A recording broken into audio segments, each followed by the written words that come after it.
Once again, folks, be just a couple of minutes here before we get started. Glad everybody could make it out here to Riverfront Park. Round number 2 of the Short Block Technologies East Coast Watercross Series. Brought to you by our good friends at Liquimali and sponsored locally by Allegheny River. We're just getting a couple things in place right here before we get started. Check 1, check 2, you know, that kind of thing.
All right, ladies and gentlemen, at this time, could we get everybody to please rise as we salute our national anthem? The national anthem presented by Floyd's Barbershop and presented by Todd Sarsinski.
All right, that's the way we like to get things started. Well, folks, if you're just arriving or if you're listening in on the live stream, we'd like to welcome everybody out to round number 2 of the Short Block Technologies East Coast Watercross Series, brought to you by Liquimali. My name is Mike Young. I'm going to be your host today. Any of you race fans out there have any questions or anything, please feel free to come on up and ask. There are no stupid questions. Again, special thanks. How about a nice round of applause for Todd Sarsinski out there carrying the national flag. Todd out of Buffalo, New York. All right, our first race of the day going to be the Pro-Am Ski Lights. Boogity, boogity, boogity. We ain't wasting any time. It is Sunday, and it's time to go racing here in Kittanning. Boat number 22, local product, sponsored by Civic Cycle Sales out of Kittanning, Pennsylvania. That's Michelle Corsetti. Boat number 31 from Washington Cross, Pennsylvania, sponsored by Nickerson Performance. That's Troy Gancars. Boat number 51 is Jake Mazonsky. He's out of West Hartford, sponsored by Grandma's Garage, Showtime Freestyle, Jet Trim, Rad Dudes, and Blue Can Racing. Boat number 189 is Nolan Fiella. And boat 316, Austin Jones out of Buffalo, sponsored by Hebler Sales and Service, Greg's Auto Parts, 300 Motorsports, and Cometic Gaskets. Boat number 595 is Sebastian Wilcox. Wilcox out of Franklin, New Hampshire, sponsored by No Limits Metalworks, Hot Slag Company, Jet Trim, Jet Pilot, Showtime Freestyle, the Commander Youth Racing, Z-Force Racing. And rounding out your field, another Kittanning local, boat number 782 is Ben Corsetti. He is also sponsored by Kivik Cycle Sales, and he will be competing today atop a Yamaha. So here we go, folks. This is Pro-Am Ski Lights, race number 1 of the day. Looks like we're going 8 minutes plus a lap here in this first one.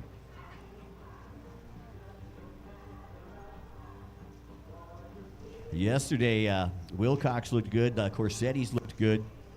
But you can't leave out Monzonski. Monzonski was right up there in the top 5 as well. As we get started, and for those of you who might be first-time spectators out there, this is 8 minutes plus a lap. Once time expires, they come back around, and the leader gets the white flag.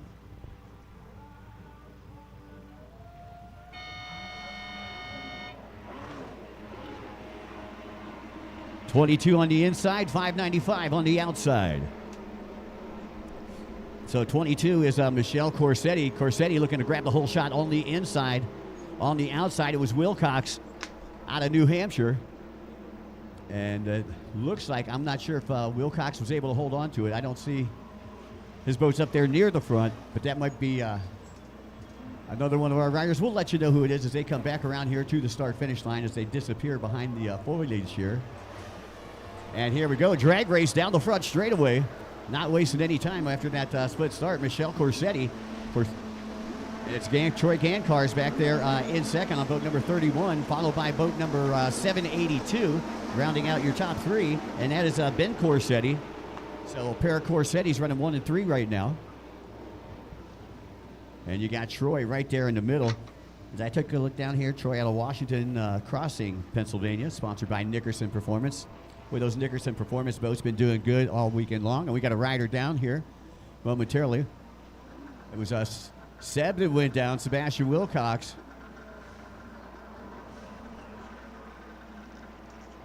And looks like another rider already bumping and grinding out there.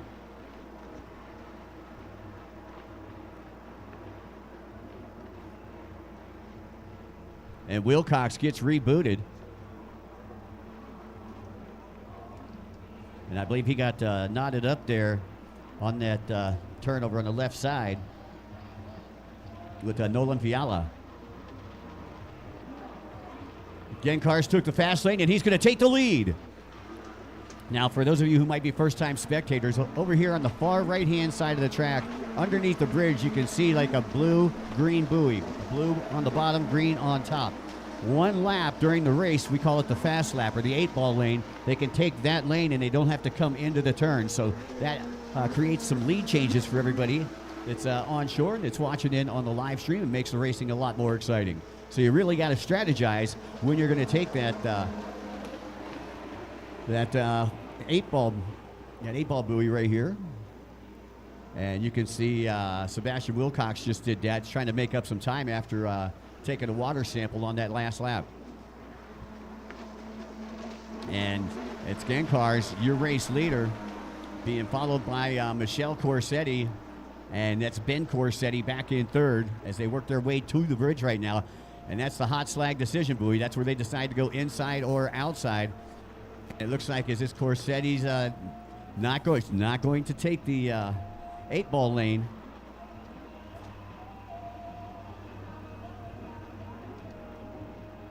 Gancars opts to go to the inside. Corsetti trying to do it without taking that 8-ball lane yet. And the Corsettis come out side by side. That's Michelle just in front of Ben as the top 3 start to separate from the rest of the pack as they work their way through the SBT start-finish line. Looks like Austin Jones back there in the 4th place.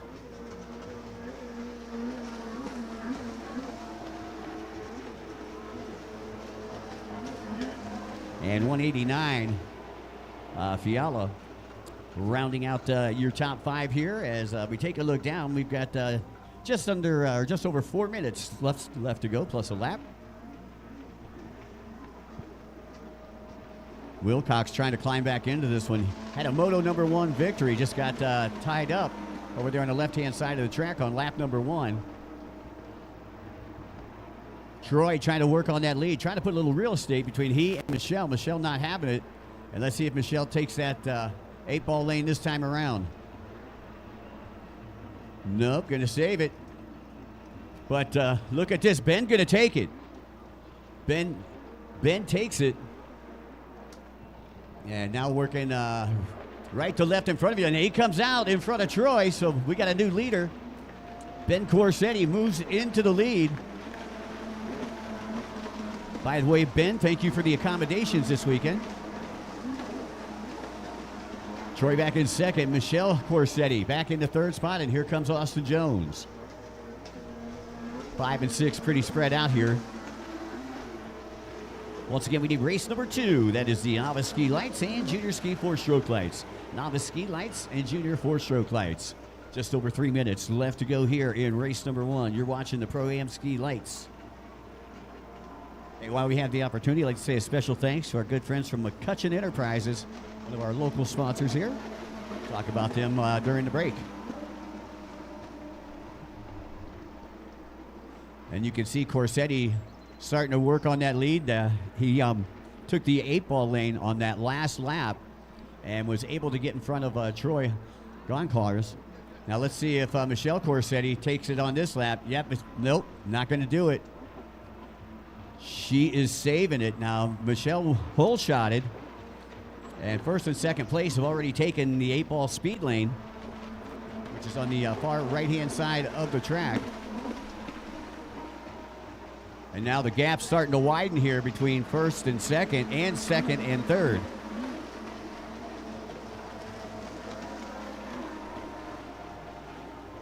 So right now, Corsetti with a 3.2-second lead over second place. His last lap time, a 1:10.136. Goncalves, his last lap time, I believe, was a 1:16. So he slowed down just a little bit. And Corsetti still running at a blistering pace here as we near the latter stages of this one. Under 2 minutes to go. And that is Corsetti up the top right-hand side of the track at the hot slag decision buoy. And he opts to go to the inside. So that is Ben Corsetti, who went from third to first in just a couple of laps. The Corsetti crew, once again sponsored by Kivik Cycle Sales, located here in Kittanning. And Michelle, once again, opting not to go to the 8-ball speed lane.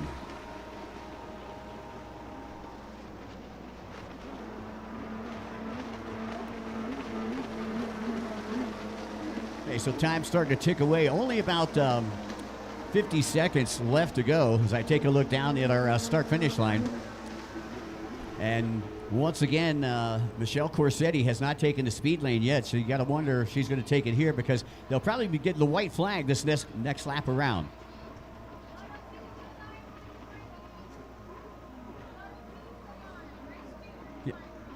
Once again, we need race number 2, novice ski class. Novice ski, we need you to the starting line. I'm not going to sit up here and babysit. Novice ski, we need you to the starting line. The gate will drop without you.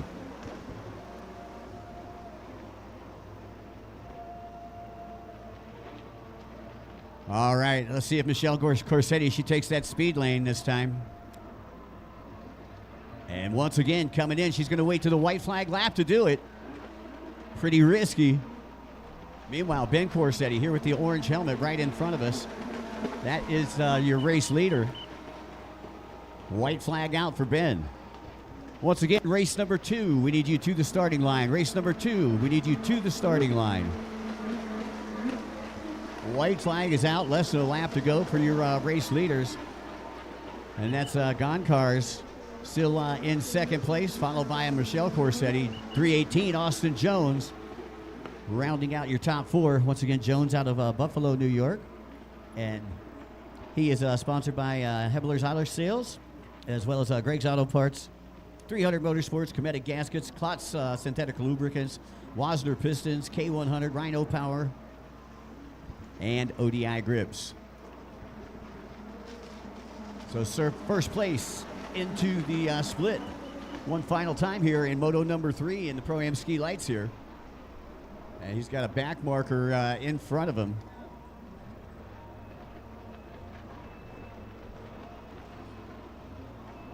Second place goes to the inside.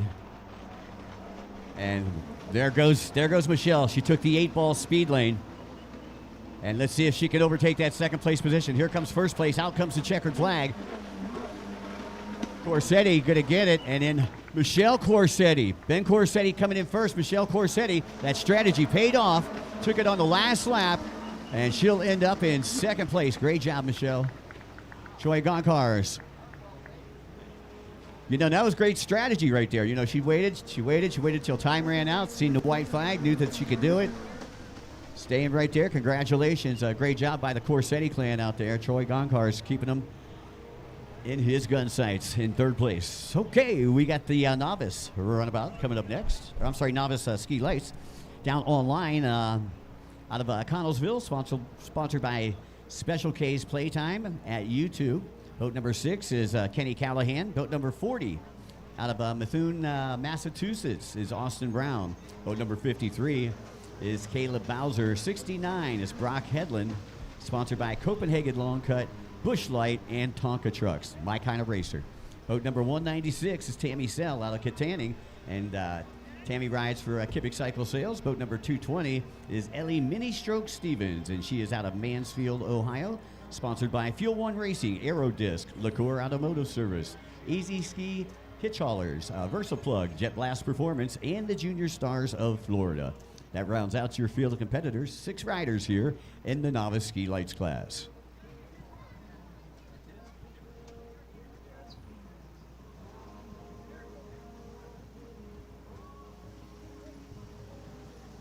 So our final rider coming through here in the Pro Ski Lights class. As Kelly Wilcox, our flag man down there, lets him know that this race is now complete. And Course Marshal Kevin, who is also our starter out there today, will be starting him up here just in a moment. We've been firing him off pretty quick this weekend here in Kittanning.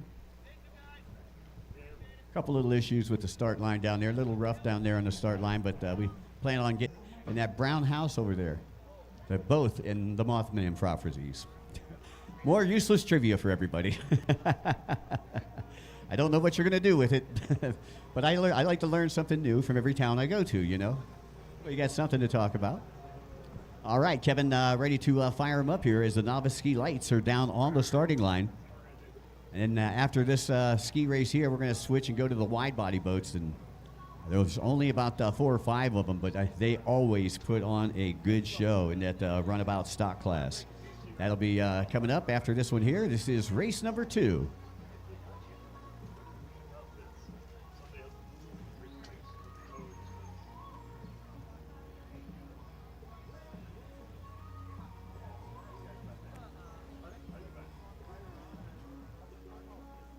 So this one here with the novice class will be 6 minutes plus a lap. 6 minutes plus a lap for everybody. By the way, once they get set up, they'll be serving lunch right here beside us. That is the Allegheny Mariner that I'm talking about. They got a special today, race special. You can get burger and chips for only $10. Once again, a burger and chips, only $10. And again, that's going to be around lunchtime, about 11 o'clock or so. But I just wanted to let everybody know that we do have lunch here on site and support those who support the sport. And they have really supported us here.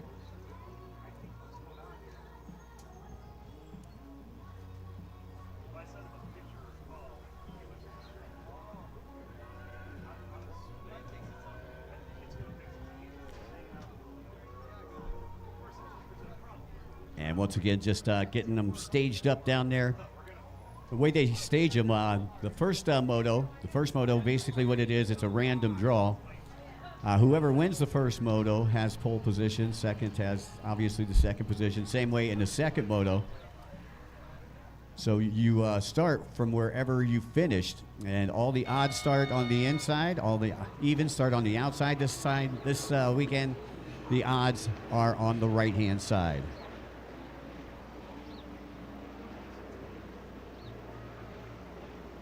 And that is boat number 40 picking up where he left off. He got 2 moto wins yesterday in this class. Has Austin Brown out of Massachusetts. And his weapon of choice this weekend, a Kawasaki. Looks like that could be a mini stroke out there on the outside. On boat number 220, Ellie Mini Stroke Stevens, sponsored by LaCour Automotive, as well as Fuel One Racing. So here comes downtown Austin Brown through the SBT start-finish line. And here, Mini Stroke, you can see her working the legs out there. Spends a lot of time in Mansfield, Ohio, practicing with Dad. It looked like boat number 196, also in the top three here. That is Tammy Sell from right here in Kittanning, sponsored by Kivik Cycle Sales. And Tammy had a pretty good day yesterday, representing the Kivik Cycle Sales team. Meanwhile, in this class, though, it has been the Austin Brown show so far this weekend. 2 victories yesterday. And you can see he's already got a lot of distance between he and second place. We'll see how they strategize to take that 8-ball speed lane over there on the far right side of the track. Mini Stroke down in the tray, still sitting in second place. And let's see, it's Austin Brown. Austin Brown just took the 8-ball speed lane. So you can see now he's going to have even a larger gap. And when you put that big gap between you and second place, it's kind of intimidating.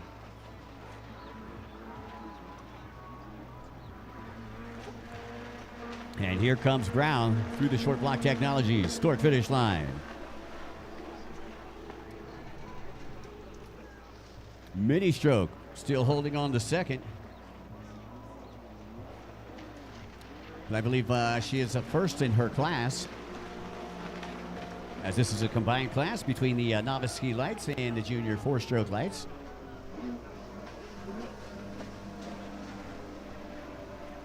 Tammy's still back there in the third spot, and you can see 1, 2, and 3 pretty much all separated out. Fourth back in the back here, and I'm taking a look down. We were supposed to have 6 riders. Only 4 making it to the gate today.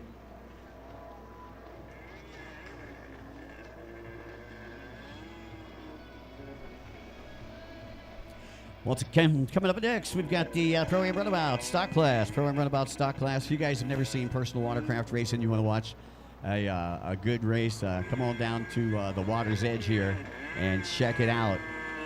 We have 4 of the fastest riders in the U.S. here. Actually got a Kittanning local that's going to be in this next one too.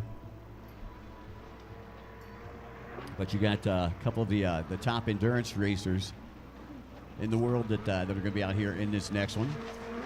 As Austin Brown throws another lap down, 2 minutes and 30 seconds left on the clock.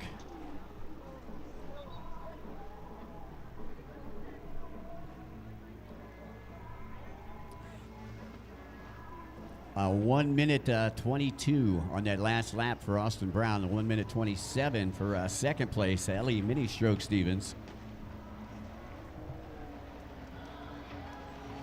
And that's Mini Stroke coming through the start-finish line right now. She's been racing for about 4 years now. Started still in the junior program. I believe she's about 13 or 14. As you see her work her way out toward the top left-hand side of the track. Meanwhile, Austin Brown on the Cowie got a whole backstretch lead on the rest of the pack right now. As they head to the hot slag decision buoy, it looks like Austin Brown going to go to the right-hand side.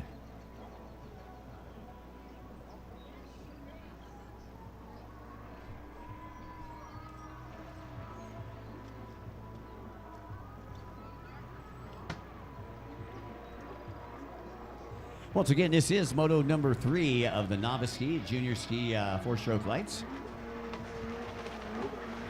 Brown, your race leader, through the start-finish line once again with 1 minute left on the clock. So Brown probably going to be getting the white flag the next time around.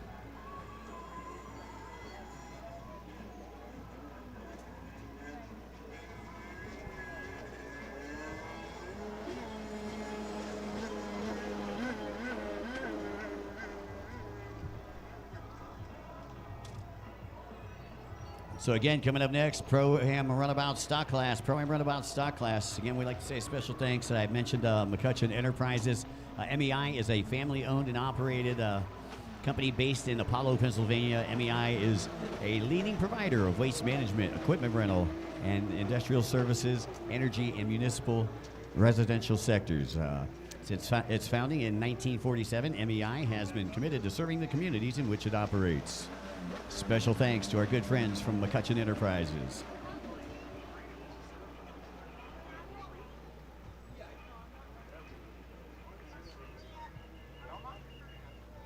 And it looks like we got a rider down out there, and I believe that was Mini Stroke that went down. So she'll give up second place right there to boat number 169. That is Tammy, sponsored by Kivik Cycle Sales. She's back up and on the boat. White flag now out for Austin Brown.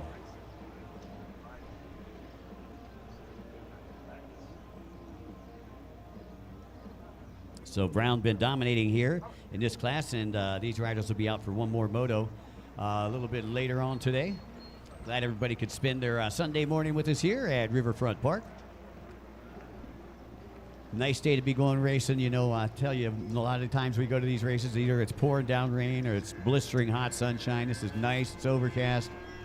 About, let me see, 75 degrees. Winds out of the west at 3 knots. I always wanted to be a weatherman.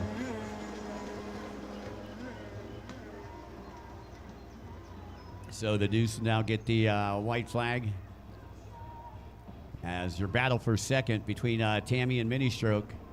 Getting ready to come out of the outside split right now. Pair of females dueling it out.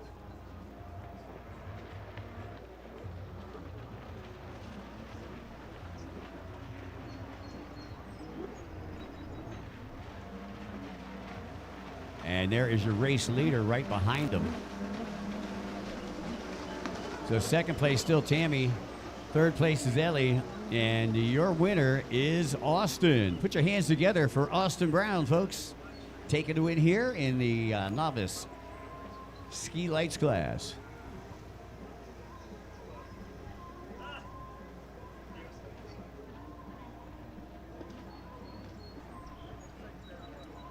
By the way, I'd like to give a big shout out to an unofficial sponsor of ours, Dunkin' Donuts, right across the street. It's always nice to come here in the morning and have a Dunkin' right there, but the manager allowed me to park my car over there too, so I got a nice, good spot for my rental car. Thank you, Dunkin'. So your battle for second down the back straightaway between Tammy, who is, I believe, from Kittanning right here. Tammy Sell. And then you got Mini Stroke from Mansfield, Ohio. Just down the I-30 from Canton. Big event coming up in Canton. Anybody know what it is? I said there's a big event coming up in Canton, Ohio. Does anybody know what it is? Yeah, you would know. I know you would, Clyde. That's right, the Pro Football Hall of Fame game. Drew Brees getting inducted this year. I was just there. I went to the Hall of Fame on Friday morning. 196. Tammy Sell coming through in second, and Mini Stroke coming through in third. So that'll do it here for our Pro-Am ski lights, and time to put the seatbelts on, folks. Here we go. Pro-Am Runabout Stock is coming up next. But before we go to Pro-Am Runabout Stock class, we'd like to say a special thanks to our good friends from Mad City Windows and Baths. Mad City offers a wide range of home remodeling services to help you achieve your dream home. From bathroom upgrades to replacement window installation and kitchen cabinet refacing. They handle every type of project with professionalism and care. That's Mad City Windows and Baths.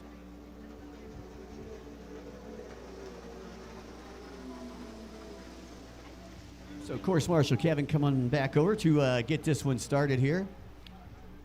Yesterday had some great battles between 477 Edworthy and 126 Ian Smith. 46 Zarczynski, he got lost in the pump wash over here momentarily, and he regained composure, came back in the second moto with a good second moto. And then we got Brock, who is from Kittanning here locally on boat number 4. Sarsinski will be on boat number 46, sponsored by the BRP Museum, JetX Performance, Riva, Kepler Sales, and Freedom Racing. 126, Ian Smith out of Hilton, New York, sponsored by Smitty's Automotive, JetX, Jet Pilot, Sea-Doo, Polaris, Race Lab, and Riva Racing. Boat number 477, Jay Edworthy, and he is out of, I believe, Cambridge, Ontario, Canada, and he's sponsored by Riva Racing and JetX. So that rounds out your field of competitors here for our Pro-Am Runabout stock class. Time to turn up the heat, Kittanning.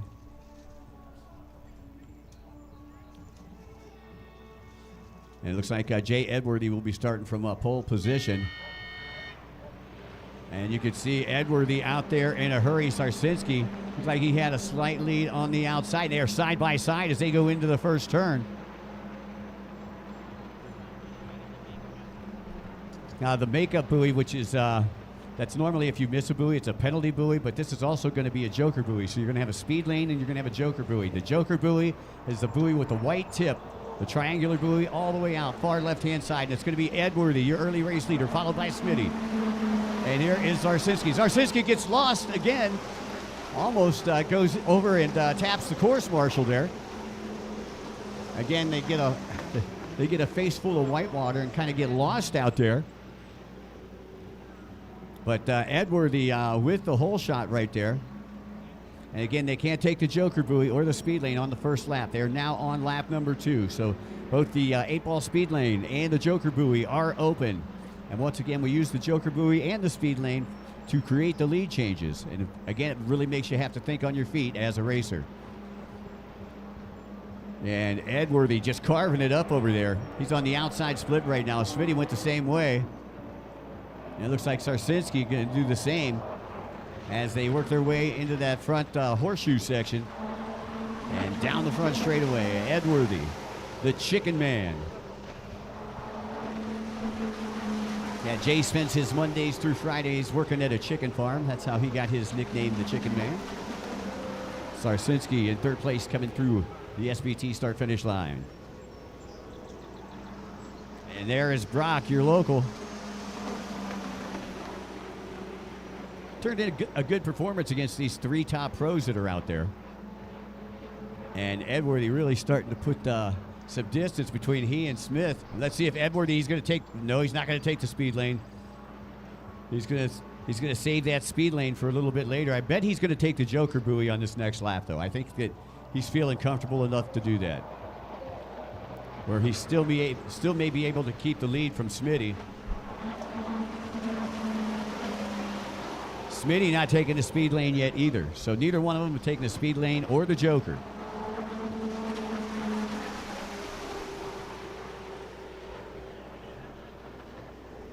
Let's see. Yeah, Edworthy's going to take the joker. This is the joker buoy. You see him up there, top left-hand side of the track. See how he goes way out there on the left-hand side.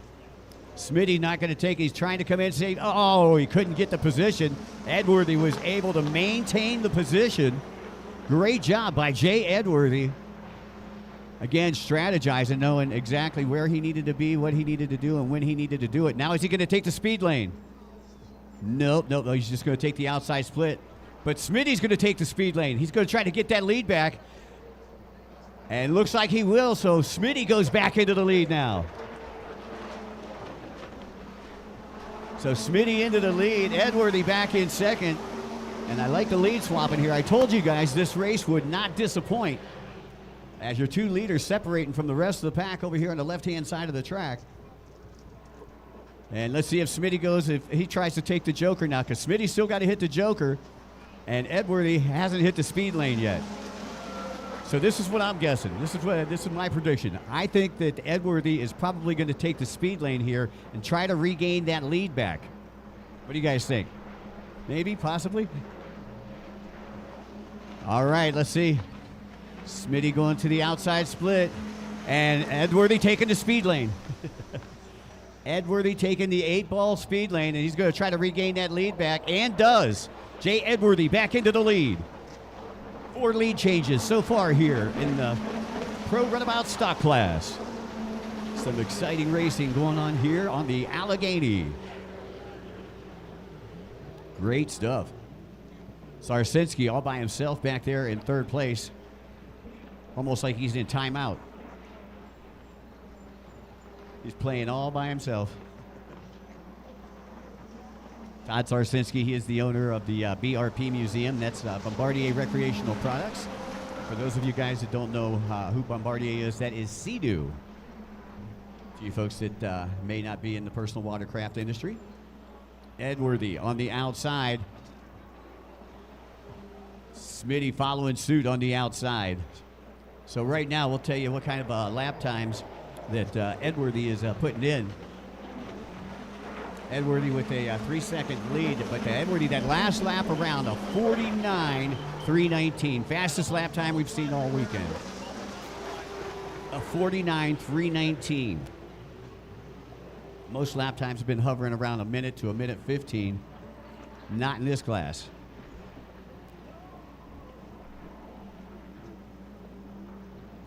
So it looks like Brock is in between first and second place right now. Meanwhile, I believe that was Brock that went out and picked up the Joker buoy right there. Sarsinski in a solid third place. No changes up front now. As I take a look down, we still got about 4 minutes left to go, plus a lap. And coming from the inside split, Edworthy.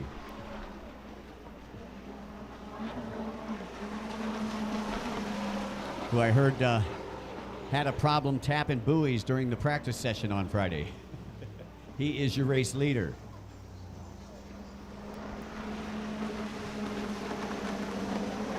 So Smitty went out. That was actually Smitty that went out, took the Joker buoy. Sarsinski moves up into second place.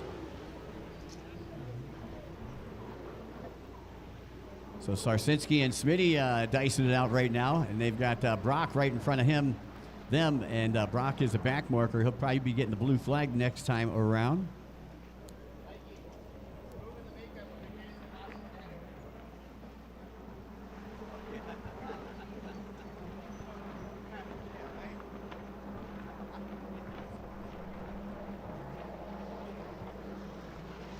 Yeah, we're gonna lose a whole buoy. We're gonna lose a whole buoy. If you notice down there, does our Joker buoy look like it's getting further and further away? We think it came unhinged. By the time we get to it, I think it's probably going to be around the bend there.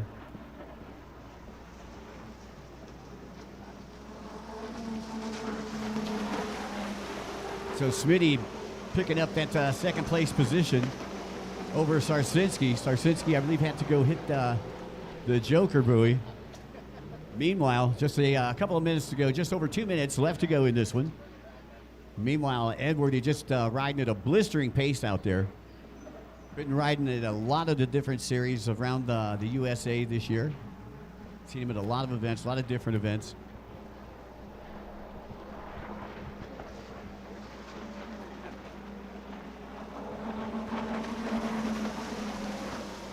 Now, how many folks think that when Jay was the first one to hit the penalty buoy, how many people think that he cut that rope so everybody else had to go further downriver when they had to pick it up?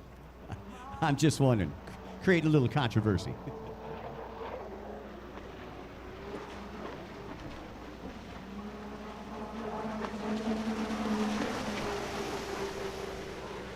So minute 30 left to go. And Edworthy, your race leader, on the top right-hand side of the track, headed toward the hot slag decision buoy. And once again, he's deciding to go to that outside. Outside has been his favorite for most of this race. I know he enjoyed that 8-ball speed lane, which gave him the lead back.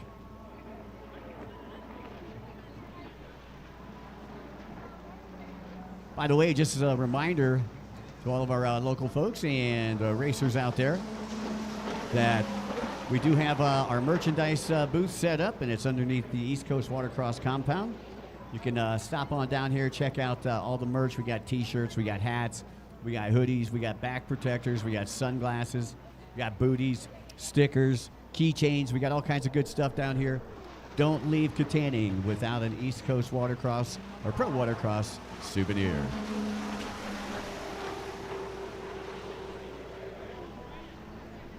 So next time around, I believe Jay's probably going to be getting the white flag as we are under 30 seconds left to go in this one. Coming up next, race number 4 should be down there on the starting line.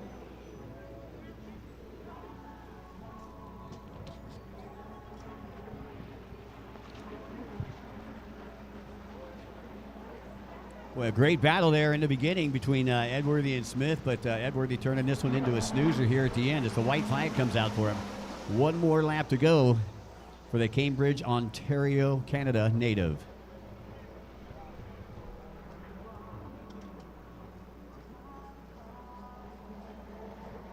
And you can see the gap. He's got about almost a half lap lead over Smitty right now.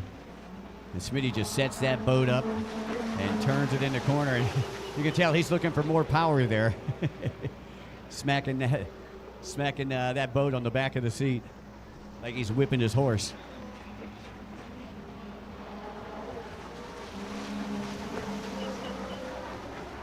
Sarsinski still in third. Edworthy just exiting the outside split and will work his way to the into the horseshoe one final time.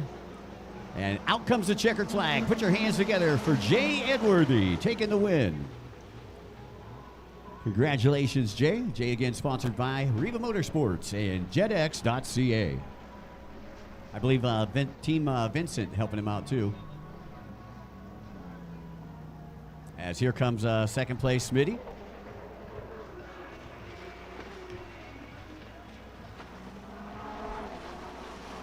Smitty in second, and he is sponsored by Smitty's Automotive, JetX.ca, Jet Pilot, Sea-Doo, Polaris, Race Lab, and Riva Racing. Sarsinski will round out your top 3 here. Todd again out of Buffalo, sponsored by the BRP Museum, JetX Performance, Riva, Hebler Sales, and Freedom Racing. And I believe that is going to do it here for our Pro Runabout stock class. We'll see most of those guys back out in the Pro-Am Runabout limited class, which I believe is race 11 or 12. Have to come up and check the pit board.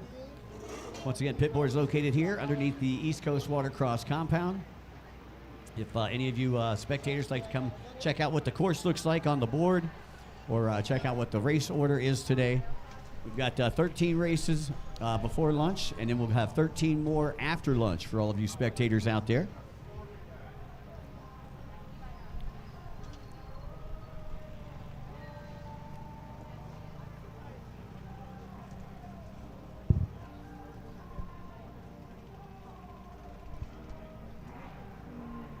Once again, I'd like to say a special thanks to the Allegheny Strong Chamber. The AK Strong Chamber provides their members and the communities that they serve with an environment where businesses can start, grow, and expand, still while being a strong voice that fulfills our legislative, workforce, educational, community, and social responsibilities. That is the AK Strong Chamber, the Allegheny Strong Chamber.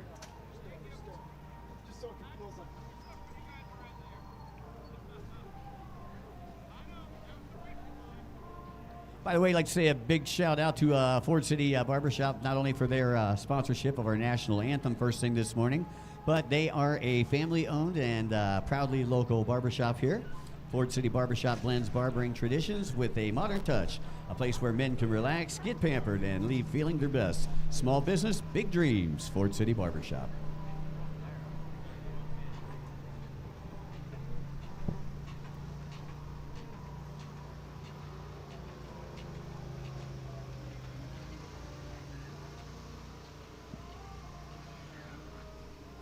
Already getting set to take off here with our amateur ski 4-stroke lights class. And down on the starting line, boat number 65 is Blair Green. Boat number 128, Kyle Lizzie. Boat number 220 from Mansfield, Ohio, sponsored by Fuel One Direct, Liqueur Automotive Sales, VersaPlug, Easy Ski Hitch Haulers, Junior Stars of Florida, and Jet Blast Performance, Ryan Short Stroke Stevens. Boat number 380 out of Pasadena, Maryland, sponsored by Jet Trim, Rhino Power, ODI Grips, and 380 Racing, with a win in Moto number 2 yesterday, Ben Dressel. Boat number 595 out of Franklin, New Hampshire, sponsored by No Limits Metalworks, Hot Slag, Jet Trim, Jet Pilot, Showtime Freestyle, the Commander Youth Racing Program, Z-Force Racing, and Dad's Overtime. He had a win in Moto number 1, 595, is Sebastian Wilcox. That rounds out your field of competitors here. This is the amateur ski 4-stroke lights class.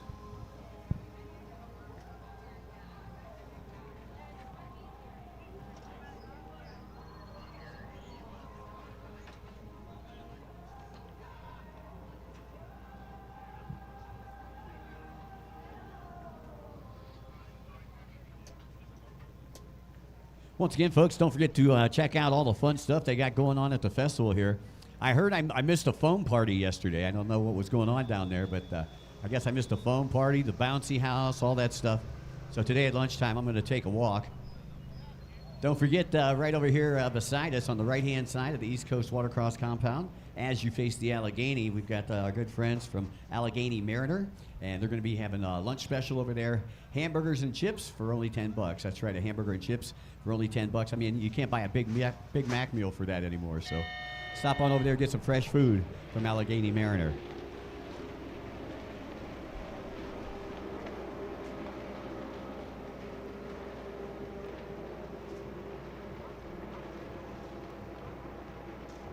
Wilcox on the outside. I got white numbers on a white boat on the inside, so we'll have to give you that number as they come back around. Wilcox, he's got company right now as they work that outside split. And the hole shot, I believe, going to come from the outside this time with Wilcox. And he is going to pull short stroke with, short stroke goes down momentarily. He was riding right there with Wilcox. Gets back up.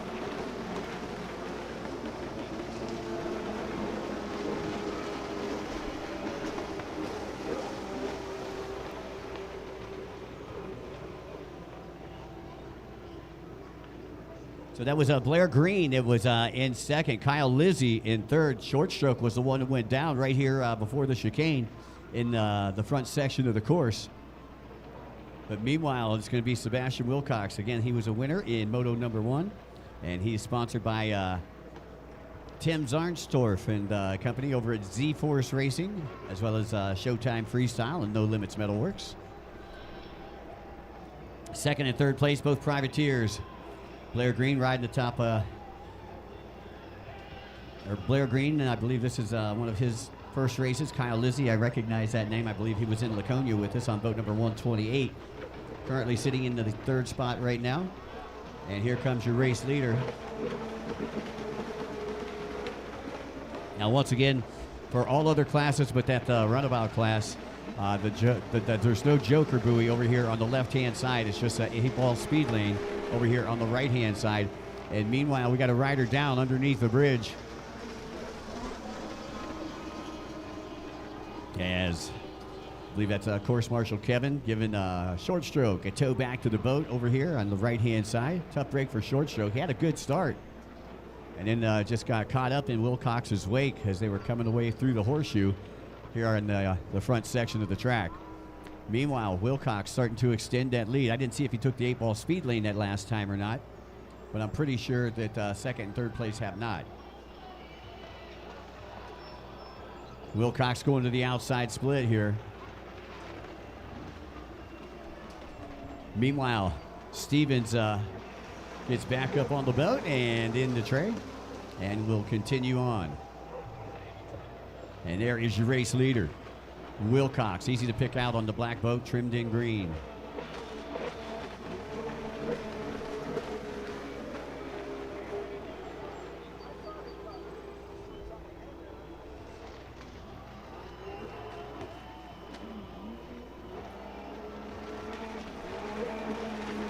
And there's Ben Dressel, 380, making a pass by our start-finish line. Second and third now coming through the SBT start-finish line. Green and Lizzie. By the way, folks, don't forget, we invite everybody to stick around after the races today. We'll be doing the awards about 30 minutes after the races. Stick around and support your favorite racers this weekend. Again, this is our first year of being in Kittanning with the East Coast Watercross Series.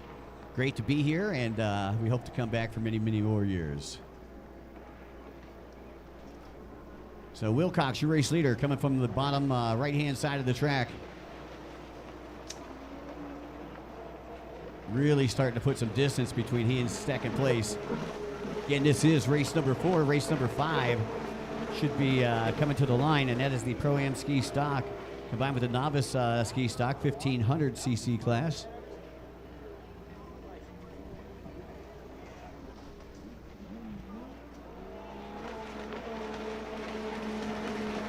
Dressel, 380, coming through the start-finish line. He was a winner in Moto number 2.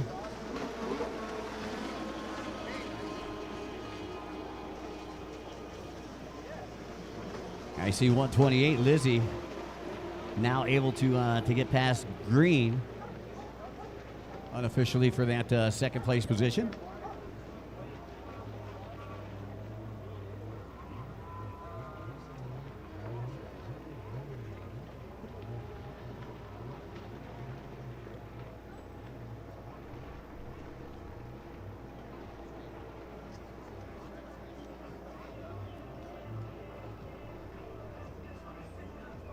So 595, Wilcox in front. Dressel using that 8-ball speed lane to boost him up into second. But he is about 15 seconds behind your race leader. Wilcox turning in a 1:11.11 lap time that last time around. Again, Dressel about 15 seconds back. Dressel turning in a 1:12.834 lap time. Lizzie a 1:11.120 lap time. So Lizzie actually turning in the fastest lap time on that last lap.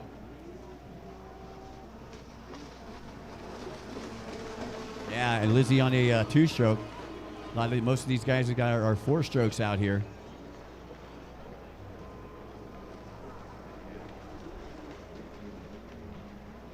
So again, Lizzie with a 2-stroke boat, racing against a lot of the 4-stroke boats out here. Dressel still maintaining that second place position, and he's going to have a good finish here again, taking a win in that last moto, looking for a podium spot. The good finish in the 4th and final moto, which again will be held a little bit later on this afternoon.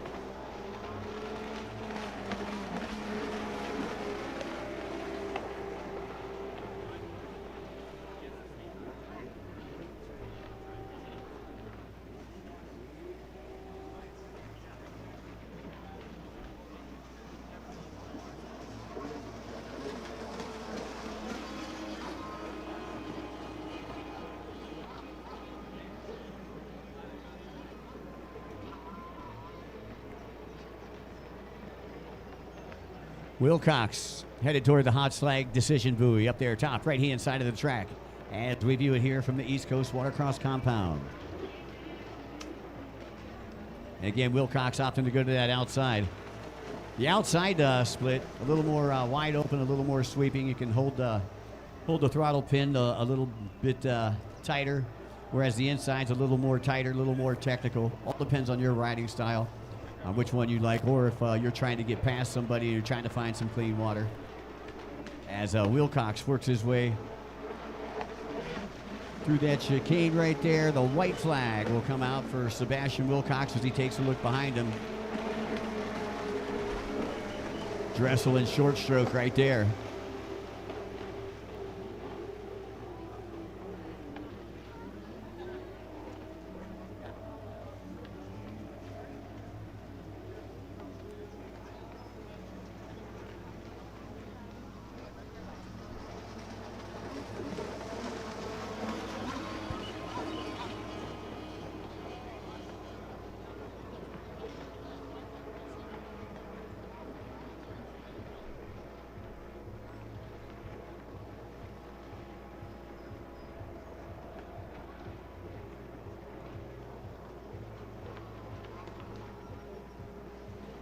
Hey, by the way, if you're not running for a hamburger over at Allegheny Mariner today, don't forget we've got some more food stuff down there. We got our good friends from the Burrito Bunch, and they got made-to-order burritos, $10. Cheesy nachos, only $4.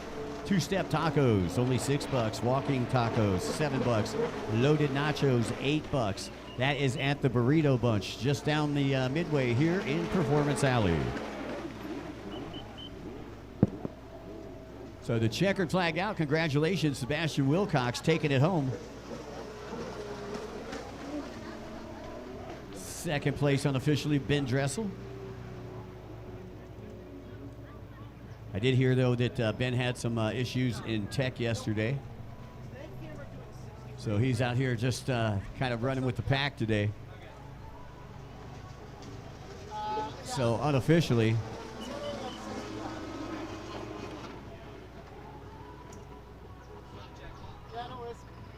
I believe that might give Kyle Lizzie second place and Blair Green third. But again, that is very unofficial. So coming up next, we have got the Pro-Am Ski Stock Class 1500 along with the Novice Stock Class 1500. And we'll go through the lineup here with you in just a moment.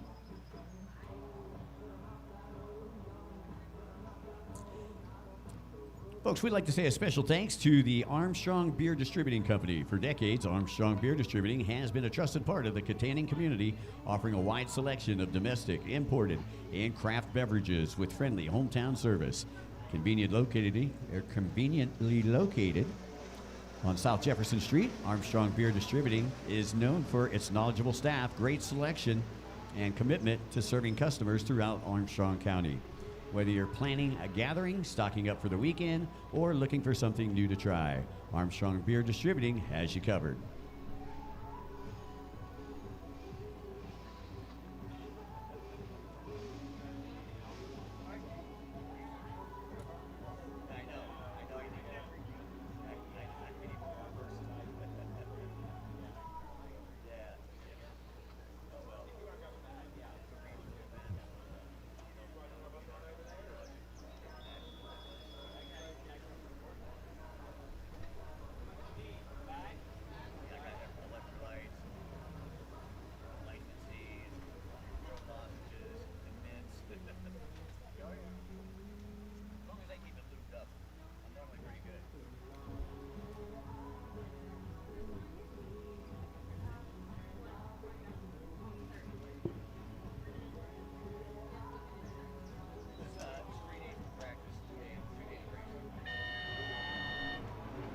One, two. All right, here we go. This is the Pro-Am Ski Stock Class. Thomas Lambert, winner yesterday in the second moto. Actually, it was Rick Shirker. Lambert took a second. Shirker taking 2 wins yesterday in this moto. Shirker will be out there on boat number 912. Keep your eyes on him. He's went 1-1 so far. 54 Lambert, who took a second yesterday out of Johnson City, Tennessee. Sponsored by Tommy's Tubes, who is set up down here in Performance Alley. And it is going to be Shirker with the hole shot. Rick Shirker out of Ottstown, Pennsylvania, sponsored by Fly and Riva. Dave Davidson out of Canada back there in second, followed by Lambert in third. And in the fourth place on boat number 4 is Jeremy Burma. Those are your top 4 here on lap number 1. But Shirker picking up right where he left off, and he has been unstoppable, both in the Pro-Am Ski Stock Class in the 1500 division and in the GP division. And you can see, look at the gap that he's got already. And the 8-ball speed lane is now open down there on the right-hand side of the track. Yeah, Rick Shirker, 2-time world champion in this class. I wouldn't know. I haven't been out to the World Championships in a couple years. All right, I'll be there. All right, here comes Shirk. Davidson right there. Davidson, I'll tell you, man, this guy is he is a hard charger, man. He's what I call a blue-collar racer. Dave Davidson packs his lunchbox and goes to the races like a union racer. 54 is Thomas Lambert. And Thomas been with us all the stops this year with Pro Watercross and the East Coast Watercross Series. Out of Johnson City, Tennessee, one of the Tri-Cities down there. Johnson City, Kingsport, and Bristol. We actually used to race at all of those cities at one time or another.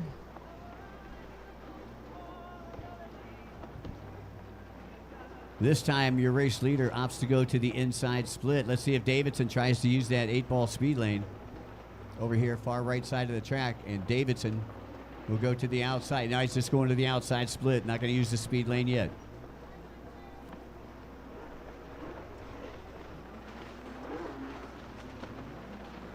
So Davidson will be coming from the outside. Meanwhile, Shirker ripping through the SBT start-finish line. And here comes Davidson. No changes. Third place, still Lambert. Which brings me to race number 6. Race number 6. We need our sports spec class. Sports spec class. Race number 6. We need you to the starting line. Once again, race number 6. We need you to the starting line. Race number 7. Stand by. That's going to be our vintage 650, 750, and 550 limited. Sports spec. You are on the line. 4 minutes, 30 seconds left to go here in this 1500 stock class, both the pro and novice division. A couple of pros out front, and Rick Shirker and Dave Davidson. Lambert still maintaining that third place position as I look across the lake, and Jeremy Burma back and forth. Take a look at some of the lap times for everybody here.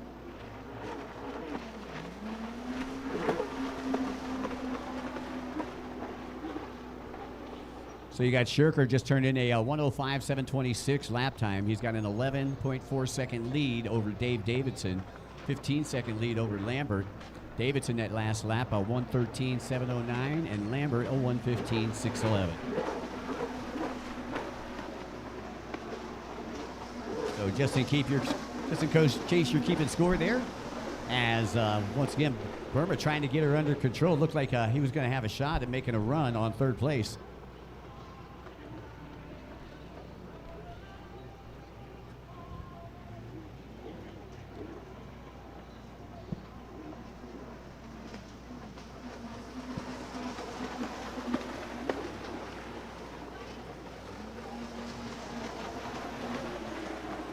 Well, I'm just getting all kinds of cool surprises up here. One of my groomsmen and fellow Marines just stopped by. And the guy who used to do all of our live streaming at the Powerboat Nationals. Good friend Jeremy Romesberg here, lives just down the street in Pittsburgh.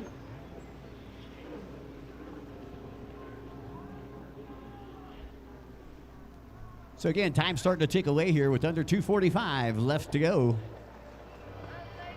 And you can see Shirker out of Ottsville, Pennsylvania. He has really just extended that lead. Davidson over here in second place, now coming through the start-finish line. Still got about a 6-second gap between he and third place, Lambert. And another 5 seconds between Lambert and fourth place, Jeremy Burma.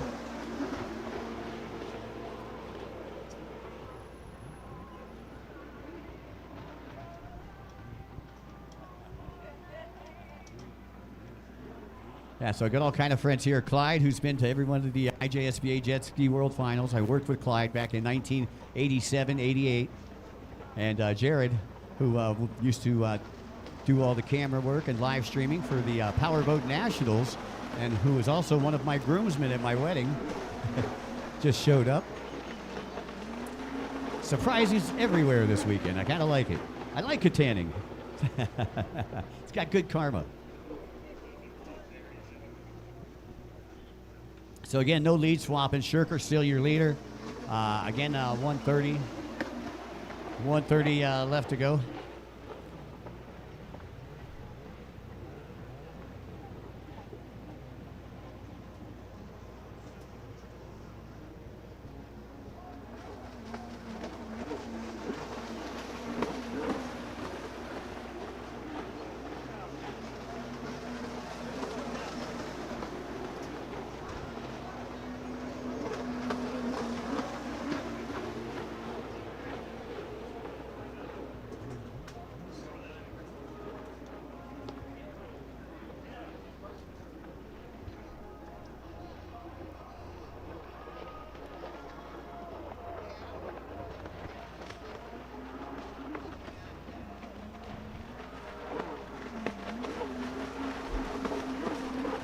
I believe the checkered flag going to be coming out or the white flag rather, going to be coming out for Rick Shirker, boat number 912 next time around. As time getting ready to expire here in this 1500 class, pro and novice division. Great to be here.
Alrighty, so once again, Shirker still your race leader. Dave Davidson in second.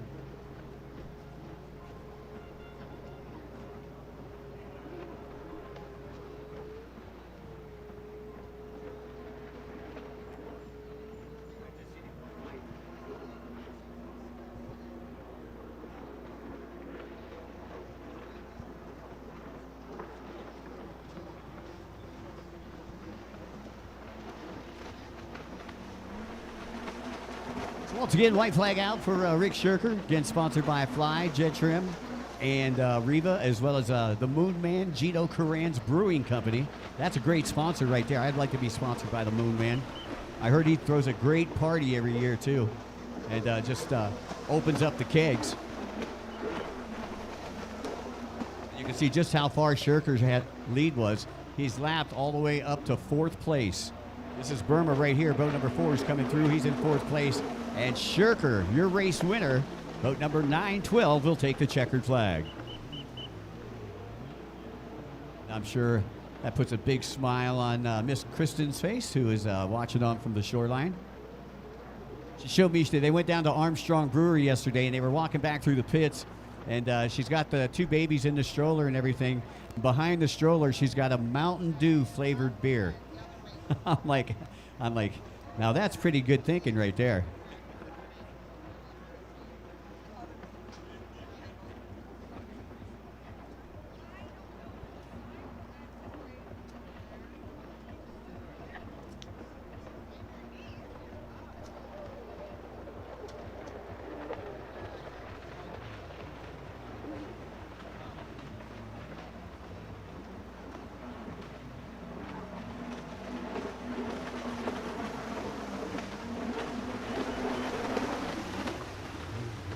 All right, congratulations, Dave Davidson, coming through there in that 2nd place position. By the way, I'd like to say a special thanks to another one of our local sponsors, folks, Lakeview Contracting. Lakeview Contracting is a licensed and insured construction company located in Ford City, Pennsylvania. Lakeview Construction specializes in residential, commercial, and new construction, as well as remodeling services. They pride themselves on quality workmanship and build strong relationships with their customers for years to come. That's Lakeview Contracting here locally. If you need something done, call Lakeview. Also like to say a special thanks to Kibbick Cycle Sales. Kibbick Cycle Sales has been serving the Western Pennsylvania area for more than 40 years. It's their goal to provide their customers with quality motorcycles, scooters, and ATV sales, as well as parts and service at the lowest possible prices without compromising quality or customer service. That's Kibbick Cycle Sales, located here in Kittanning.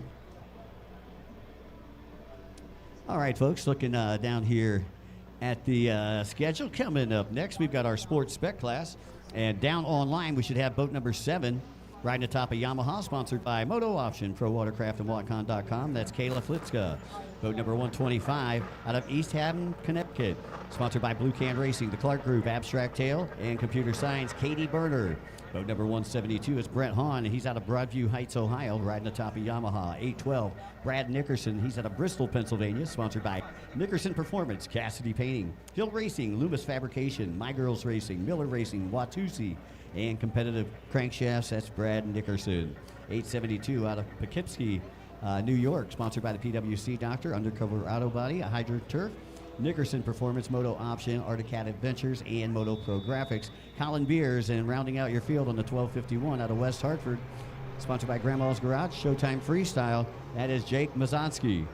And that rounds out your field of competitors. This is race number 6. We got 13 on the first side, 13 on the second side today.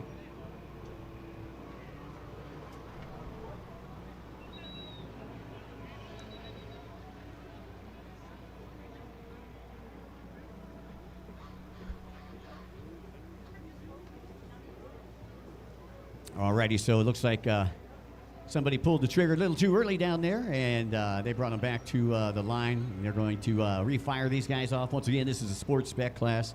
Race number 6, moto number 3 of the weekend for this group right here.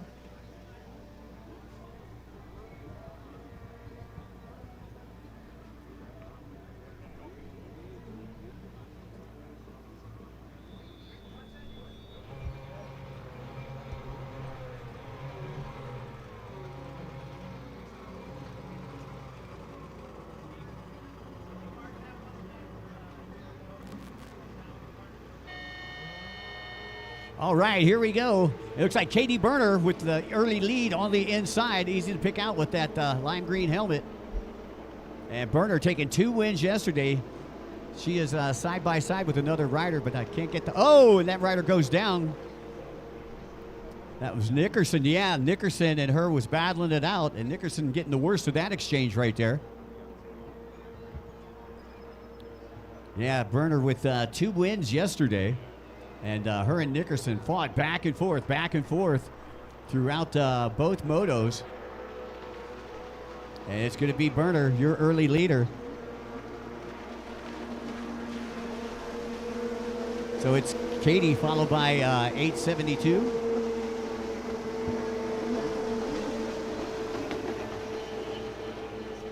And 125, 872 as I take a look down here.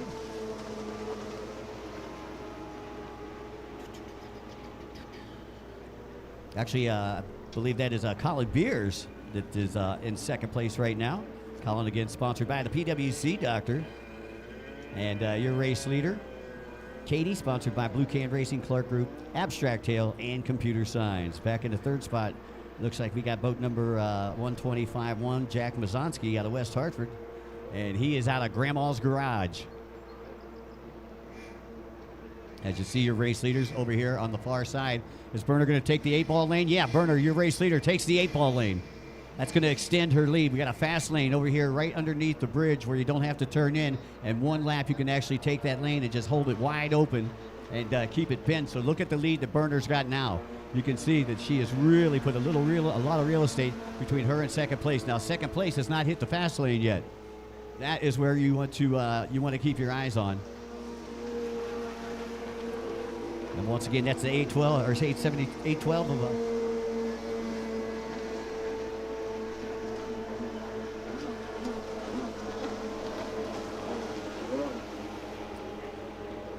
So again, that's 872 Colin Beers back there in second. You can see the lead right now that that Berner has on Beers as you take a look at the gap down the back straightaway. I don't know, is that enough for Berner to maintain that lead if he takes the speed lane this time? Really got to strategize when you take the speed lane. She took it earlier on because she wanted to put a lot of distance between her and second place, and that'll kind of get in your head. If you don't think that you can catch first place, you'll kind of settle in second. So a nice strategy by her. Beers opting to go to that inside split off the hot slag decision buoy. You see the triangular, the blue and purple buoy out there on the far right side of the track. That is what we call the hot slag decision buoy. That's where you decide to go inside or outside through the split section. The split section is composed of the yellow and red cans on the outside, and on the inside, the blue cans and the blue tetrahedrons. So that's what we're looking at right there. And we've got a new third place rider that took the speed lane that last time around. And I believe that was 172 Brent Hahn that went into second out of Broadview Heights, Ohio on that Yamaha Wave Blaster. You got the Yamaha Wave Blasters and the Sea-Doo HXs battling it out there. And this is kind of a vintage class because these boats right here haven't been manufactured since 1996. As you take a look once again, it's your race leader working down the back straightaway right there. And I'm wondering if second place is Beer's going to take the 8-ball fast lane this time. 72, Hahn made it work for him and overtook a position. Meanwhile, first place Burner going to go to the outside. Nope, Beers opts to go to the inside. He's saving it. He doesn't think that he's got enough room yet. He's going to try to reel in Burner as she exits that outside split, bottom right-hand side of the track, where, as we view it here from the East Coast Watercross compound. So I'll take a look back here, tell you the gap in between first and second place, what kind of lap times we're looking at. Burner turning in a 1:15.726 lap time. She's got a 6.8 second lead over Beers, a 9 second lead over Hahn. And the last lap time, though, Beers turning in a 1:13.7 lap time, and that is 2 seconds faster than your race leader. So again, all this GPS timing and scoring really helps us announcers out. And if you guys are watching, want to know lap times and stuff like that, just come on up and let us know. Last time Burner with a 1:15.764 and Beers with a 1:13.789.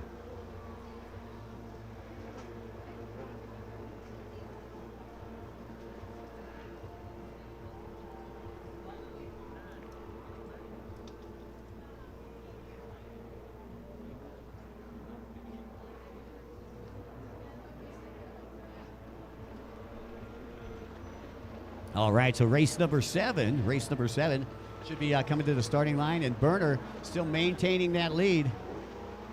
And meanwhile, Beers not taking the speed lane yet.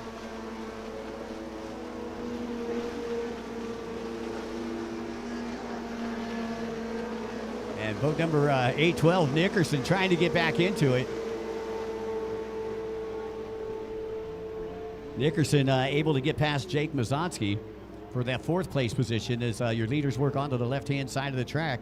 And it does look like Beers has reeled in Burner just a little bit as you see him working down the back straightaway right now. He has closed that gap by about a second or so.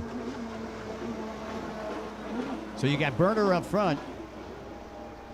We got a female leading the guys around the track right now, Katie Burner. Your race leader, she's out of East Haddam, Connecticut, sponsored by Blue Can Racing and the Clark Group. All right, Beers is going to the speed lane. Now, this is going to be tight when they come out. When they come out of the split, it is going to be real tight, and it looks like, I think Beers got her. Yep. He strategized, used the right strategy, wait till he could close that gap before he went to the speed lane. And Colin Beers moves into the lead with time ticking away. Only 10 seconds left on the clock. So Katie was in the lead for this one. Oh, look at Nickerson. Oh, Nickerson. Nice save there by Nickerson. You can tell, I bet there's some expletives going on underneath that helmet right now. Tough break there for Nickerson. He's a tough competitor, and he went down on the first lap when he was right next to Katie Burner on the start, and had to work his way back to the position he was in, and was ready to steal that fourth place position away, and unfortunately took a water sample. So meanwhile, Beers is your leader. He'll get the white flag this next time around. Colin Beers using great strategy there, able to get ahead of Katie Burner, but Burner's got 2 moto wins from yesterday. So this will give her a 1-1-2 going into the fourth and final moto this afternoon. That's if things stay as they are. Still a lap and a quarter to go.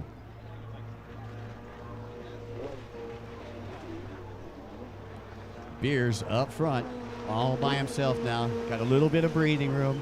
Doesn't have to worry about Katie taking the speed lane. She's already taken it. And third place is Hahn. Hahn likes that blaster. Brett Hahn, another useless nut out of Ohio. You know what I'm talking about, a Buckeye. And I can say that because I'm a Buckeye too, originally. Now I'm closer to Gator territory. And we got a rider down out there in a bad position right when they come off that turn there on the top left-hand side of the track, and our safety crew, father and son team, Randy and Kevin Scott, able to get that rider out of trouble right away, put him on the gaff, and drag him to safety. So Beers, one last time through that inside split. Or, I'm sorry, that's Colin Beers through the inside split. And Katie Berner, I believe, went to the outside.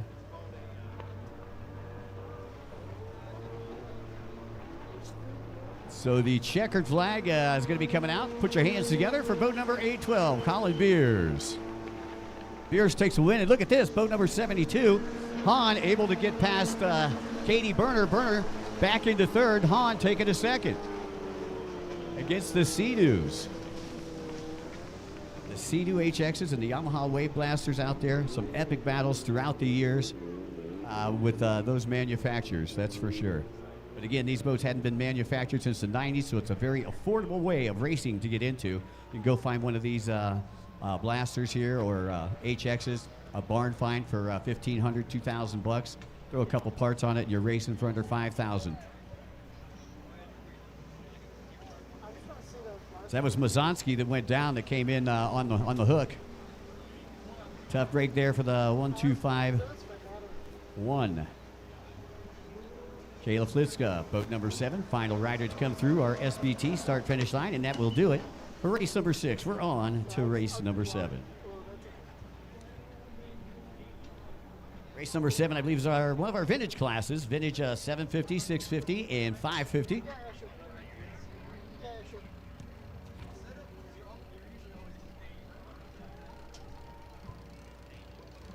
All right, so once again, the vintage class, again, these boats here haven't been manufactured since the late 80s, early 90s, before they went out of style. And everything got a little bit faster, a little bit heavier, a little bit bigger, and a lot more expensive. Now, these boats you could definitely get into very cheaply. As a matter of fact, I have a buddy that just bought one of the vintage 550s for $500. And it ran good, everything like that, looked good. So you can find these, but you have to look, you have to look around. Don't just stick with Facebook Marketplace. There's a lot more places you can get these boats.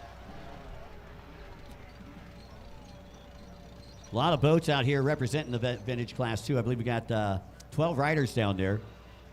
Boat number 5, Nicholas Saracusa. Boat number 11, Colby Everts. Boat number 22, Ben Corsetti. Boat number 23, Patrick Sullivan, who took a win in both motos yesterday. Boat number 28, Peter Sullivan. Boat number 48 is Matt Dolliff. Boat number 58 is Anthony Corson. Boat number 69, Brock Hedlund. 510 is Kenny Callahan. Boat number 782, Michelle Corsetti. 888, Max Mislewski. Boat number 901 is George Wolf.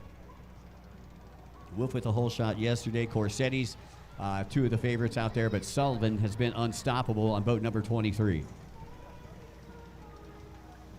So Kevin Scott, your scorer or your starter down there, coming all the way up from Panama City.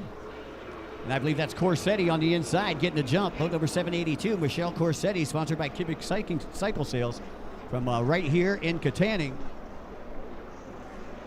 And that is Sullivan on the outside. So you got Patrick Sullivan and Ben Corsetti. This is going to be a good battle here in this vintage class. Corsetti again on the inside, the 72823 on the outside. That is Patrick Sullivan as they negotiate their way through the split section. Who is it going to be? Sullivan looks good coming from the outside. And it's going to be Sullivan with the hole shot. Corsetti settling in second.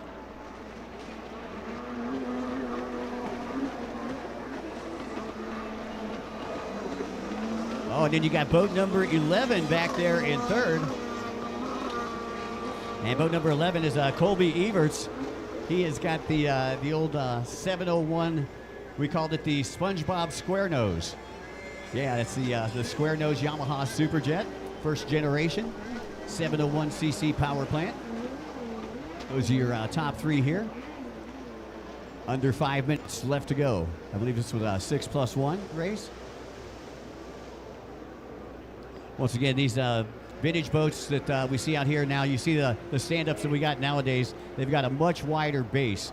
These boats here got a much skinnier hull, a lot lighter than the boats that we have today, and the four-strokes.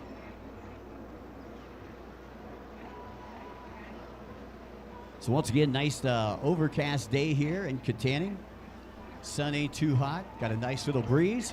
Glad everybody could make it out here to Riverfront Park for round number 2 of the Short Block Technologies East Coast Watercross Tour, presented by Liqui-Moly. Gary at LM Marine, we sure do appreciate you. It's Sullivan, still your race leader. And it looks like boat number 11, Everts, took the fast lane on the old Yamaha Square Nose. And going back to third is Corsetti. Corsetti's not yet hit the 8-ball fast lane yet. I don't think Sullivan has hit it yet either. 29 back there in the fourth spot. That's Peter Sullivan. Peter out of Webster, Mass.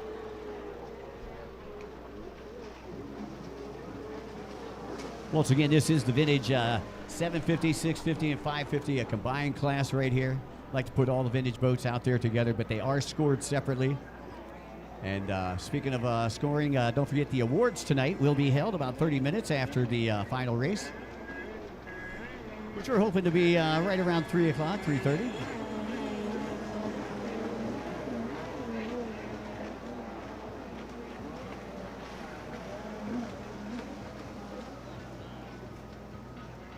So Sullivan, your race leader, not taking the speed lane yet.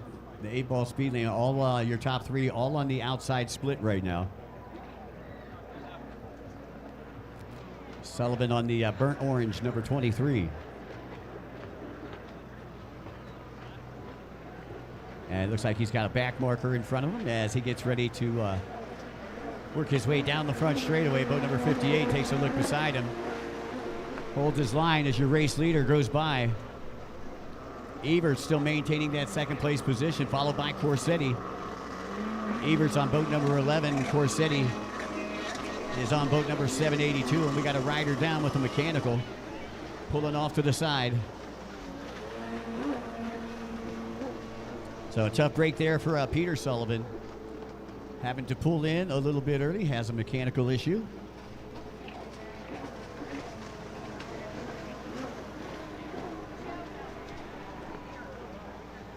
Course Marshal Randy going to come and tend to him.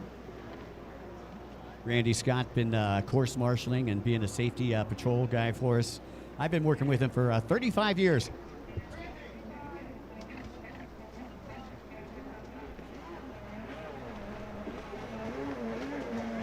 Yeah, we've been working together for about 35 years. And we've pretty much worked all over the U.S. and beyond together. Met Randy at Fort Myers, the Lonnie Kai Resort. If you've ever been to Fort Myers, you probably know the Lonnie Kai. We were working for, I believe, Rick Carr back then at West Coast Promotions. That was back in 1993, 4, somewhere around there. So Patrick Sullivan trying to make light work here in this vintage class.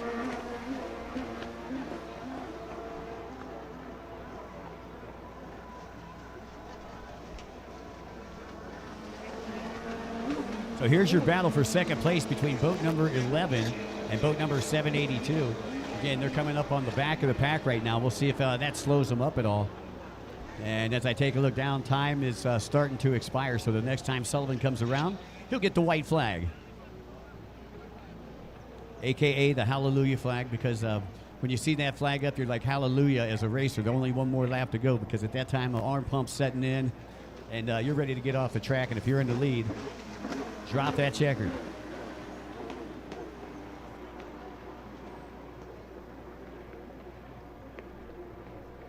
Sullivan, your race leader, approaching the hot slag decision buoy up there, top right-hand side of the track, and he's going to opt to go to the outside again.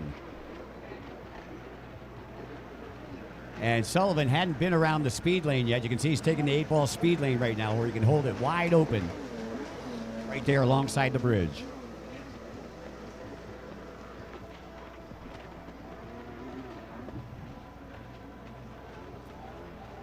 And one more turn. Put your hands together, ladies and gentlemen, for Patrick Sullivan. 3 for 3 so far here in the vintage 650, 750, 550 limited class. Waiting for second place to come out of the split right now. And there is second place. I believe that's Eberts. Eberts still maintaining that second place position over Corsetti. Colby Eberts, privateer from Webster, New York, will end up in second place, and third place will be boat number 782. That is Michelle Corsetti, as the white flag flies here on the Allegheny River. So 1, 2, and 3 pretty much separated out right now. Barring any divine intervention, that's probably the way that they are going to end up. And Sullivan just on a tear. He's about almost a half lap ahead of the rest of the pack. You see him working alongside the bridge. Took his speed lane lap on that last lap. Has to go through the outside split one final time before we put this one in the books. Again, this is only Moto number 3. Moto number 4 will be held a little bit later on afternoon.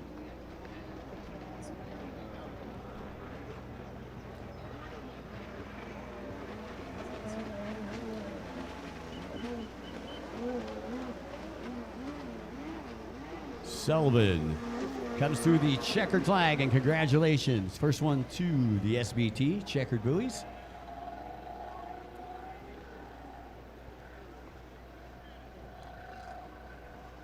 Once again, Patrick Sullivan out of Webster, New York, and he is sponsored by GPO Jet Ski, Flower City Wraps, Madman Engineering, and 30 Delta Performance. And how about that, Corsetti? Able to overtake that second place position from Eberts on boat number 11. So congratulations, Corsetti, Michelle Corsetti taking second. That'll do it here for our vintage class. Those are your top 3 as we get set to go with race number 8. And this is a super chicken class. This is just a fun class, folks. This is one of the classes they have up here on the East Coast and out on the West Coast, because we don't have any down south where I'm at in Florida, because we got too much salt in our water, and all our super chickens have passed away. These were manufactured, I believe, back in 1994, 95. It stood for the Kawasaki Sport Cruiser. And we've got a husband and wife team that are racing against each other. Tully and Susan Zipkin, both sponsored by Global Integrated Technologies, down on the starting line, ready to take off for their third moto. Susan won the first moto. Tully won the second moto.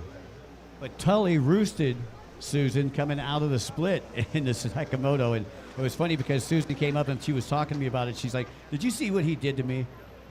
I'm like, "Ray Charles could see what he did to you." It was pretty crazy.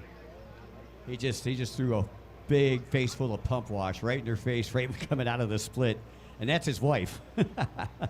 so I bet it was a tough night at the hotel last night. All right, the Zipkin Show getting ready to take center stage here on the Allegheny. Once again, I'd like to say a special thanks from all of us at East Coast Watercross for all you race fans for coming out and hanging out with us.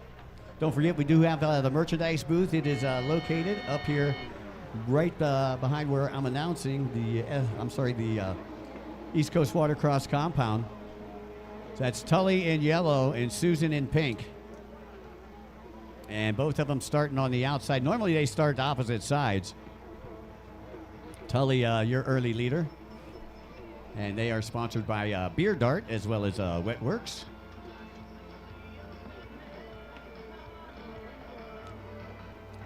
So once again, Tully with the whole shot there. And while there's only 2 racers out there, I'd like to say special thanks to some of our local sponsors here.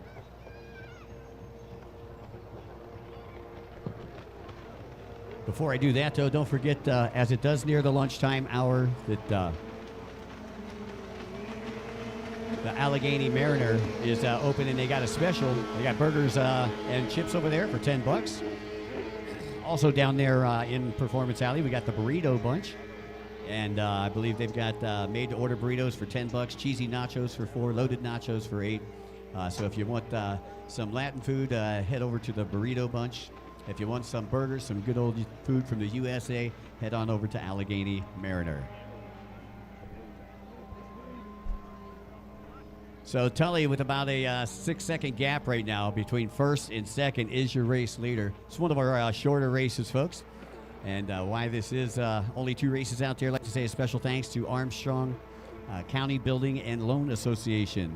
The ACBLA has been serving Armstrong County and the surrounding counties with quality services and a friendly smile since 1925. As a community savings and loan, the ACBLA takes pride in supporting and giving back to its local community of Armstrong County. Being a small hometown, savings and loan, the ACBLA is able to offer competitive deposit rates, mortgage rates, along with various other products and services with a unique personal touch to better serve the needs of their customers. Once again, that's Armstrong County Building and Loan Association. Tully Zipkin, still your leader. Now, we talked about Jay Edworthy in the runabout class turning in the fastest lap time so far of the week. That was a 54 and change. Now, the lap time on that one there, a 1:16. A 1:16 for Tully Zipkin on that last lap. So it just tells you the difference between the speeds, the different shapes of the hulls and so forth. Again, these boats are a little bit older. Haven't been manufactured, I believe, since 95. And Zipkin's starting to put a little real estate now between he and second place, his wife, Susan.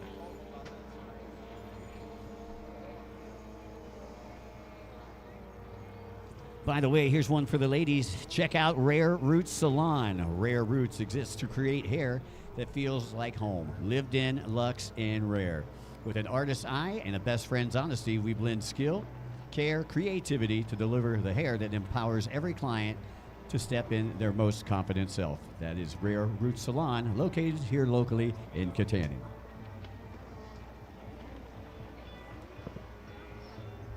Coming up next, we need race number 9. That is the Vintage X2 Open class. Vintage X2 Open should be coming through the starting line. Vintage X2 Open.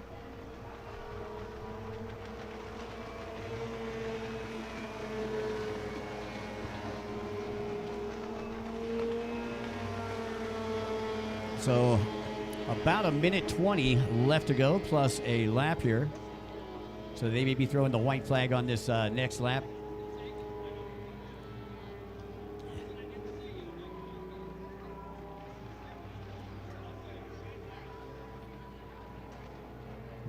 Last lap around.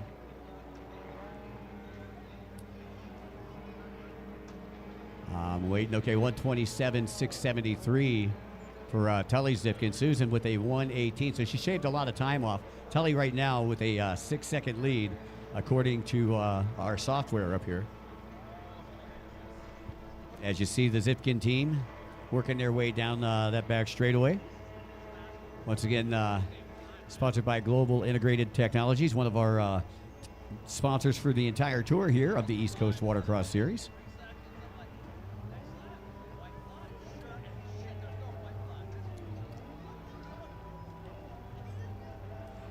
And these things here, I would say, probably the closest to driving a go-kart on water. A governor go-kart, of course. And you can see they have a hard time turning. They really got to throw their weight around. As the white flag will come out this time around. Tully Zipkin, Susan Zipkin in second. Fun group, both on and off the track.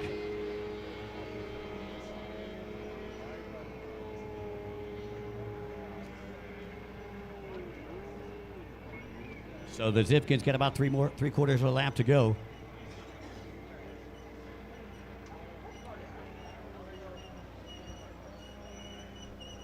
And while they're completing this race, I'd like to say a special thanks to the Ford City Lions Club. The Ford City Lions Club is dedicated to serving their community through volunteerism, charitable giving, and local service projects, from supporting youth programs and community events to helping those in need. The Lions Club is committed to making Ford City a stronger, better place to live. Together, they serve with pride, compassion, and a vision for a brighter future. That's the Ford City Lions Club.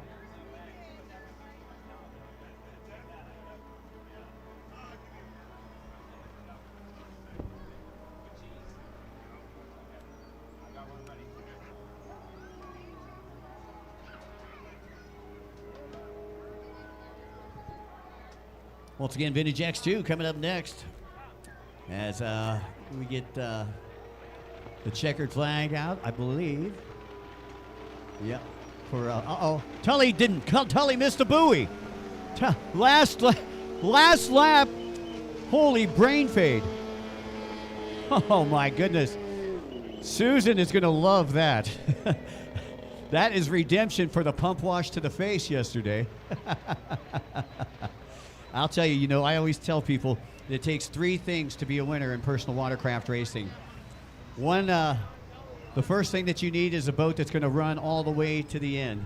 The second thing you need is the physical capacity. But the third and most important thing that you need is the mental capacity, because you get on what you call cruise control out there, because they're used to just running around. He forgot that buoy, he just straight lined. So obviously, even if he did say something about it, he straight lined the buoy, didn't even go out for it. So it's an automatic docked lap.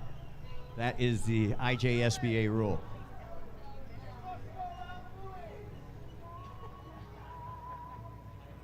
Yeah, I don't know if you can hear us down there, Tully, but there was a red buoy right here that you missed right before the checkered, buddy.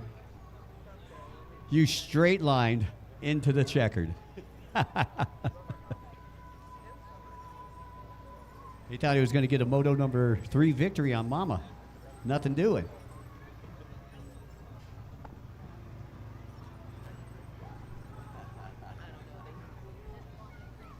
Vintage X2 Open is coming up next, folks. Before I go through the lineup, I'd like to say a special thanks to James R. Johnson. James is one of our sponsors here locally, and he would like to wish all the racers a safe weekend of racing on the water, great competition, and the best of luck as they all race toward the checkered flag. And James R. Johnson, we sure do appreciate you.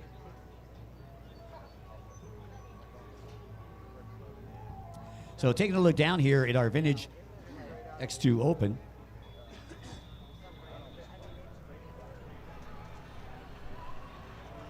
We should have boat number 3, Carl Hausch. 7 is Kayla Flitzka. Boat number 11, Warren Burke. 15 is Gage McMaster. 51, Jake Mazonsky. And 105X, Austin Beals. And we are off and away. It looks like Flitzka on the pink boat on the inside.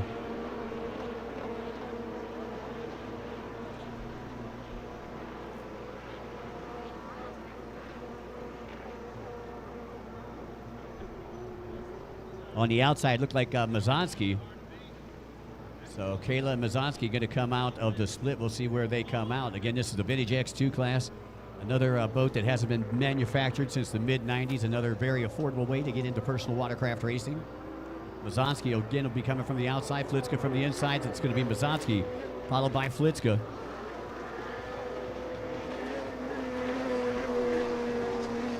And back in the third place position. That looks like Warren Burke back there in third. So Burke back there in the third position.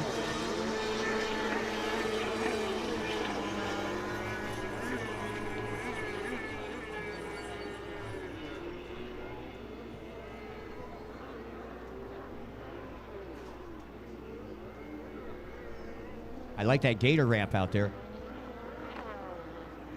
Oh, that's Carl's boat. Carl used to do freestyle as well as X2.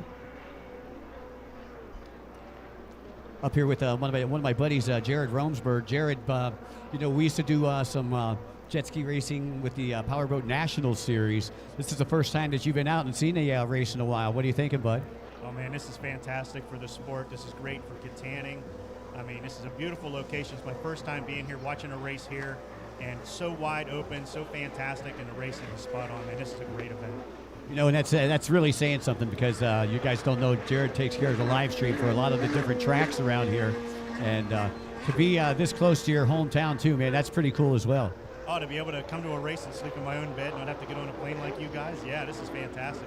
But yeah, I was just up at Sharon Speedway last night doing some sprint car racing. I'm still covered in dirt from that, and be able to come out here and see some old friends and make some new friends and see some great jet ski racing here in Kittanning. It's fantastic. Great to be here. Well, we appreciate you being here. My good friend Jared Romsberg, one of my groomsmen, as I pointed out, and one of my best friends for a long time.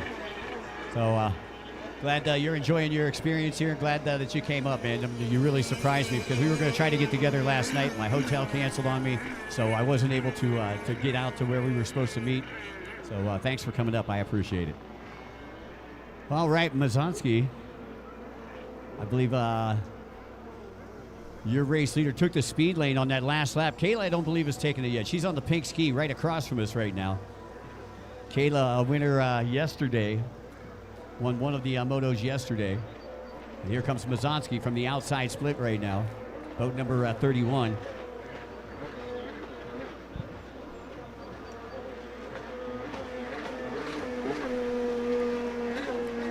Check that boat number 51, Mazanski. Mazanski sponsored by Grandma's Garage, Showtime Freestyle, Jet Trim, Rad Dudes, all helping him out. I see Warren Burke has moved up into that third place position. Kayla back into fourth. Started out in second.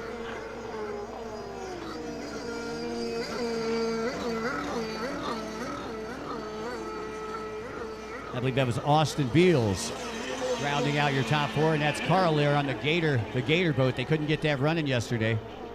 What's that they say? It's a nice paint job and everything like that, but I remember during Bike Week they had a saying. It said, "Chrome won't get you home." So that paint job ain't gonna make you any faster, but it does look good.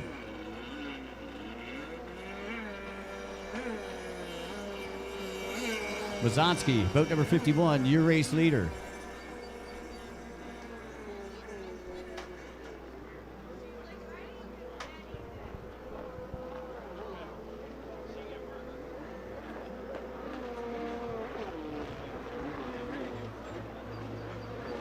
All right, this is your race leader here, Mazanski. As I take a look down, 220.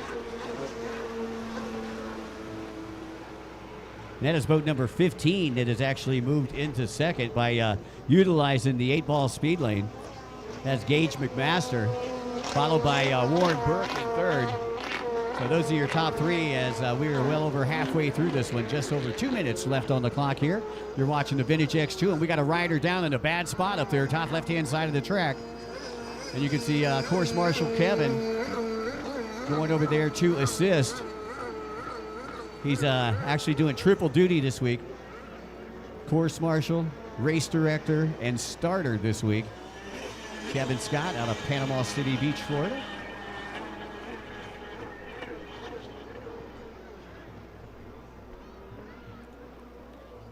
Randy, his father, going to help him out right there with showing these riders a yellow flag as they come off of that turn, so they are aware that there is a rider down in the next turn.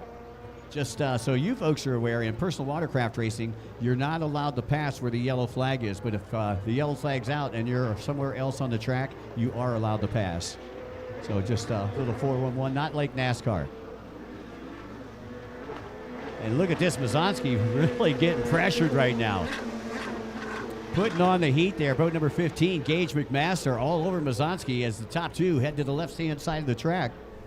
And Burke, who won the second moto yesterday, right now sitting in third with the Predator headdress.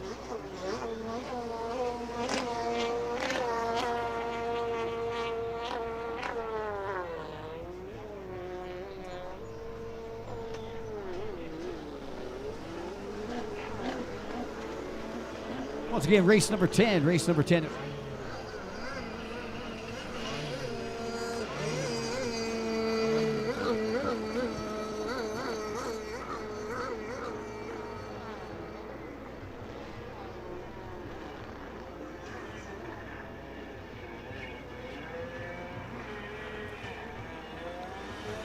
Alrighty.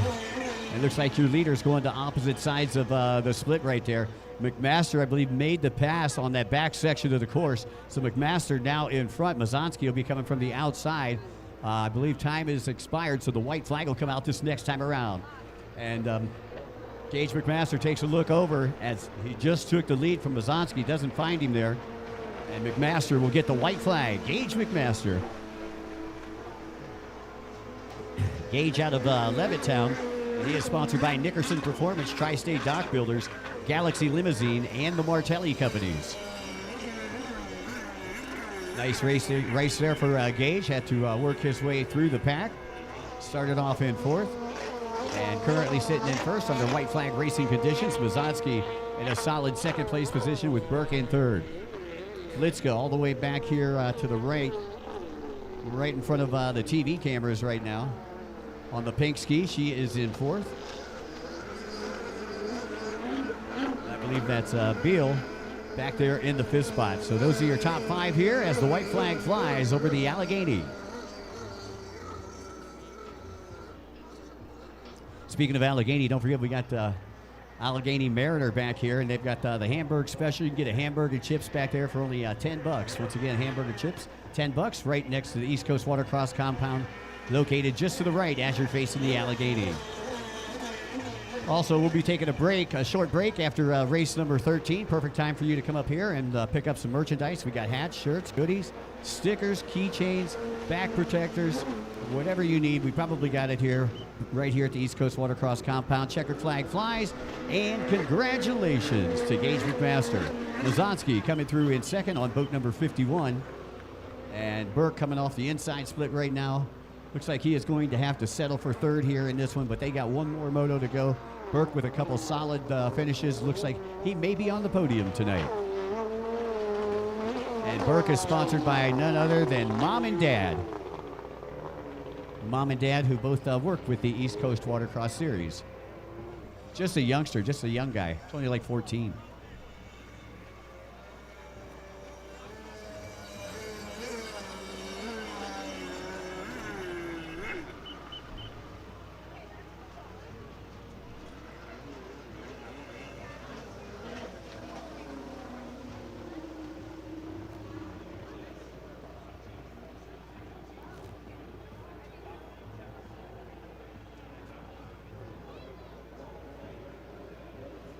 All right, once again, coming up next, we've got race number 10. Race number 10. Again, we've taken a short pause for the cause after race number 11. Sorry, after race number 13. Glad everybody could join us down here at Riverfront Park. Hope you're enjoying your day down here. Round number 2 of the Short Block Technologies East Coast Watercross Series, brought to you by Liqui-Moly. And coming up next, we've got the novice runabout 1100 Limited. And down on line, we should have boat number 8, Tully Zipkin. The C10 is David Anderson. Boat number 47, Gabor Gergerly. Boat number 125, Josh Leclerc. C193 is Kyle Miller. 210 is Tanner Batzel. Boat number 315 is Robert Targos. Boat number 427, Brody 7. And 826 is Terry, I know how to hold my line, Burke.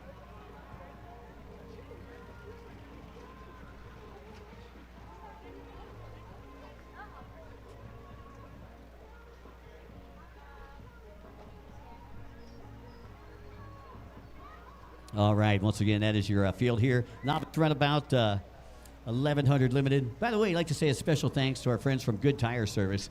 You know, Good Tire Service was started in 1971 with one store in Kittanning, only 7 employees. Today, Good Tire Service has 6 buildings, over 100 plus employees, consisting of retail locations, commercial locations, off-road service techs, off-road air conditioning techs, and they have a retread shop with the latest technology, a sales staff of 25 plus. They try to offer a full range of services and products to be able to service the customer to their best ability.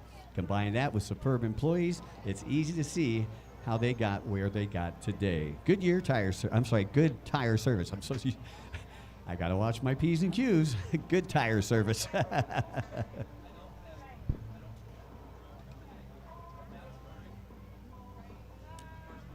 Oh yeah, is this some Blink 182?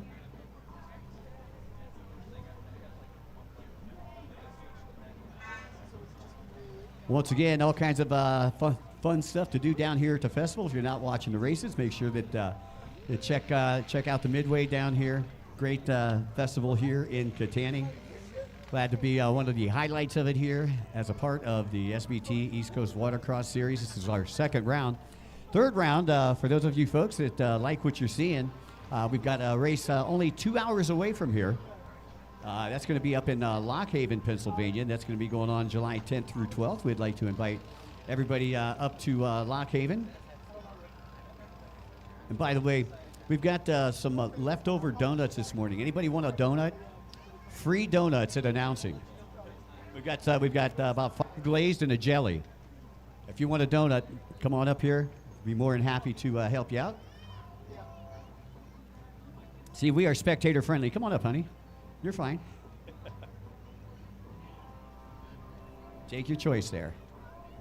Once again, if you'd like a free donut, come on up here. And I believe we got about 5 more left. We just want to get rid of them and make sure that they're off of my desk here before we go to lunch, so I have room to eat. There's Brett Hahn. Nice race, Brett.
Oh yeah, what number is she? You know? 26. Say 26. All right, folks, here we go. Get ready to go here with the novice runabout 1100 limited, and we're experimenting with some new GoPro footage. Again, we're on. You could go to the East Coast Watercross Facebook page and watch the live stream, or you could go to Pro Watercross YouTube and watch the live stream. So everything that you see here today can be gotten again after you leave here today.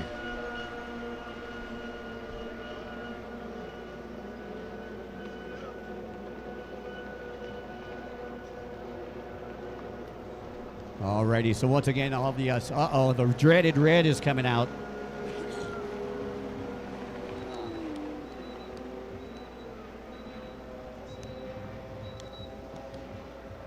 Okay, just for you first-time spectators out there, there are only a couple reasons that you'll see the red flag come out today. Whenever you see the red flag, the racers know to come back to the starting line and await further construction. But this red flag here means that either somebody jumped the start, somebody did not hold their line, they moved over too many lanes before they got to start because they're supposed to hold their lane all the way through to the first buoy, or somebody there's an accident out on the track and somebody needs to be brought in. The fourth reason that you'll see is that a buoy is floated loose and is causing danger on the track. So those are the only reasons that you'll see a red flag today. We like to try to keep that in the holster like Clint Eastwood in a spaghetti western, you know. We don't want to bring out those red flags. So once again, we'll bring them back to the line, repack, restack, re-rack, and we'll restart this one all over again. This is a novice runabout 1100 Moto number 3. And taking a look down here, we'll tell you, did well yesterday. Gabor Gergely, I believe he took a pair of seconds, but it was Josh Leclerc, 125. That's the guy you want to watch. Leclerc took 2 wins yesterday. He's out of Newington, sponsored by Blue Can Racing, Jet Trim, Showtime Freestyle, and Grandma's Garage. But he was the guy to beat. I'm not sure who they called for the flag down there, as we are kind of blocked by by everybody down there on the dock. So not quite sure who that was, but we'll see who the last one getting off the line is. You have to start with the dead engine. Uh-oh. And yeah, the C10, the red flag's coming out again. I believe it was the C10. That's what I seen. I don't know, but either way, there was some premature acceleration down on the starting line.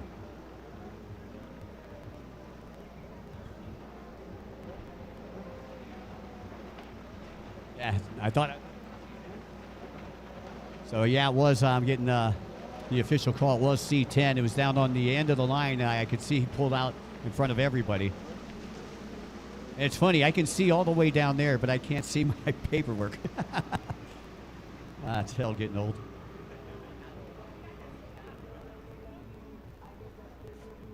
All right, folks. Well, hey, why don't you join us next weekend as we go down to North Carolina and hang out. And then the following weekend, we're going to be hanging out in the Cayman Islands. Join us down in the Cayman Islands. Nice race site down there. We're going to South Sound. But don't forget the next race here with the East Coast Watercross Series is going to be in Lock Haven. Make sure you mark this on your calendar. That is going to be July 10th through 12th. And then we're going to Plattsburgh, New York. That's going to be July 31st through August 2nd. And then to Sylvan Beach, New York to end up the tour. That's going to be August 28th through 29th. For more info, you could go to the East Coast Watercross Facebook page. Oh, that's right. We added that one, didn't we? We'll be in Avon Park, Florida, August 14th, 15th. Yeah, with Pro Watercross. I love that neighborhood, man. That was yeah, then back to Oklahoma with Pro Watercross.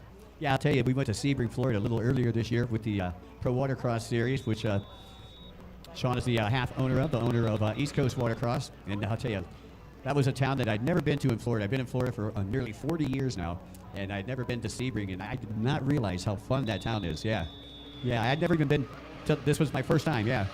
I got a couple of first times. This one, Laconia, was my first time, and Kittanning, my first time. After 40 years of being on tour. Yeah, broadened my horizons, right. I'm going to more of the B markets.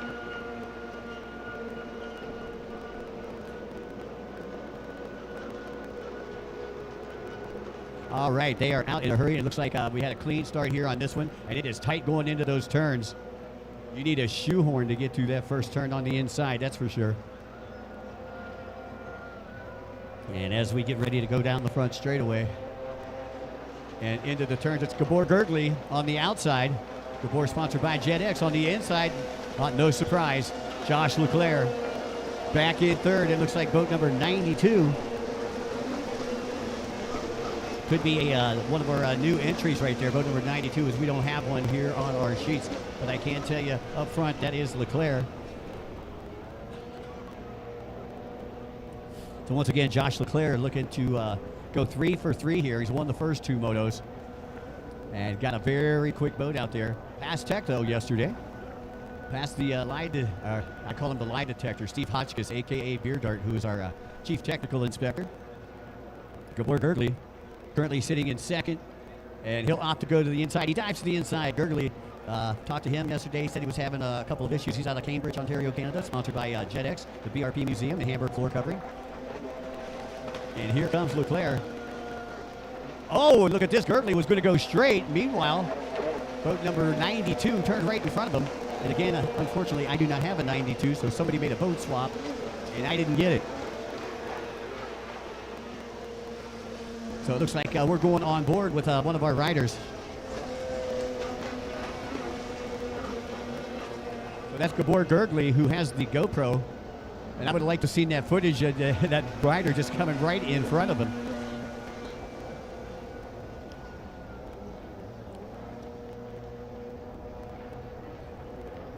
So once again, Gabor Gergely putting on the GoPro for us.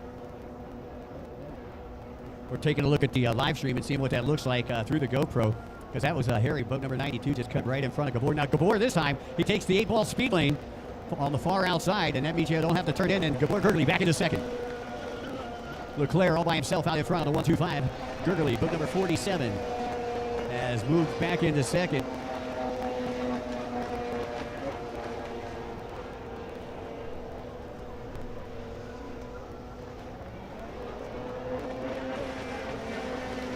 So I believe, I think we're getting confirmation here that that is Niall Miller, who is on boat number 92. And Niall didn't make it to the sheet. New entry today.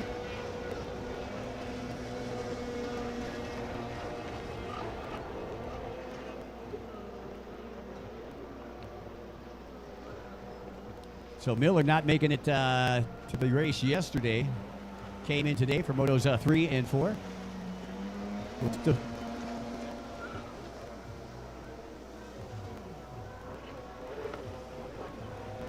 Leclerc on the 125. Again, he is sponsored by Blue Can Racing.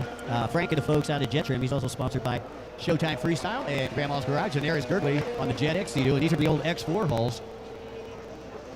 Sea-Doo quit manufacturing these hulls here back in the late 90s.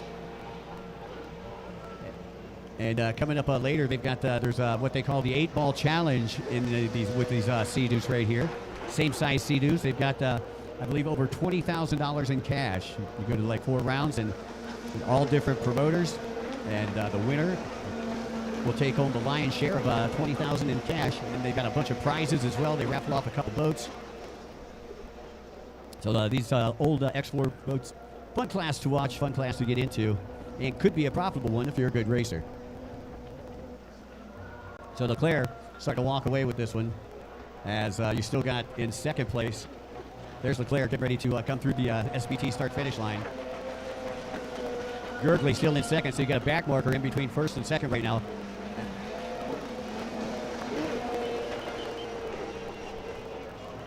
And let's see how Gurgley negotiates around the lapper. Niall Miller, boat number 92, maintaining that third place position. We'll try to go back a little further for you here.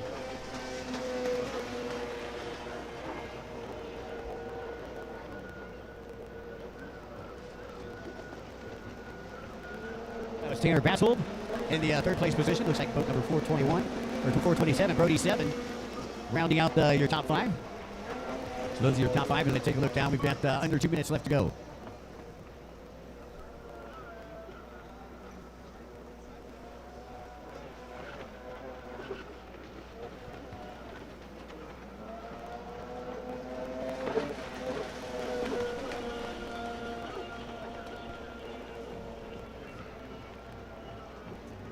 So once again, these are 2-stroke boats from the 90s that you're watching out here.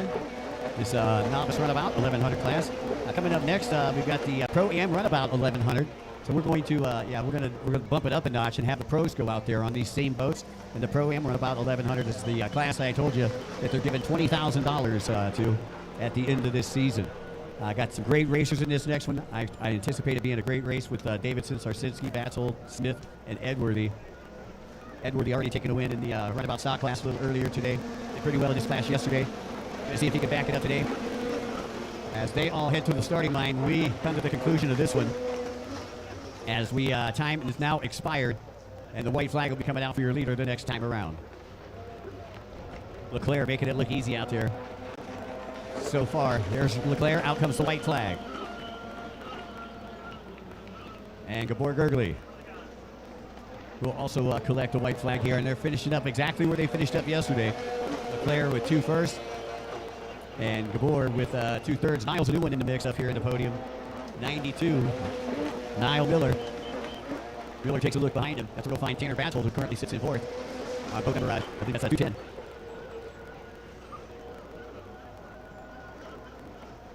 You got the old Sea-Doo XPL. Notice how it's got like a little rounder shaped hood. That is boat number 6. I'm sorry, boat number 8, Tully Zipkin. Tully sponsored by Global Integrated Technologies, Weeks Brothers Racing, as well as Beer Dart and Wetworks. So again, the white flag out, not too much time to go. And your race leader is Josh Leclerc. Here comes Leclerc, and out comes the checkered flag. Congratulations, Josh Leclerc. Taking another win here in this one. Before Gurgley, looks like he's going to take another second. And he was happy with the 2 seconds yesterday. Riding consistent. Going to make the podium real easy for us to figure out tonight if things stay like that for the 4th and final moto. It looks like Batsold on that last lap used the 8-ball speed lane to get past Niall Miller, who ends up in 4th on boat number 92. So that'll do it here for race number 10. We're going on to race number 11. Remember, there will be a break after race number 13. Take a short pause for the cause, feed the crew, and be back with 13 more races this afternoon. Hope everybody's having a nice Sunday morning here at Riverfront Park. Glad everybody could make it out. Round number 2 of the SBT. East Coast Watercross Tour presented by Liquid Molly. Sorry about that. I seen two boats get really close out there. Just kind of, I moved my train of thought. I've been talking a little too much this weekend.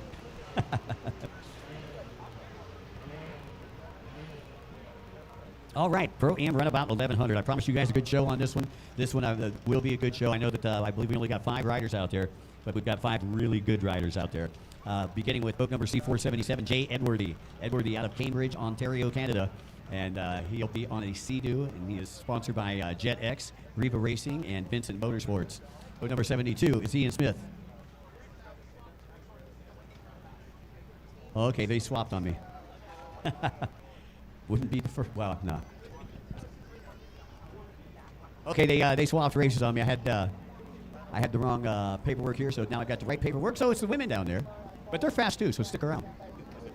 Women's Runabout, boat number 7. We got Sue Zipkin, Sue out of Newton, New Hampshire, sponsored by Global Integrated Technologies and Weeks Brothers Water Sports, as well as Beer Dart Wetworks.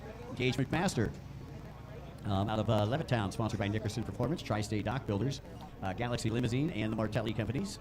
Boat number 125 is Katie Berner out of East Haddam, Connecticut, sponsored by Blue Can Racing, the Clark Group, Abstract Tool, and Computer Science. Ryder Downey is out of Bristol, Pennsylvania, sponsored by Nickerson Performance, Cassidy Painting, Lauren Nickerson, and Sunoco Race Fuels.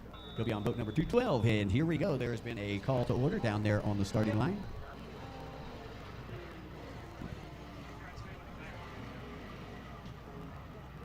As this race here looks like it's going to be 7 minutes plus a lap, 7 minutes, actually. And we are off and away. And it looked like the 125 on the inside. That is Berner, I believe. Katie Berner on the Blue Can Racing Sea-Doo. Your early race leader on the inside split.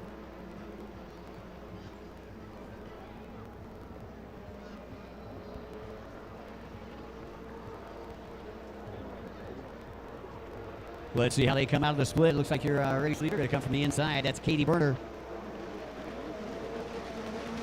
Berner, your early race leader.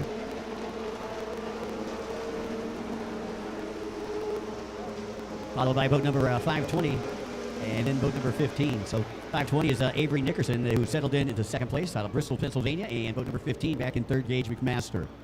So again, you got Berner out in front, followed by Nickerson, McMaster in third. And this is the Women's Runabout Limited. Most women I've seen in one of the Women's Runabout Limited classes in quite some time. Glad that there's a good contingent of them up here in this region. Throwing some classes like the Vintage X2. The Vintage X2 class was pretty big here. The Vintage classes all together have been pretty large here this weekend. Again, don't forget we've got some merchandise up here. If you'd like to go home with a souvenir this weekend, stop on up, pick up some merch right back here behind announcing. We've got t-shirts, hats, hoodies, all kinds of good stuff. Stop on up and take a look. Do some shopping on a Sunday. So it's Katie Berner. Gage McMaster uses the speed lane to move into second. 212 also using the 8-ball speed lane to move up into third.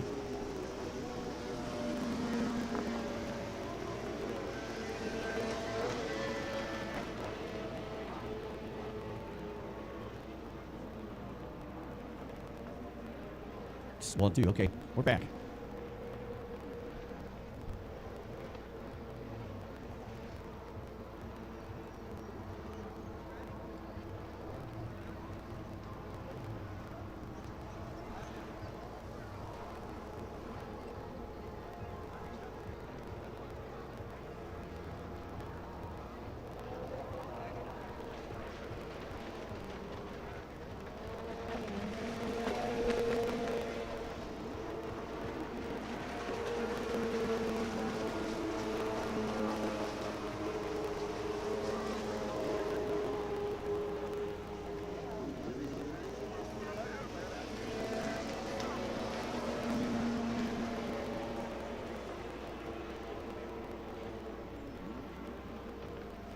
One, two.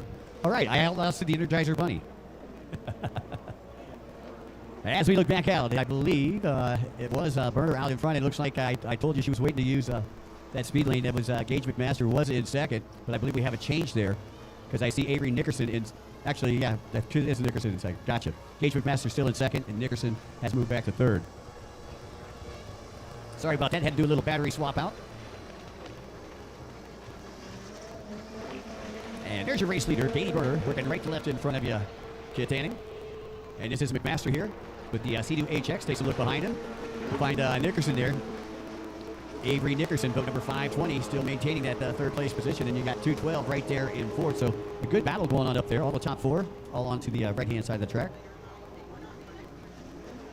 212 was Ryder Downey out of Bristol, Pennsylvania. He was back there in fourth. Again, this is a combined class with the women's runabout 1100 limited and the novice sports spec class. So there's actually two different classes out there, so we'll give two separate awards away. So winning right now in the women's runabout class is Katie Burner, and winning in the novice sports spec class is boat number 15, Gage McMaster. So again, your race leader working her way through the outside split right now. As I take a look over at time, we are under 2 minutes, I believe, left to go here in the women's runabout class. Coming up next will be the men. Well, it's not the men's, but it's the Pro-Am runabout class in the limited division. Oh, nice save right there. Burner almost, again, I was talking about the mental fitness that you need. You get that big lead and you get out there and you're running and it's later in the race. You've got to keep your focus. Got to keep that focus. As you see, Katie almost lost it coming through the horseshoe section right here in front. 2, 3, and 4, that's where the battle is out on the track right now with McMaster, Nickerson, and Ryder Downey. And you can see easy to get lost in the pump wash there. We've seen Todd Sarsinski do it a couple times in the Pro-Am runabout, Pro-Am runabout stock class a little earlier today, race number 3. They just throw a wall of white water and you don't know where you're at. You have to suddenly cut back into this yellow. You got yellow, red, yellow, just off to the right of where we're announcing before the SBT start-finish line. And we've seen a couple people almost coming off of that red right there.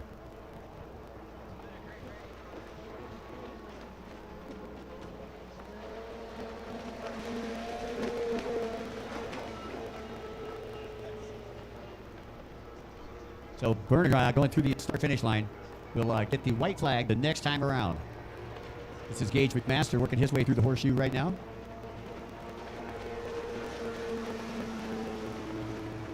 It looks like Nickerson has slipped back one. Gage McMaster using that 8-ball speed lane beside the bridge there to get past Nickerson. Nickerson still running third, though, in the women's runabout class. Gage run first in his class. And look at this battle back here in the back. I believe that's Susan Zipkin and boat number 427. So some great battling going on there. Samantha Seven. And Seven gets a little sideways there coming off that turn that we were just talking about. So Zipkin getting the better of that one. As your race leader, again, I believe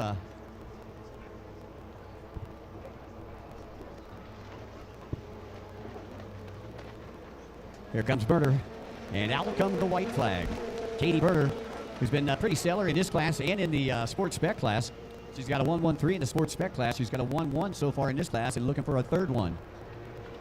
5 wins in 6 motos. That's not too bad.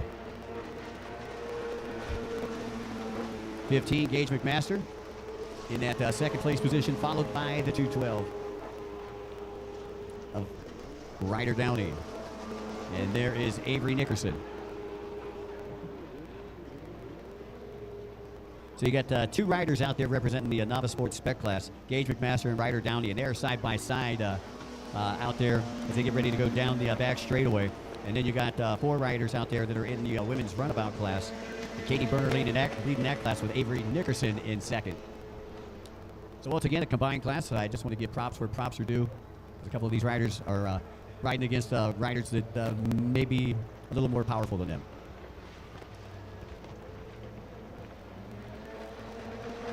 Well, here comes Burner. Out comes the checkered flag, and congratulations, Katie Burner, with another victory. How a nice round of applause for Katie. Congratulations from all of us, Katie.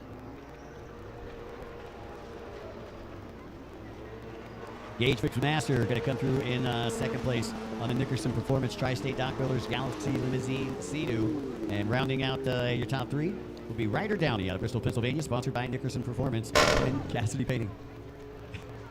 That's the GP class. It'll be coming up here in 2 races. We just want people to know. Stick around. We got two great races coming at you back to back right now, folks.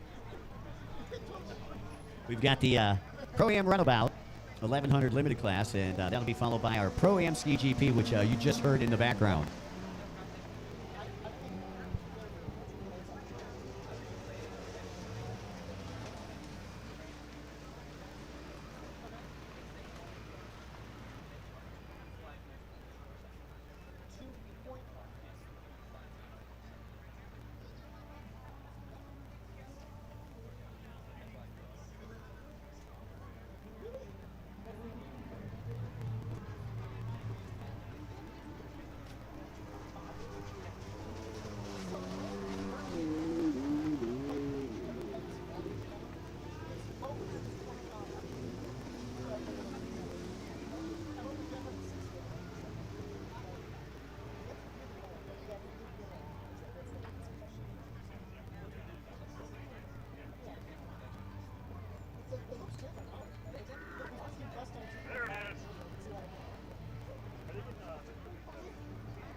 Well, two. Okay, Pro-Am Runabout 1100 limited. I promise you this was going to be a good one.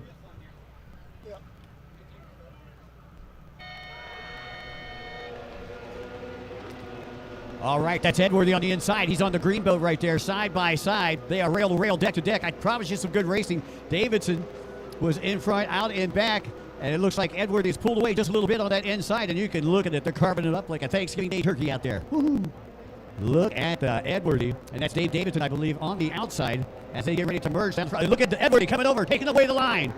Davidson having to settle in second right there.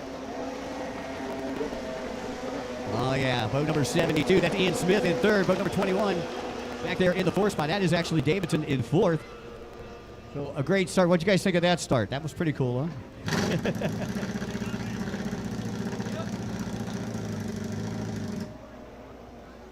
That's what $30,000 sounds like.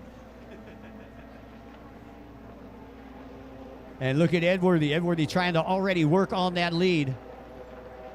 Edworthy with a victory in the Pro Runabout stock class a little earlier today. Took a second in the P1 Aquacross Series in 2025. And he's over 50 years old. And he said, Mike, I'm not retiring until I get one more championship. And you can look at that. The red boat taking the 8-ball speed lane. Actually, three of them took the 8-ball speed lane. Edworthy has not taken it yet. That is 46, Todd Sarsinski, that went ahead of Edworthy. Davidson has moved up into third. And Smith all the way back into fifth right now. So once again, uh-oh. Oh, it's Sarsinski. Oh, it looked like he lost a lanyard. And he's back up in the race. He drops two positions. Edworthy regains the lead on the back section of the track right now. Now, one of the things that's different about this race here, we've got the speed lane over here on the right, which is the blue and green triangular buoy where they don't have to come in. Over here on the left, you see the red buoy with the white top, the triangular buoy all the way out there. Well, that's what we call the Joker buoy. So they've got to hit that buoy at one time, too. So this one will make them faster on the right side, and this one's going to slow you down on the left side. So you really got to strategize as to when you take those buoys. So Edworthy, your race leader, working his way through the bubble right here. Takes a look behind him. And that's where he'll find, I believe that is 21, Davidson, 72, Smith. And there's Sarsinski after the mishap on that last one. So those are your top four here, as we've got just over 7 minutes left to go here in this Pro Runabout limited class in the 1100 division. Now, I haven't seen anybody go out toward the Joker buoy yet. I think everybody but Edworthy has hit the speed lane. So Edworthy may hit the speed lane this time just to get ahead of Davidson so he can go take that Joker buoy and maintain his lead. Let's see what the strategy is here. Edworthy He'll go back to the outside. Okay, so he's going to go to the outside split. Davidson already taking the joker buoy. He's going to go to the outside. Smitty taking the joker buoy already. He's going to the outside. So your top 1, 2, 3, 4. Sarsinski also going to the outside. Everybody going to the outside.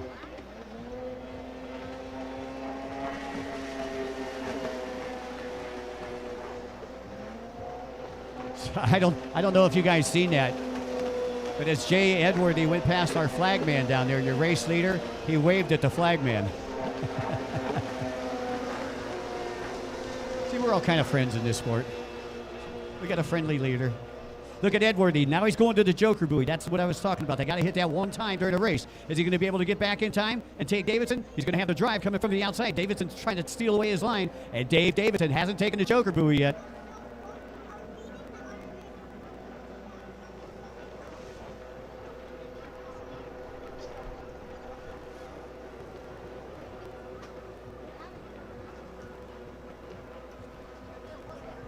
All right. Once again, special thanks to our interns over there from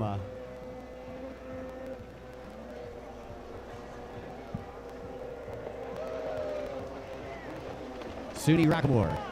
There we go. Uh-oh, Davidson. Davidson now able to get past Edworthy. Smitty watching it all happen in front of him. Ian Smith. Well, some great racing going on out here in the Pro Runabout 1100 class. And we've got the Pro Ski GP, the fastest stand-up boat you're going to see on the Allegheny this year. They'll be coming up next. So Davidson trying to extend that lead. But you got to remember, Dave Davidson, your race leader, has not hit the joker buoy yet on the far left-hand side of the track. So what he's trying to do right now is just try to amass a big enough lead to where he can hit it and he can come back in and still be ahead of Jay. Will he have enough time to do it? Well, we'll see. He's got just under 5 minutes. So again, here come your race leaders from that outside split. Well, it looks like Edworthy was able to get past Davidson again. So Edworthy used the fast lane. Oh, did you see that? Edworthy was acting like he was spooning food into his mouth as he went past the flagman. He said, "I'm eating them up, baby. I'm eating them up." Well, what I love about it is those two are best friends off the track, you know. So that was pretty awesome. I hope our cameraman got some film of that. That was pretty funny. It looked like somebody celebrating a touchdown, you know. So Edworthy down the back straightaway, Davidson in tow. Still Ian Smith back in third. And these three will be battling it out again. Race number 3 on the second side after the lunch break. Again, we'll be taking the lunch break after the next race to feed the staff. And then we'll come back this afternoon with 13 more races. So if you just got here, you like what you see, go grab yourself a hamburger from next door over here at Allegheny Mariner. They get the special $10, $10 holla, hamburger and chips.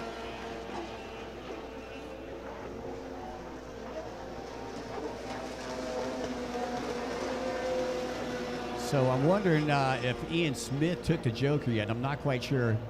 I've been keeping my eye on the lead rider here because I don't know if Davidson and Smith have actually hit that joker buoy.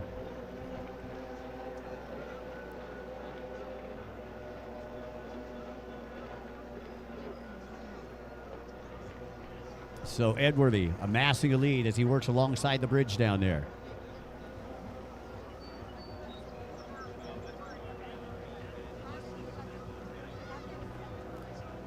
Jay Edworthy, once again, out of Canada. He is a chicken farmer. That's how he spends his Mondays through Fridays. I mean, we've got a wide variety of people here. We've got chicken farmers to doctors to lawyers.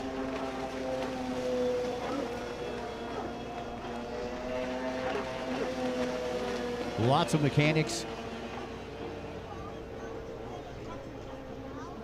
All right, the lead hasn't changed. No lead has changed yet. Now, Jay Edworthy, earlier today I checked, he had turned in the fastest lap time so far of the weekend with a 54 seconds.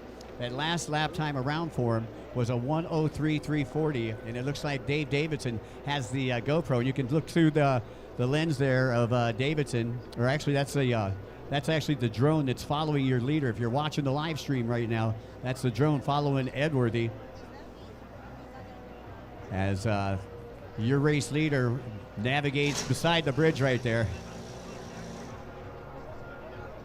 Edworthy with a 1:03.340 lap time that last time. He's only got not even a second lead over Davidson right now. Edworthy with a 1:02.747. Davidson with a 1:04.597 on that last lap. Again, Davidson on boat number 21. Third place is boat number 46. This is Zarsinski coming from our right-hand side. And Smitty still sitting in third. Zarsinski in fourth on the orange helmet. Todd Zarsinski, the owner of the BRP Museum. I believe that is located up in Buffalo near Hamburg, New York.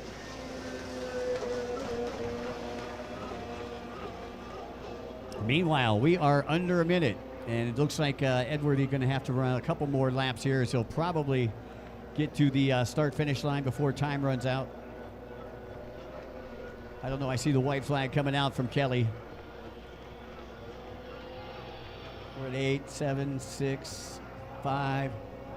Okay, so the white flag will come out for Jay this time around.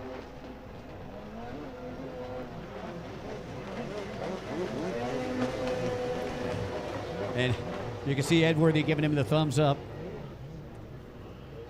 Just out here on a Sunday drive, like literally. Jay Edworthy having another fine day out here at the East Coast Nationals. Dave Davidson, Ian Smith still running in second and third, and here comes Zarsinski. That is your battle for fifth right here, coming through the start-finish line. That is Zarsinski and I believe Cove Batshold on boat number 69. So Dave slides out just a little bit coming out of that sweeping turn up there on the top left-hand side of the track. And again, the white flag, I believe, has already been out. So the checkered flag will be coming out for Jay Edworthy, our chicken farmer from Canada, sponsored by JetX and Riva Racing. One final time, one more buoy to negotiate. This deal is in the books, ladies and gentlemen. Congratulations, Jay Edworthy.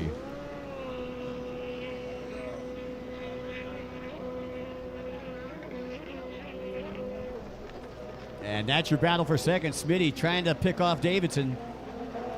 And about 30 years in age gap right there. Dave about 30 years, Smitty's senior. So they put on a good show right there. Folks, how about a nice round of applause for all our Pro Runabout 1100 racers. And this is Zarsinski and Batshold. Another great battle going on here in the back.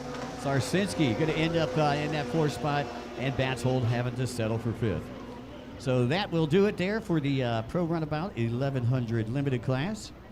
Coming up next, I'll tell you what, fastest boats that you're going to see here this weekend, getting ready to take off down online. Normally be a couple minutes here as we get these boats off and the new boats on. This is the Pro-Am Ski GP class.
Alrighty, folks, one more race here before we take a break.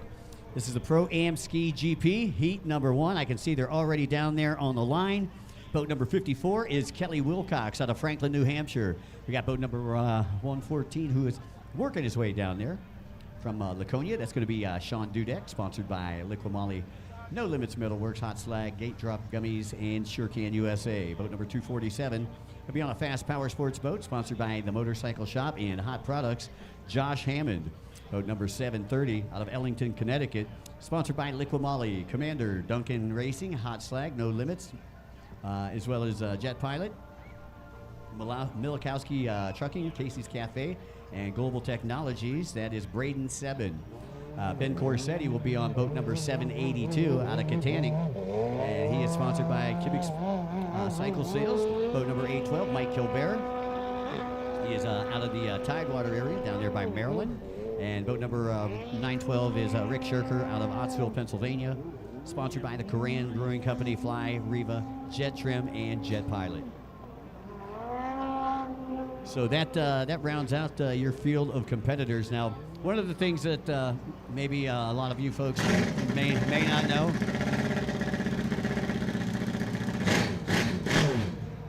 is that these are all aftermarket boats. These have got Commander, Fast Power Sports. A lot of guys will have the Pro Force or Pro Watercraft boats that are made by Chris Hagist out in Lake Havasu. Fast Power Sports is Dustin Montzuris from the Phoenix area, and then also from the Phoenix area, Steve Webster, who manufactures the Commander boats. These boats are all carbon fiber, and they all have 1,500 cc power plants. And they are fast, especially on water like this. This is what we consider fast water conditions. There ain't no waves, ain't no white caps or anything like that. So it's all about speed here with these GP boats. And people say, Mike, what does the GP mean? After you say pro ski GP. GP means open up your wallet. So how much money can you put into it? Exactly. Mom's credit card? Here we go. I hope she's got the black card.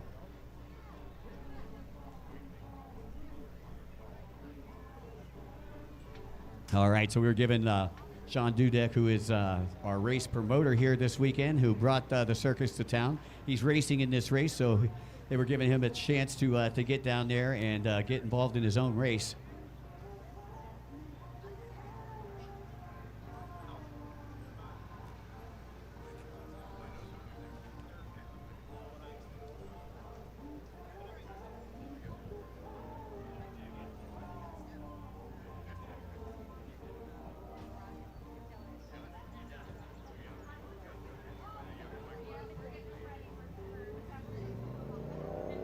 All right, while they're waiting on Sean, I'd like to say a special thanks to the following sponsor here. See, turn the page here. I'd like to say a special thanks to Next Tier Bank, located here locally.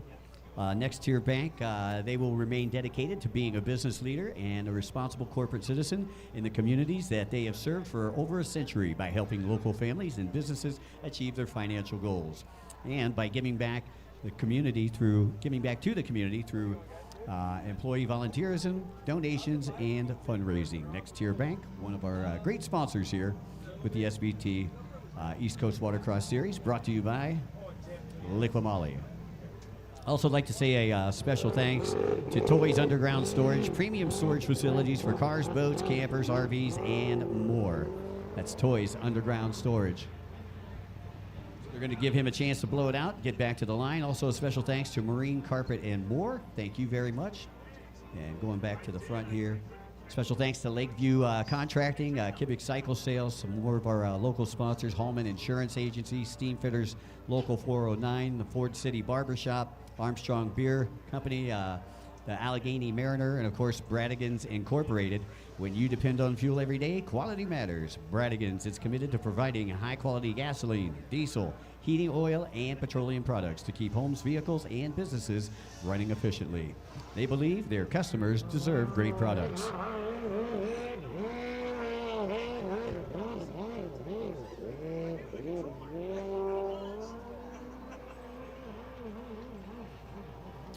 Alrighty, folks, Pro Ski GP getting set to take off down on the starting line. Once again, I believe we've got 7 of the GP boats here. Rick Shirker, boat number 912, has been perfect in this class. And he is one of Pennsylvania's own from Ottsville, Pennsylvania. Again, this is the last race before the lunch break. Take like a half-hour lunch break and then be back this afternoon with 13 more races.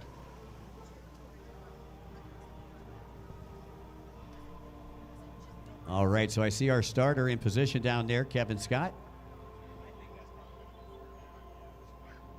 And they're just staging the boats to make sure that they are in the right positions. You have to be staged in however you finished the moto before. So however you finished in moto number 2 is how you would line up in this one right here.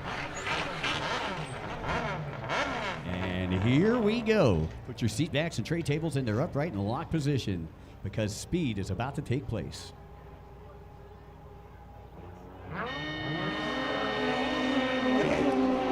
And Shirker getting a great jump on the inside.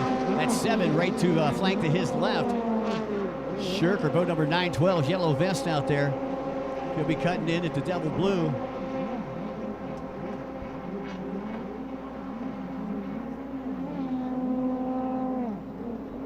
It looks like Mike Kilbear, boat number 812 on the outside. So again, 912. It's going to be Shirker. Here comes Kilbear. Him and Kilbear fought it out yesterday. Battled it out with Kilbear taking a second. 247 back there in the third spot. 247. Josh Hammond currently sitting in third. I believe that was Braden 7 that was sitting in the 4th spot here on lap number 1. And we got a rider down over there, left-hand side of the track. Oh, and I believe that might have been Sean that went down, Sean Dudek. But he is back up in the tray. Loses a couple of positions. And looks like Sean may be down again. Just had some mechanical problems before he went out there. And he is back up in the tray. He's got some fire to the engine compartment, top left-hand side of the track. But he doesn't look too happy. 912, it's Shirker, followed by Mike Kilbearer. Kilbearer been racing for about 30 years. And then you got Josh Hammond.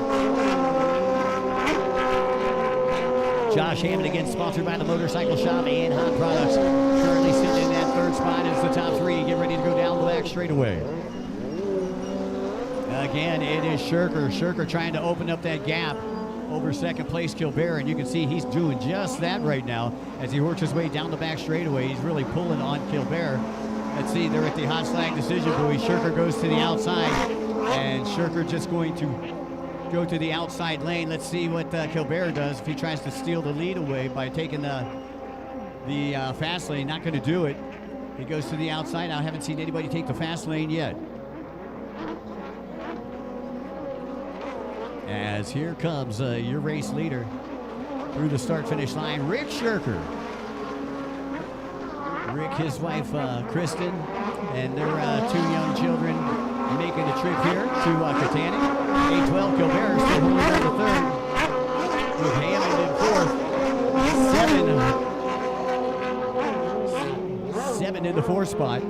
7 doing dual duty. Our 4th place rider right there actually is one of our safety marshals as well. 782, that's Corsetti, rounding out your top 5. And special thanks to Ben Corsetti for letting us stay in that Airbnb last night.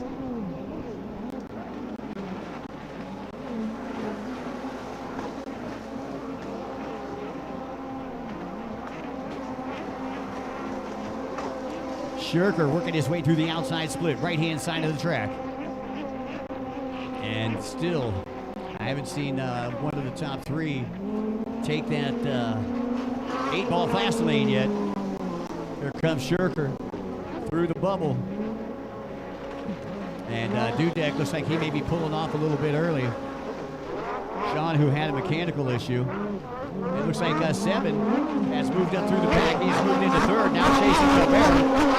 7 is proved he can take a win in this class.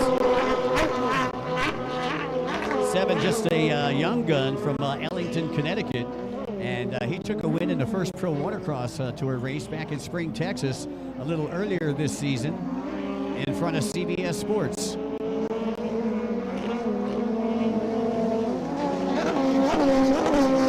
So you can see the gap between first and second on the back straightaway right now. Those are first and second right now. Let's see if Shirker just says, okay, I'm going to hit the fast lane. No, he's not going to do it this time. But 7 really closing the gap on Kilbert. About 30 years in age gap in that one, too. 7 opts to go to the inside. Kilbert goes to the outside. 7 riding the Stars and Bars boat on the inside, the red, white, and blue boat. Kilbert on the white boat. And this is your race leader coming through the start-finish line, Rick Shirker. Rick Shirker on that fast power sports machine. And look at this, 7 takes second place from Kilbert. And Kilbert's like, what just happened? And White Kilbert back into third. You better watch it because here comes Hammond. Hammond in fourth. So that's your biggest battle on the track right now for that third place position between Kilbert and Josh Hammond as they work their way onto the left-hand side of the track. Take a look back here and see what kind of lap times that we're looking at.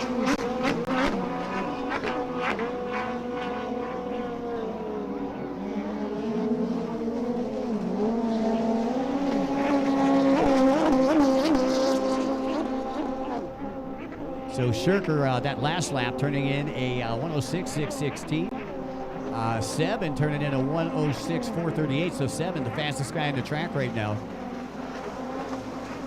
Fastest lap on the track so far here in this ski class of 55.493, and that was posted by boat number 912, Rick Shirker. So that's what's happening as far as lap times. But 7 is the quickest guy on the water right now.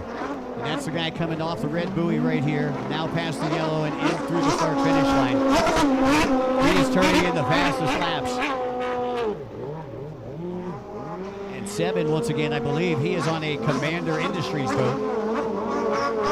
So in the battle of the aftermarket manufacturers right now, you got Fast Power Sports up in front with Rick Shirker, and second place Commander Industries with 7. Once again, 7 sponsored by Liqui Moly, Commander, as well as Champion Power Sports, 7's Lawn Service, Milikowski Trucking, Casey's Cafe, and Global Technologies, all helping this young man out as Corsetti goes through the SBT start-finish line. Once again, some great racing going on out here in our Pro-Am Ski GP class. This is their third moto. They'll be back at the end of the day.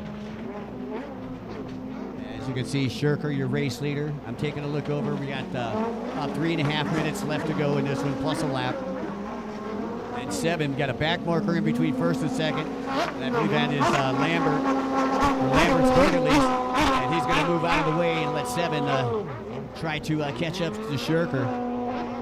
7's got his work cut out for him, that is for sure.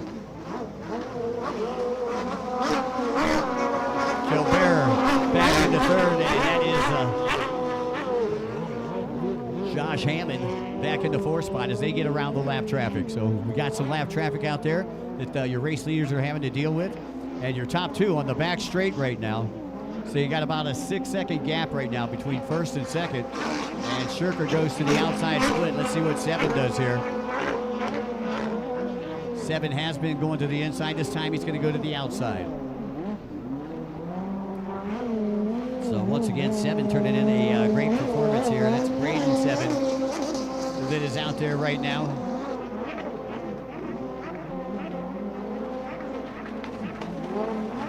Just over 2 minutes plus a lap to go. And Rick Shirker is lighting it up here. He's lighting up the Allegheny just in front of Braden 7. And 7, he can smell the blood in the water right now. He is really charging hard.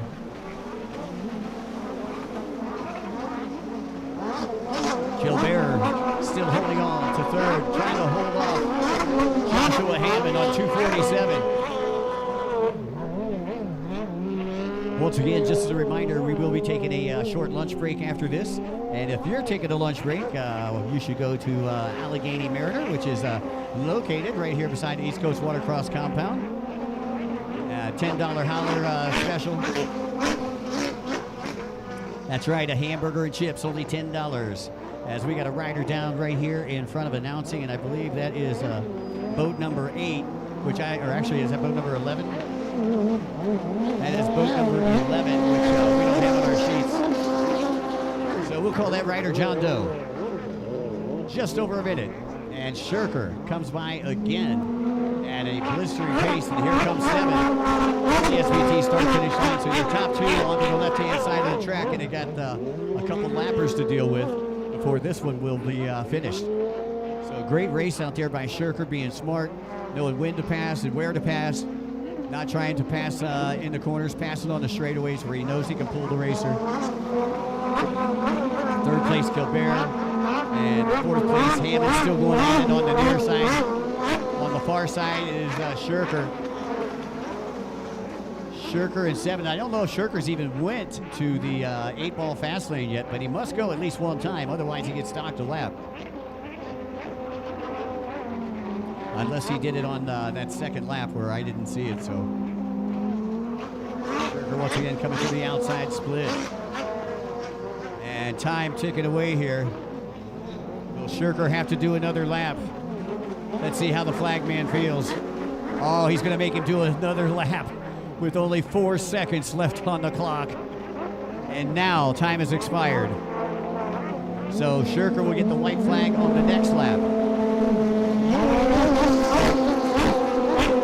A back marker in between 1st and 2nd right now. Current time on deck, it's about 12:25.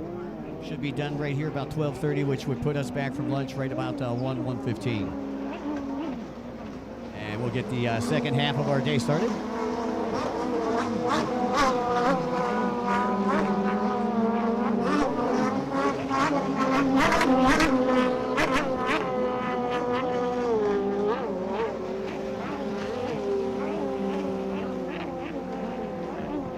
So I believe Shirker now exiting that inside split.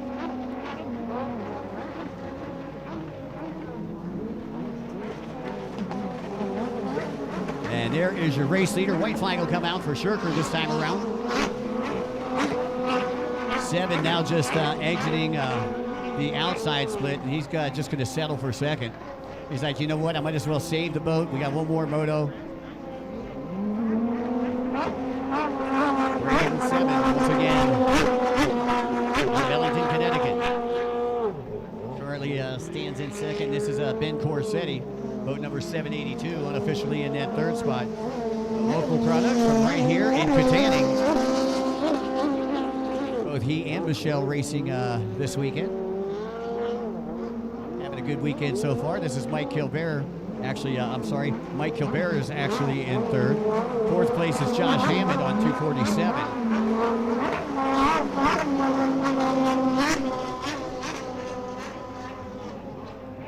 So once again, the white flag flying. This one almost finished here. This is the 3rd one. And Dudek goes down here in the splits on that inside split. Meanwhile, Shirker puts it in cruise control.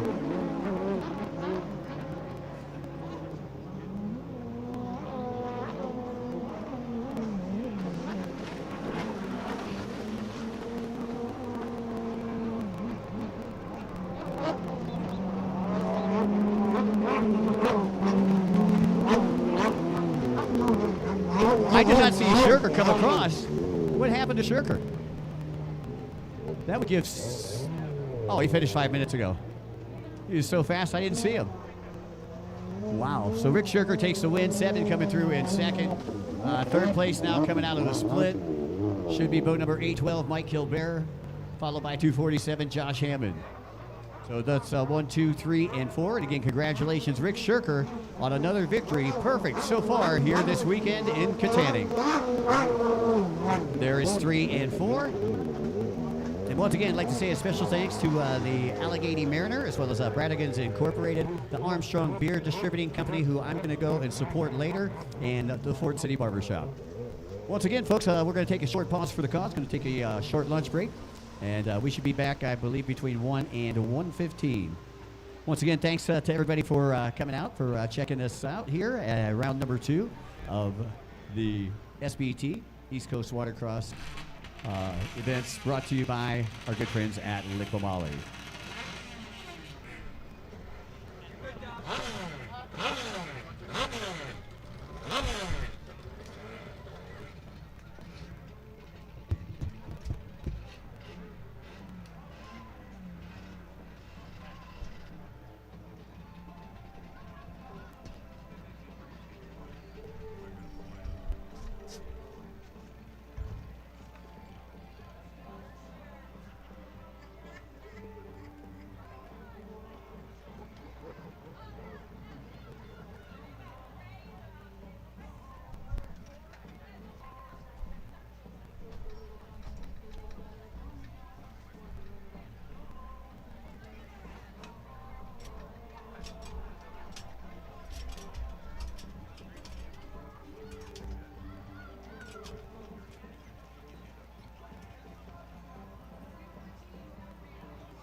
Special thanks to the Next Tier Bank, Toys Underground Storage, and Marine Carpet and more. Thanks to all those local sponsors for help bringing the tour here to Kittanning.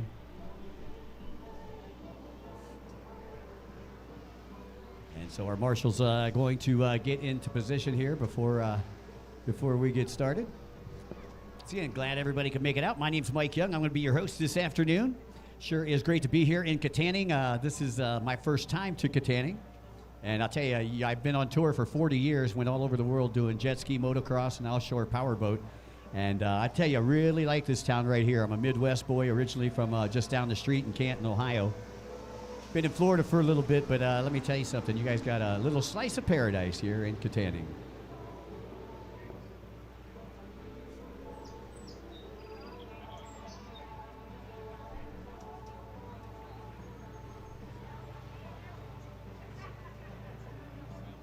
So it looks like we got our lights class lined up down online, just waiting for a couple more officials to get in position.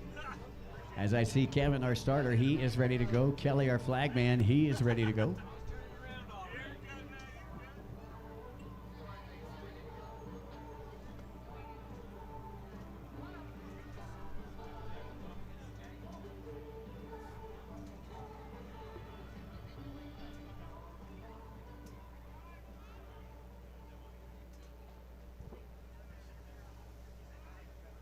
By the way, a couple of things that we did while we were here. Went over to our good friends at the Allegheny Mariner. Went to the restaurant. Didn't get the burger special here today, but went to the restaurant last night. And I'll tell you, if you go over there, all their food is pretty amazing.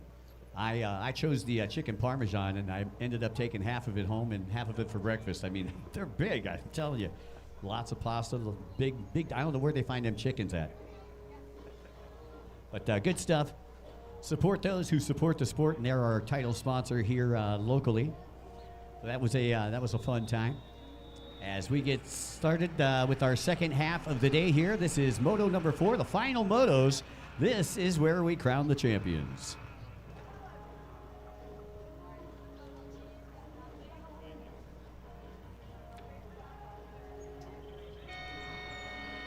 All right, the horn sounds, and we are off and away. Corsetti having a bad start there on the inside. Looked like he bobbled coming out of the gate. And that's Wilcox, I believe, that's up in front on the inside. Wilcox, easy to pick out with the black boat, 595.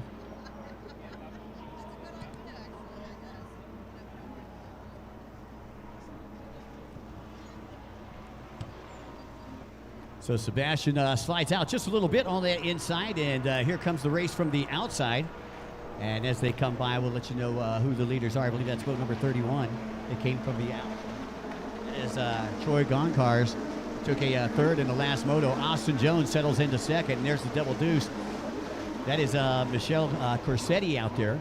Those are your top 4 here on lap number 1. And as I take a look down, I believe this was 8 minutes plus a lap here in the pro class. This is the Pro Am Ski Lights class, and for those of you spectators out there, when I say lights at the end, it's pretty much bolt-on performance. You can't do any internal work with the engine. It's all bolt-on performance.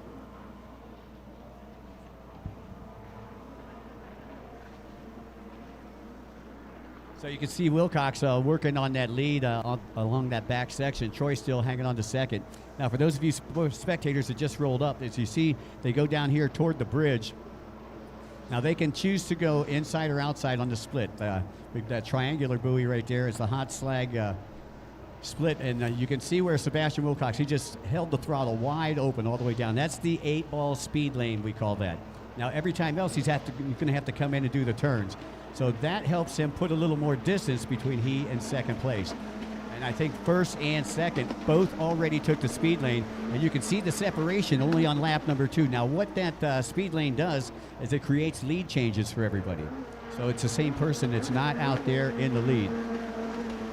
So if I was Troy, I wouldn't have done that. I wouldn't have followed the leader through that. The leader, yeah, I would have done that. But if you're in second place, you got to wait till you see that time where you can go out there and actually get past the leader by taking the speed lane and utilizing it. Instead, he played follow the leader right there. So there are your racers going down the back straightaway. Sebastian Wilcox. Sebastian, I believe, sponsored by the Commander Youth Program.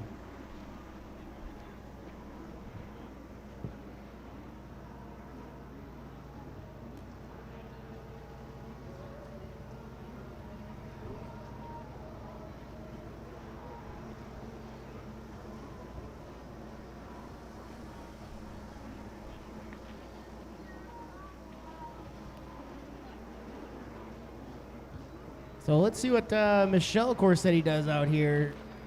She was telling me that her secret weapon is saving that speed lane to the last moto, but she was talking about it around all the other racers in this class. So I think they all figured out her MO on the fast lap. We stole the fast lap from powerboat racing, Mikey. Powerboat racing has used fast laps for years. She's basically trying to get in their head when she's talking smack around them like that. Austin Jones still maintaining that third place position, and there's Michelle right there on the double deuce. Followed by Ben, the Corsetti team. And then back there in the fifth spot, I believe that was boat number 189, Nolan Fiala. So that rounds out your top five. And I take a look down again. We got just over 4 minutes left to go in this one. And taking a look back here, 1:14.331. That was the time that Wilcox turned in on that last lap time. His fastest lap time, a 1:08.238. Still got Goncars back there in second. Austin Jones in third. Michelle and Ben running 4 and 5 right now. The Corsetti family. So, Mikey, that was a 1:08 was the fastest lap? What's that? That was 1:08 was the fastest lap? 1:08 was the fastest lap. That must have been a fast lane then. So that's a 6-second advantage to the fast lane. Yeah, I'll tell you, and you gotta know when you gotta hit that.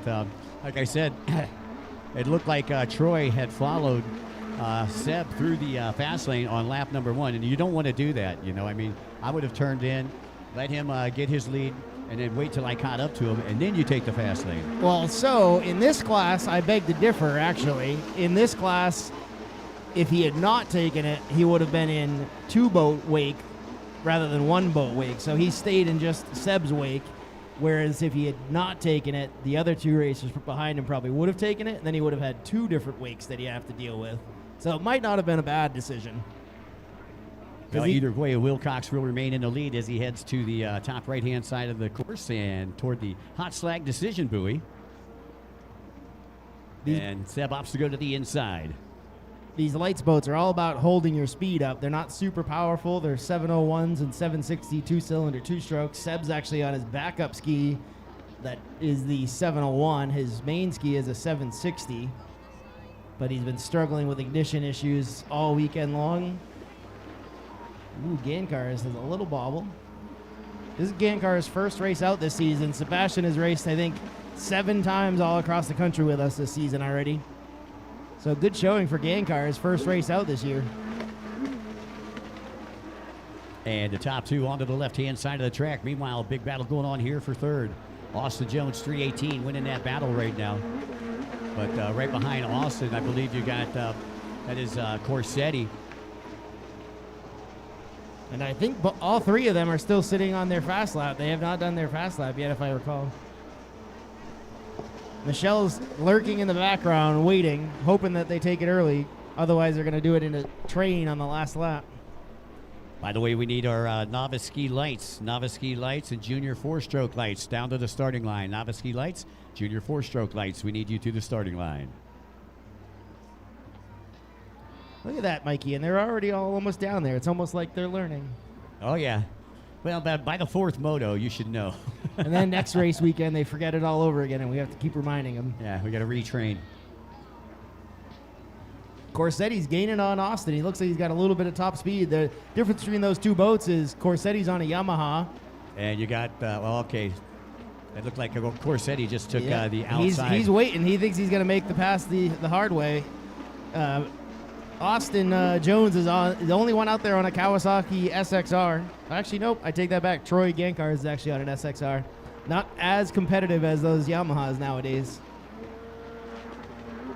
Just get this battle for third still raging on. Austin Jones, he's out of Buffalo, New York, boat number 318. And Austin sponsored by Heveler's Sales and Service, as well as Greg's Auto Parts and 300 Motorsports. Now this lap around, if I'm Ben Corsetti, I'm taking that fast. Oh, Ben Corsetti goes down in the back section. Michelle gets by Ben. Ben gets up, try to hold her off, can't do it. So Michelle does not have enough room to make up the distance on the fast lane either. And I believe Austin still has that in his back pocket. Gankar is still doing everything he can to latch onto the back of Wilcox. Playing fall. Oh, Gankar spins out. Shouldn't have said his name, Mikey. Uh-oh, the announcer curse. The announcer curse, look out. You know, one thing that I'm noticing, Sean, is the fact that, when we started today, I mean, this water was completely slick flat. This is probably the roughest that we've seen it all day. And I know it's not that windy or anything, but this is probably the roughest that we've seen the water all day. Once again, Jones now got his hands full with boat number 31. That is Goncars, Troy Goncars. Yep.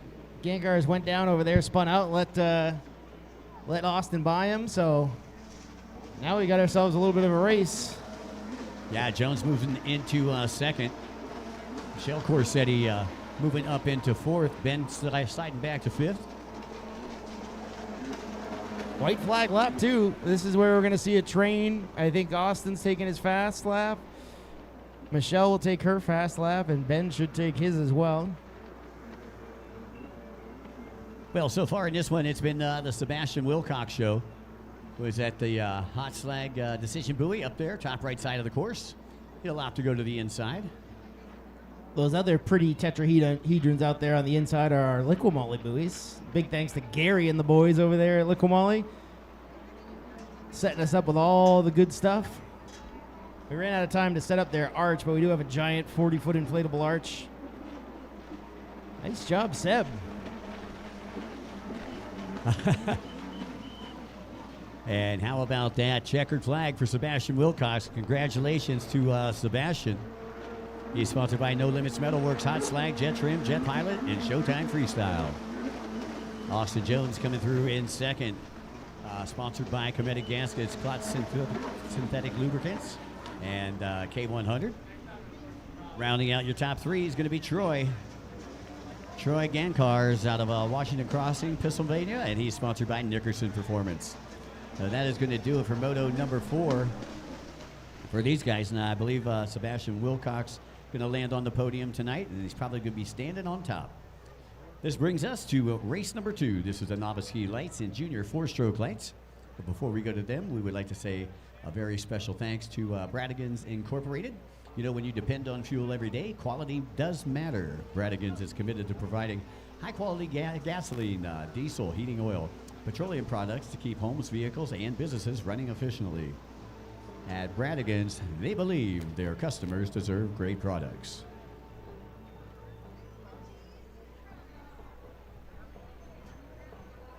Okay, representing the Novice Ski Lights down there on boat number 6 out of Connellsville. He's sponsored by Special K's Playtime at YouTube. That is Kenny Callahan. Boat number 40 out of Massachusetts is Austin Brown. Boat number 53 is Caleb Bowser. 69 is Brock Hedlund out of Adrian, Pennsylvania. And I love his sponsors. Brock's sponsors are Copenhagen Long Cut, Busch Light, and Tonka Trucks. I think I could be his teammate. Boat number 196 out of Kittanning, sponsored by Kivik Cycle Sales, is Tammy Sell. And rounding out your field, boat number 220 from Mansfield, Ohio, sponsored by Fuel Run Racing, Aero Disc, Liqueur, Automotive Services, Easy Ski Hitch Haulers, VersaPlug, Jet Blast Performance, and the Junior Stars of Florida. That's Ellie Mini Stroke Stevens. This is race number 2. Race number 3, Pro-Am Runabout Stock. Stand by.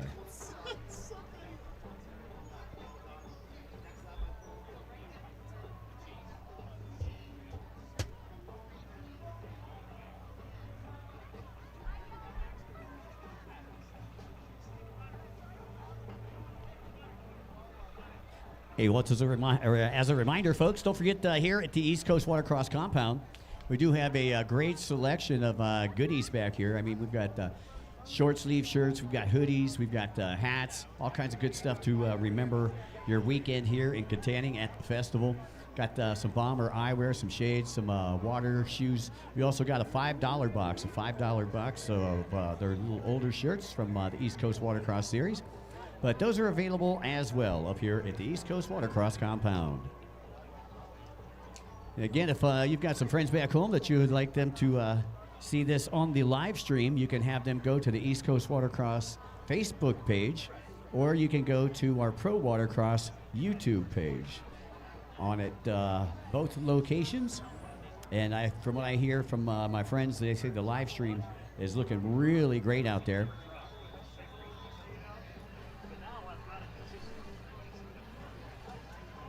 Special thanks to our interns from SUNY Brockmore. All right, the horn sounds, and race number 2 out and away, and well, just like the first 2 races, boat number 40 off to a great jump out there. And he has been unstoppable in this class. That is Austin Brown out of Massachusetts. Brown has dominated this class, taking wins in Motos 1, 2, and 3. Don't have any sponsors here for Austin Brown, so he may be one of the privateers out there. Maybe you got a shop and you're looking to get into racing, looking to sponsor a racer. Austin Brown is an up-and-coming novice lights racer. As you can see him working his way to, we'll call it the bubble section, and through the start-finish line. Once again, this race here, 6 minutes plus a lap.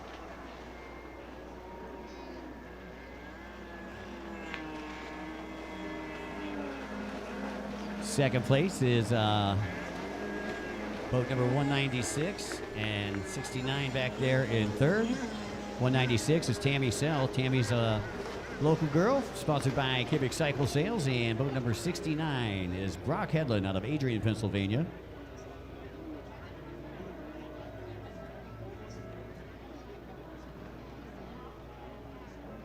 So Austin Brown, Tammy Sell, and Brock Hedlund, 1, 2, and 3.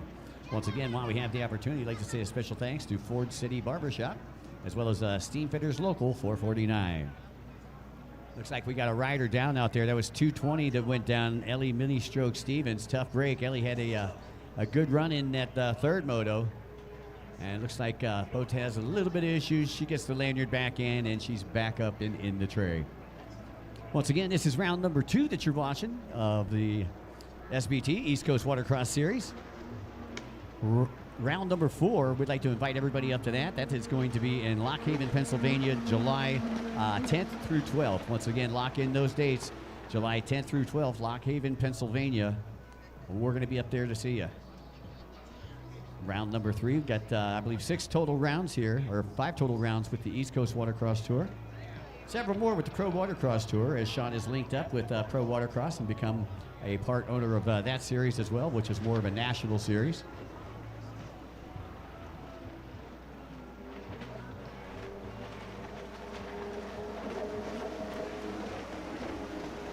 And boat number 69 has moved up into second place. That is Brock Hedlund.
Alrighty, sorry about that, folks. Getting some information. We're trying some new stuff with our live stream here coming up in this next class. You guys are going to love this next class, the Pro-Am Runabout Stock class. This one has not disappointed in the first 3 motos. We got 4 riders that are going at it in that class, but I mean, they have really, really been going at it. Lots of lead changes. I believe in moto number 3, there was 6 lead changes in that class. But we're actually going to be able to go on board live for the live stream with Todd Sarsinski, and we're going to watch the starts and everything like that. So I'm going to let everybody know, for those of you who are watching in at home on the SBT live stream, when exactly that we're going to be going to Todd's. He's got a 360 GoPro camera, so he'll be able to look at Todd, and he'll be able to look at what's going on around Todd. So it should be some pretty awesome footage for those of you folks that are watching it at home, or for those of you folks that want to go home and rewatch the YouTube channel. Once again, this is a novice ski lights class. Austin Brown, still your race leader out there.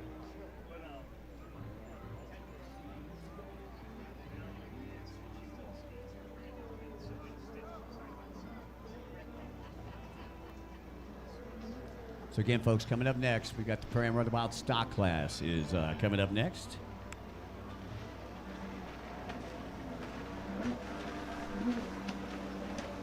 And it looks like time is about to expire here in race number 2. We are at 4, 3, 2, 1. And their time is up, so the next time Austin comes around, he'll get the white flag. Once again, Austin Brown out of Massachusetts.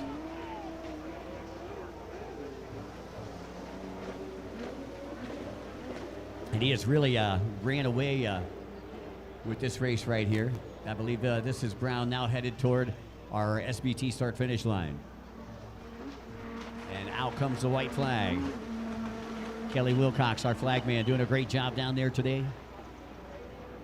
As he gets the white flag, Austin Brown looking for 4 moto wins this weekend. A perfect weekend so far for downtown Austin Brown.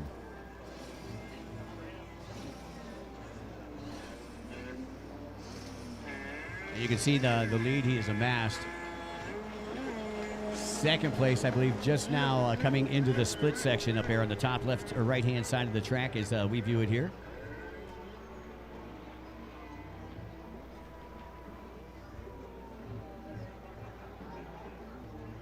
Again, I'd like to say a special thanks to our good friends from Lakeview Contracting as well as Kibbick Cycle Sales.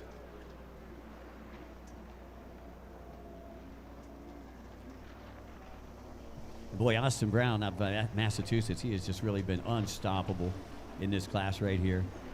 4 moto wins. Coming up next again is going to be our Pro-Am Runabout Stock class. That's 196. That's second place right there. Tammy Sell, sponsored by Kibbick Cycle Sales here locally. She's had a really good weekend.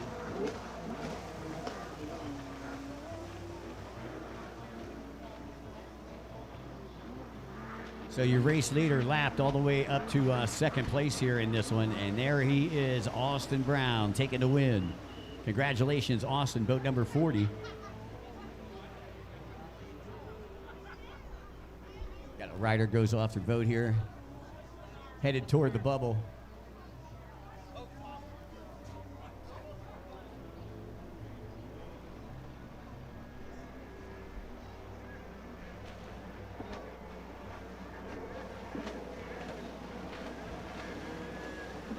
And that's boat number 69, I believe, who will end up after the jet spray clears. He will end up in third place. As Brock Hedlund, sponsored by Busch Light, Tonka Trucks, and Copenhagen Long Cut. Second place still out on the track right now. Second place, Tammy Sell, for those of you who want to be in the know. Pro-Am Runabout Stock class is coming up next. And guarantee you we won't be sitting down for that one.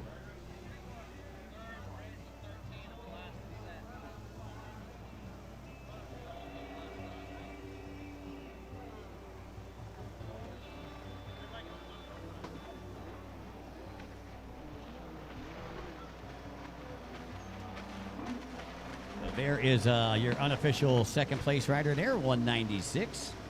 And that is Tammy Sell from a Kittanning local, sponsored by Kivix. Next up, Pro-Am Runabout Stock Class. Pro-Am Runabout Stock Class is coming up next. Got one of your local folks here from right here in Kittanning. Boat number 4 is Brock Schreesenost. And then you got boat number 46, who is out of Buffalo, New York. He's sponsored by the BRP Museum, JetX Performance, Riva, Hepler's Sales, and Freedom Racing, Todd Sarsinski. Boat number 126 out of Hilton, New York, sponsored by Smitty's Automotive, JetX, Jet Pilot, Sea-Doo Polaris, Race Lab, and Riva Racing. That's Ian Smith, 477, out of Cambridge, Ontario, Canada. And he is sponsored by Team Vincent Motorsports, JetX, as well as Riva Racing. Now, as I pointed out during the middle of that last race, we're trying something new with our live stream here. We've got a fully rotating GoPro on Todd Sarsinski, boat number 46's boat. So you'll actually, if you're watching the live stream, you'll be able to see exactly what he's seeing through his lenses, as it is mounted up on his hood. Again, this is something new. We haven't tried it yet. We thought it'd look cool.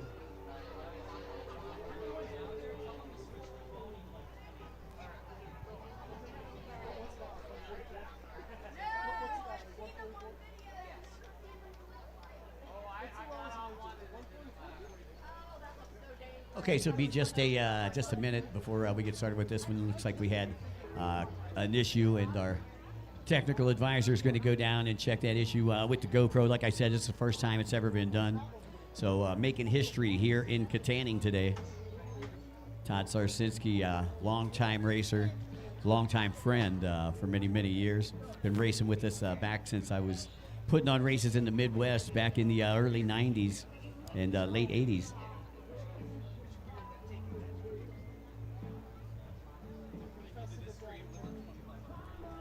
Now, the battles that we've seen have been pretty epic between boat number 477, Jay Edworthy, boat number 126, Ian Smith. They've battled it out. Like I said, six lead changes in the last moto. And once again, with this one here, not only do they have the speed lane over here on the right-hand side underneath the bridge, but on the left-hand side, you see the buoy that's the farthest buoy away from us. Buoy's got the white top, triangle buoy. Okay, that is what we're going to call the Joker buoy for this one. So the speed lane, that's going to help them get a little bit faster. They're going to gain some seconds right there. But if you have to go out and take the Joker buoy, you're going to lose time there. So again, that's going to create a lot of lead changes, and you really got to strategize when you're going to take each one of them and make sure that you have a big enough lead, or you know that you're going to be able to pass if you're using the speed lane by utilizing that. So again, trying a couple new things out here this weekend.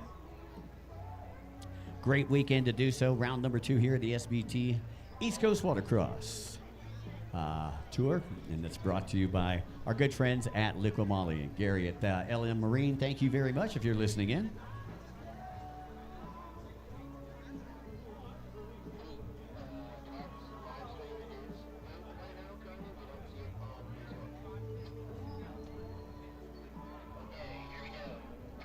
All right, looks like they've got everything handled as we get set to go here.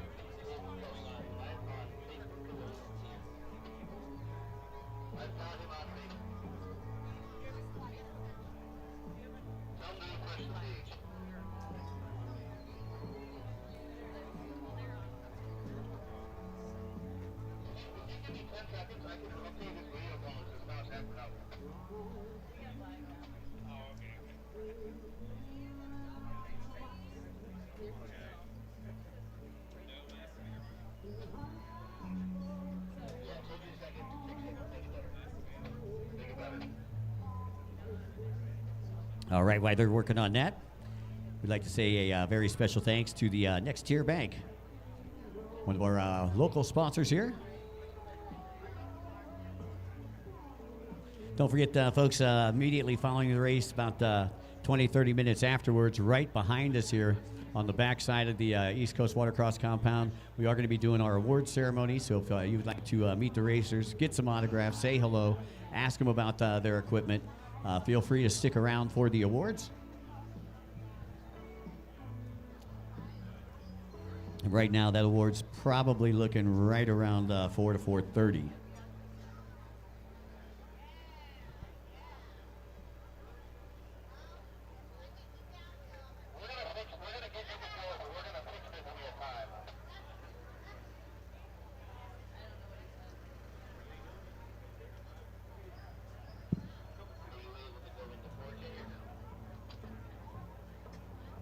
Not easily right now, unfortunately. So we're going to go with what we got, if that's okay.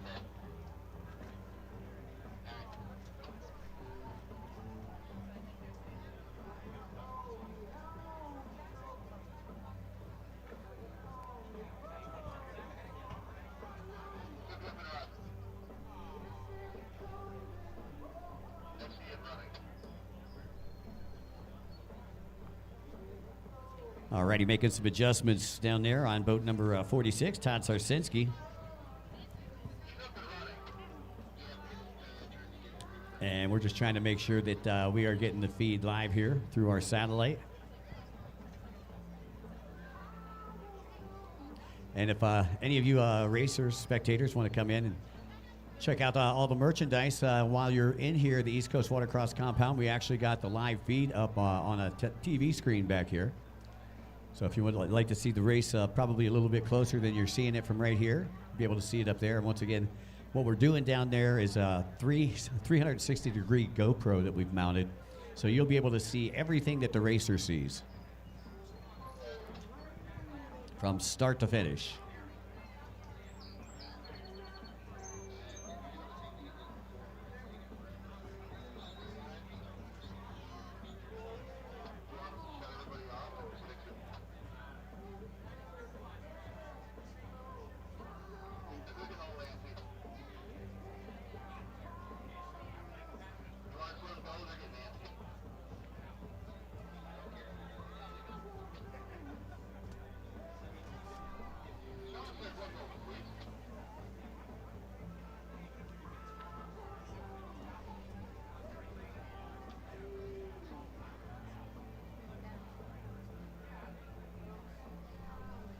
Sorry, folks, I'm just waiting for an okay right here. I apologize. I'm normally not too mic silent, but I'm just awaiting some direction here.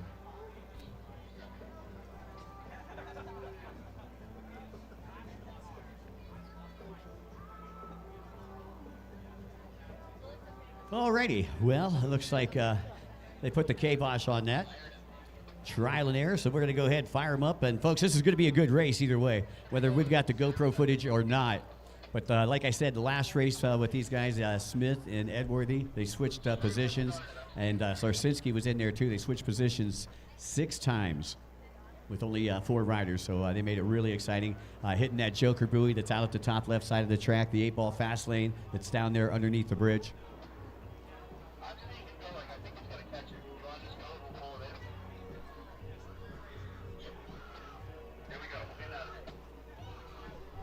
All right, so Kevin about to give him a call to order from what I'm hearing as far as radio chatter.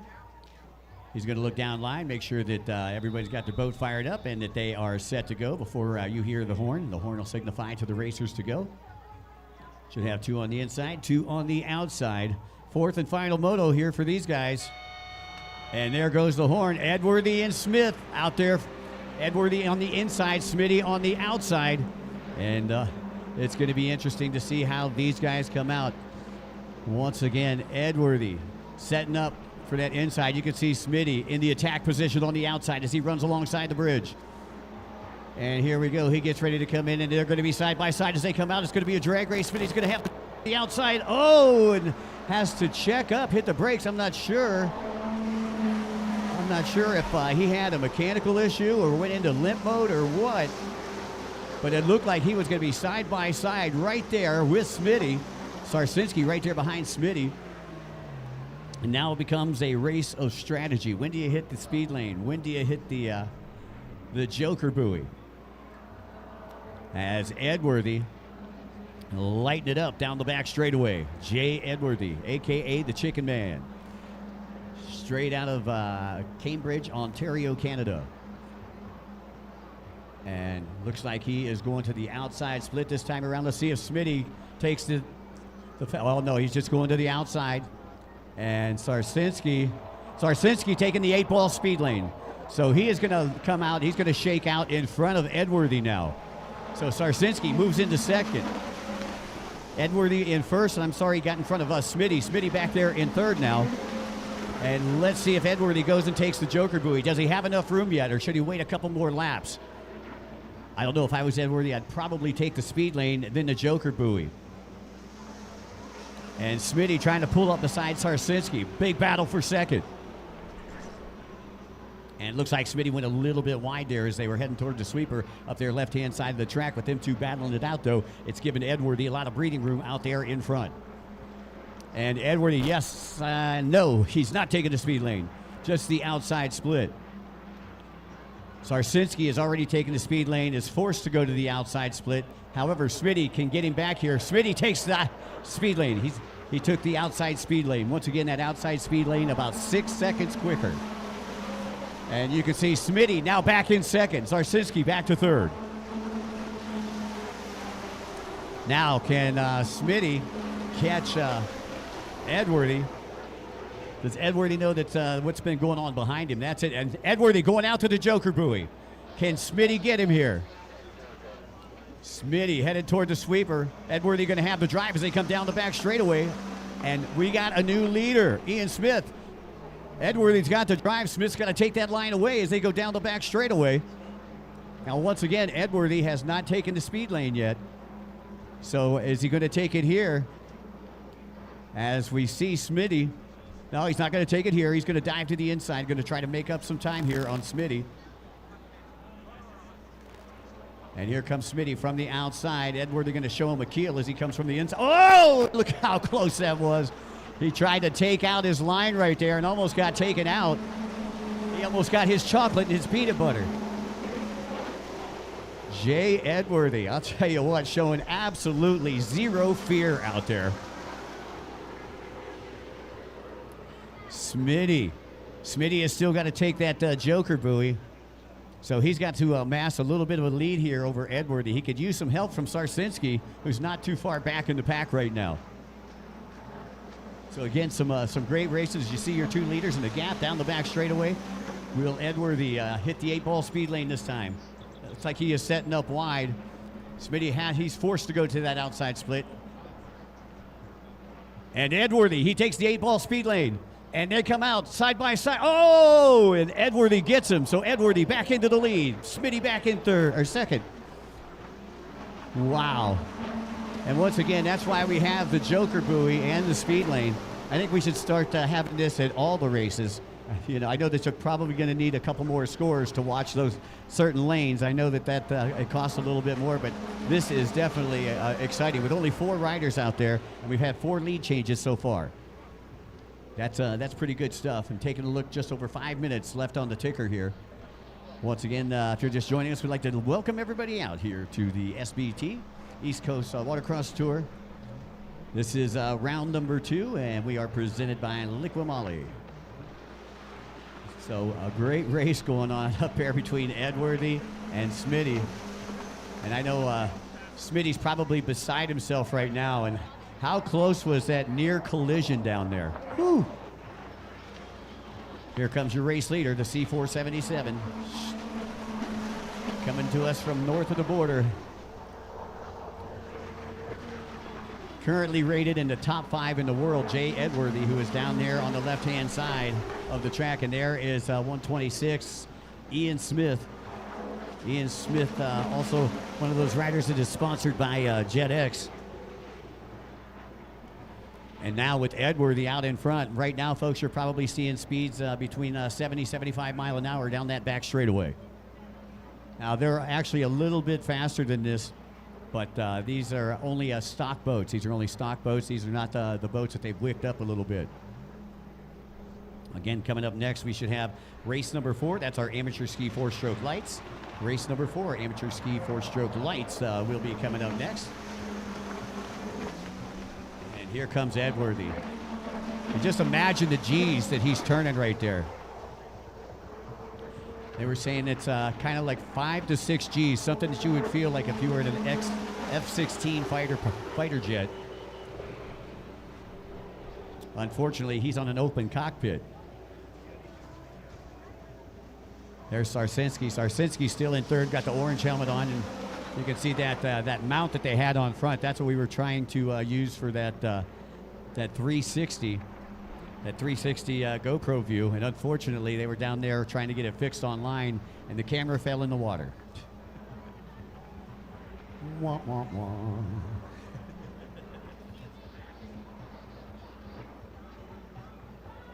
So now I would say that Smith is probably hoping for some divine intervention. Now you've got a lapped rider in between first and second, and I believe that's Brock, who lives here locally on boat number 4. Ian Smith, another one of the top-rated racers in the United States when it comes to endurance racing. This is more of a closed course racing, more of a tighter track than a lot of these endurance racers are used to. So let's take a look up here. We'll try to give you some stats as to what's going on. So an 8-second lead right now for Edworthy, and Edworthy, that last lap around, a 55.236. 55.236, but Smith with a 53.55, fastest rider on the track that last lap. So second place may be down, but he ain't out. There's still plenty of time to go with over 2.5 minutes left.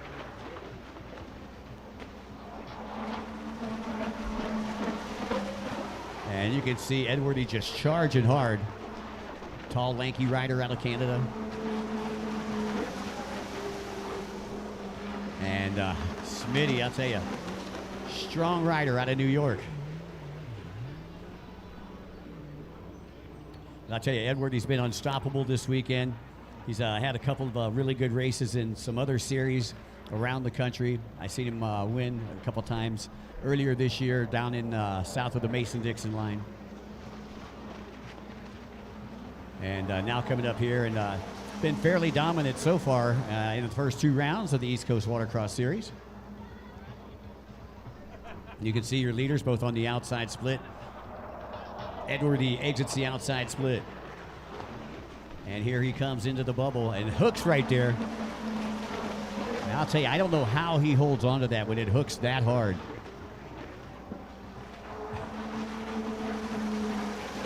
And you can see coming off that red buoy here down the front straightaway, that's where we've seen the most get-offs this weekend, where people are just hooking right there and they're flying off their boat.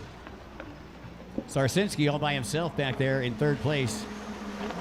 And Todd sponsored by the BRP Museum in Hamburg, New York.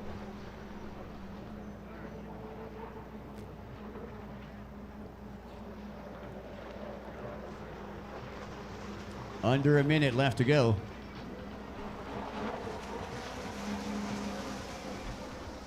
And I don't think the white flag will probably come out this time. We'll see. Here comes Edworthy headed toward the bubble. And nope, they're going to make him run. There's 3 seconds or 4 seconds left on the clock, and they're going to make him run another lap before they show him the white. So once again, time must expire before they break out the white flag for all of you first-time spectators. And it looks like we are just about there.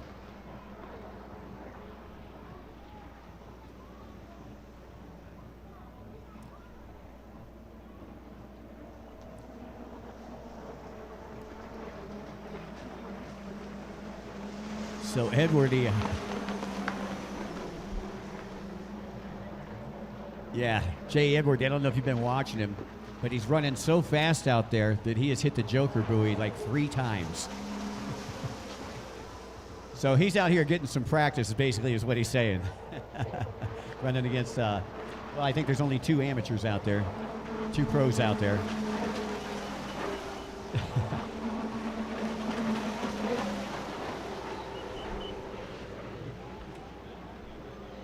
So Edworthy, I believe that time, actually hit the speed lane. He hadn't hit the speed lane yet.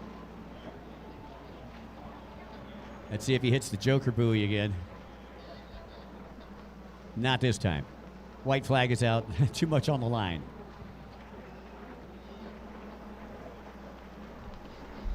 Once again, race number 4 should be down on the starting line.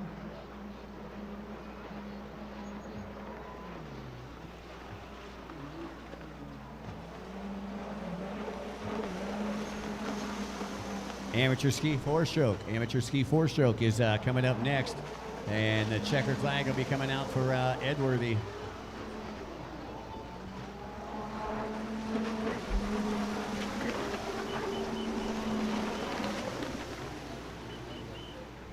So congratulations. What y'all think of Jay Edworthy? How about a nice round of applause for Jay? Putting on a clinic out there this weekend.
All right, coming back to racing here. It looks like we've got our amateur ski class, which is coming up next. This is the ski amateur four-stroke lights class. And as I take a look down here, we've got Blair Green will be on boat number 65. Boat number 128, riding atop Yamaha, is Kyle Lizzie. Boat number 220 out of Mansfield, Ohio, sponsored by Fuel One Direct, Liqueur Automotive Services, VersaPlug, Easy Ski Hitch Haulers, Junior Stars of Florida, and Jet Blast Performance, Ryan Short Stroke Stevens. Boat number 380 out of Pasadena, Maryland, sponsored by Jet Trim, and ODI Grips is Ben Dressel, and 595 Sebastian Wilcox out of Franklin, New Hampshire, rounds out your field.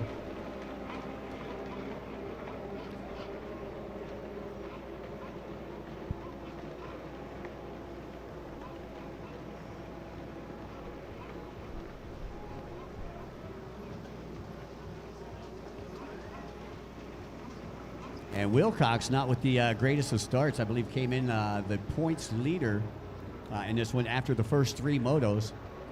Once again, we will be handing out the awards about 30 minutes after race number 13.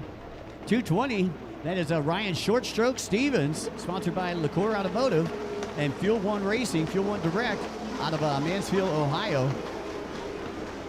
And he's followed by 128, Kyle Lizzie. And rounding out the top 3 is Ben Dressel. Now, Wilcox normally up there toward the front, currently sitting in that 4th place spot. He is not used to that here in this class.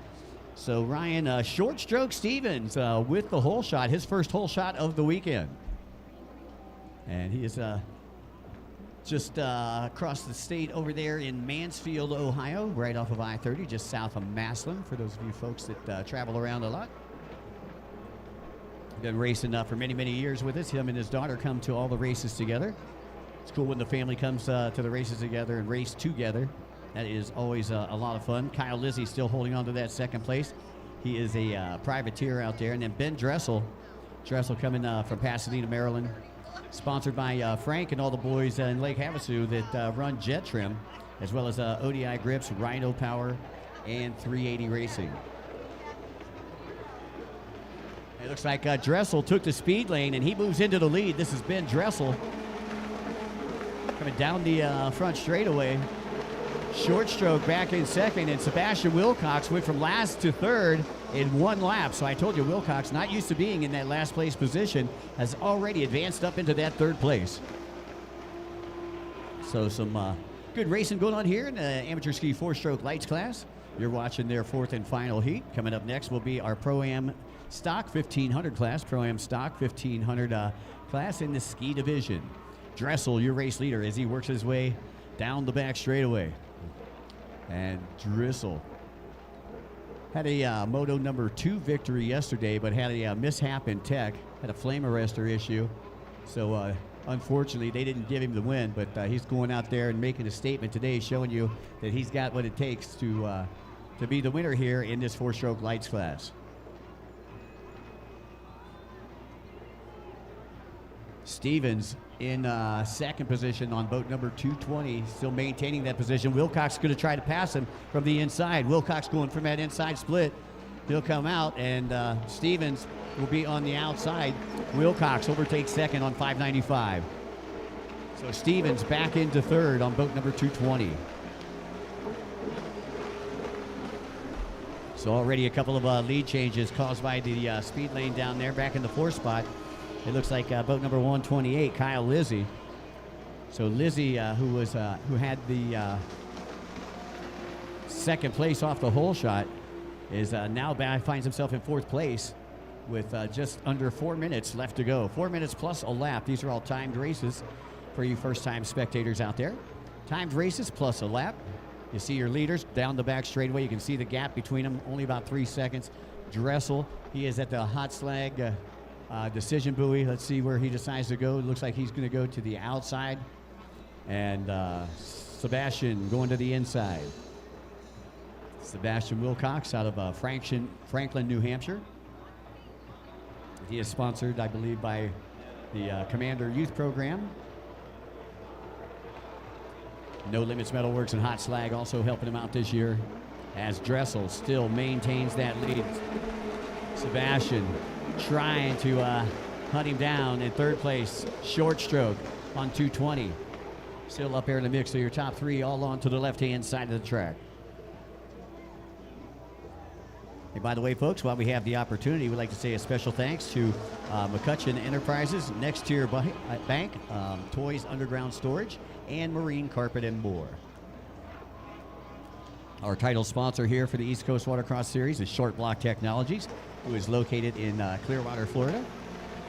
Support those who support the sport. And Short Block Technologies has got something in their arsenal for everybody. Dressel, which way is he going to go? He's going to the outside again. Wilcox hits the brakes. He's going to pop off to the inside.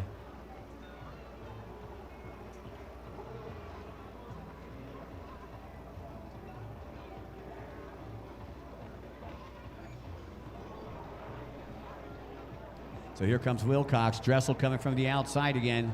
Is Wilcox going to be able to get him? He does. So Sebastian Wilcox went from last to first in the last 6 minutes. And you've seen him shaking his head as he went down the front straightaway. That's because his dad is the flag man. He's like, yeah, Dad, I got him.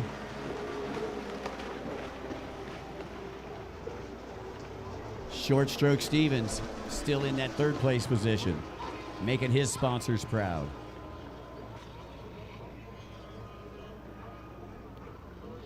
So Wilcox and Dressel down the back straightaway as we await race number, I believe it's 5 coming to the line. It's going to be the Pro-Am Ski Stock 1500 class. Pro-Am Ski Stock 1500 class. And just as a reminder to all of our race fans out there, don't forget we've got all kind of swag for sale, all kind of merch for sale here at the East Coast Watercross compound. We got t-shirts, hats, hoodies, shoes, back protectors, sunglasses, whatever you want that pertains to the water. We've got it up here at the East Coast Watercross. Or if you just want a souvenir or buy a souvenir for your sweetie back home, or mom, dad, or grandma, well, you can pick it up here. We also got a $5 box, a $5 box. By the way, happy anniversary, Vince.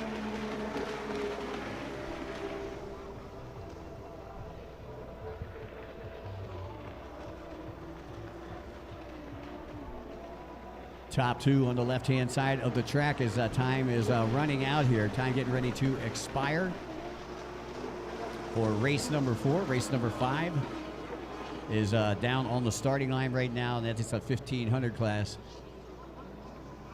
So time has expired. Next time Wilcox comes around, the white flag will come out.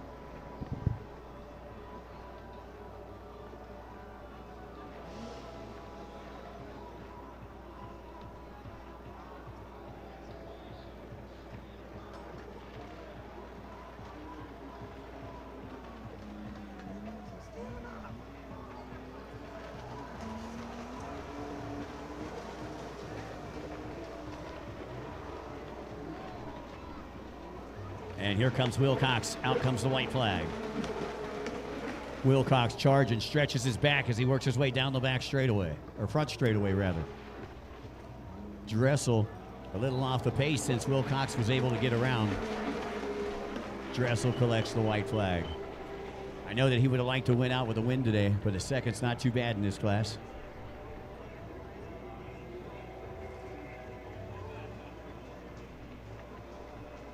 Again, I'd like to say a special thanks to Armstrong County Building and Loan Association, one of our local sponsors here in Kittanning. And of course, the Rare Roots Salon, special thanks to you. Got a lot of local sponsors that pitched in to get us out here, and we sure do appreciate it. This is our first year here. Again, hoping to get invited back for 2027, maybe make a multi-year contract. I know that the crew and all the racers have had an amazing time here.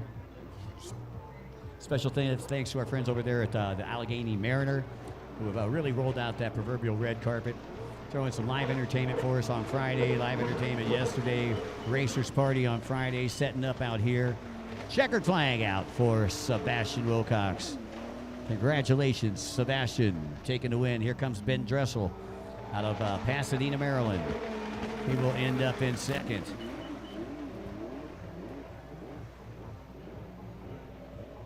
And third place, I believe, was Short Stroke. We'll see if he can hold on to it. He's coming from the outside split right now.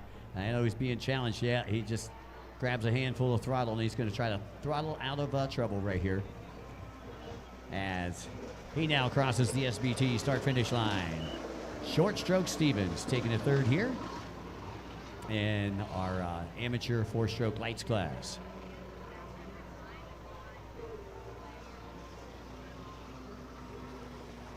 Up next, our Pro-Am Ski 1500 stock class. It'll be combined with the Novice 1500 stock class. And down on the starting line, we should have boat number 4, Jeremy Burma. Boat number 15 is Michael Price. Boat number 21C, Dave Davidson, who is sponsored by JetX Dedicated Plastic Tanks and the BRP Museum out of Burlington, Ontario, Canada. Boat number 54 out of Johnson City, Tennessee is Thomas Lambert. 299, John Gould out of Strasburg. Boat number 730 is Dylan Sharp. And boat number 912 is Rick Shirker, and he is out of Ottsville, Pennsylvania. Sponsored by the Gino Coran Brewing Company, Fly Racing, Reva Racing, Jet Trim, and Jet Pilot. Still lots of racing to come your way. This is race number 5. We got 13 total races. We'll be doing the awards immediately following race number 13, as there is a call to order down there on the starting line. Riders have been told to fire up their engines, and our starter out there, Kevin Scott, looking left, looking right, making sure everybody's running tight.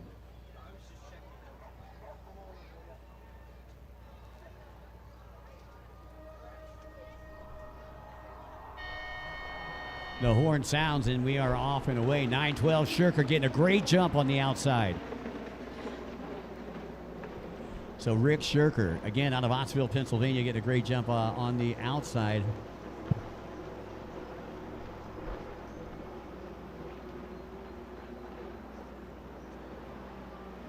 On the inside, I believe that was Lambert. Then we had a rider go down on that inside split. Gets back and reboarded. And your race leader going to be Shirker. Shirker's going to pull Dave Davidson with him. So it's Shirker, Davidson. And then you got Thomas Lambert.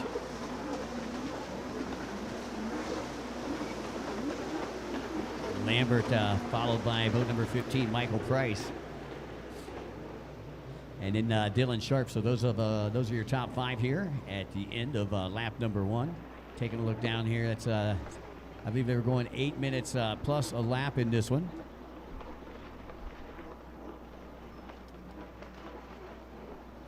And going 8 minutes because this is combined with a pro class. Normally, this if it was a novice 1500, they'd go 6 minutes, but since it's combined, they'll go take the more minutes or the larger amount of minutes to leave these guys and gals out there. So Shirker, who has been perfect in this class so far this weekend, is looking to remain perfect.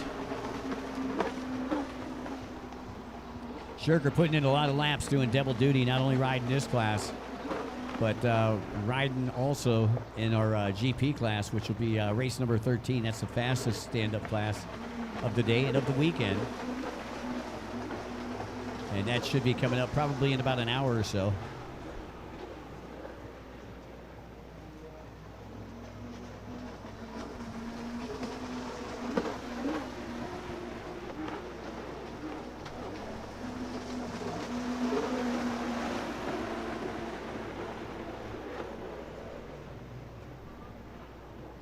We need race number 6, Sports Spec Class. Sports Spec Class, we need you to the starting line.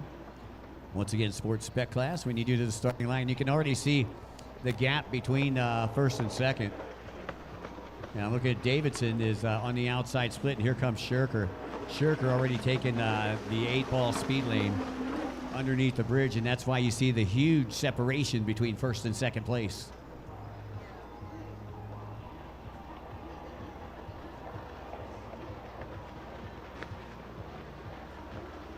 This is Davidson. Once again, Davidson out of Burlington, Ontario, Canada, sponsored by Dedicated Plastic Tanks and JetX. Still in front of Lambert, Thomas Lambert, sponsored by Tommy's Tubes. And you can check out Tommy's Tubes along the midway there back in Performance Alley. And he's out of Johnson City, Tennessee.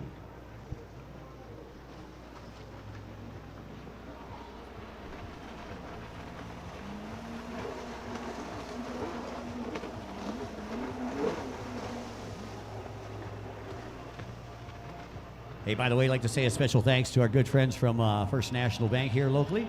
Personal banking, from checkings and savings options to fit every lifestyle, to loans and investments that make your dreams a reality, along with financial resources and information to help everyone. Business banking, growing a business every day requires all the right financial resources, not to mention the time to manage your staff and handle those important strategic decisions. First National Bank has all the right solutions to save you time and money so you can focus on the business of success. Thank you, First National Bank.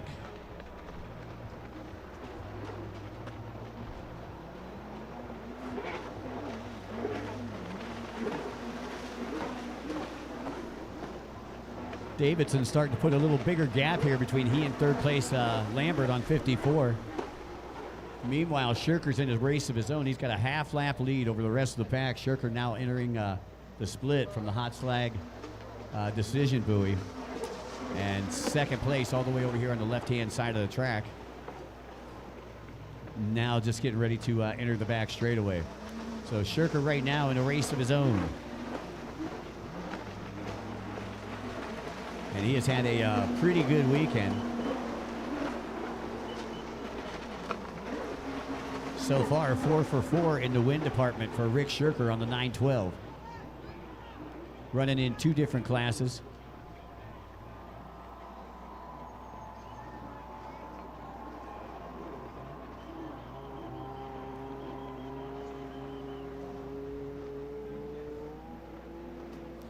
Once again, don't forget we've got the merch up here, located underneath the East Coast Watercross compound. Stop on up and say hello to Miss Cassandra. She looks lonely back there. Are you reading a book or something? Hey, yeah, we've got some really cool stuff up here. But you can get one of the shirts from here if you want the local stops on here. The tour shirt's got all the stops on it. Lots of cool swag up here. Come on up and take a look. You don't have to buy, but could just come on up and take a look. But we appreciate it if you buy.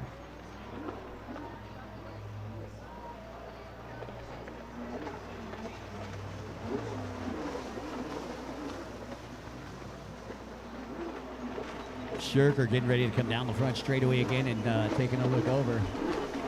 Under 2 minutes left to go in this one. Under 2 minutes.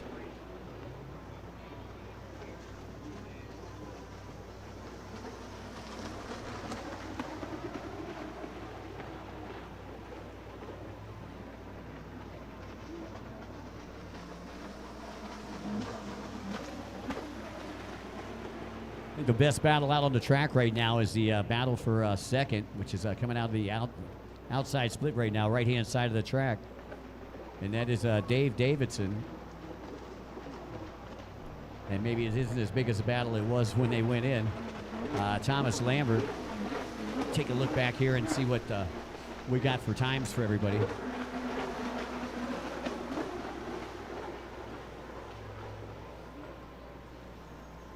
So Shirker turning in a 1:10.676 lap time.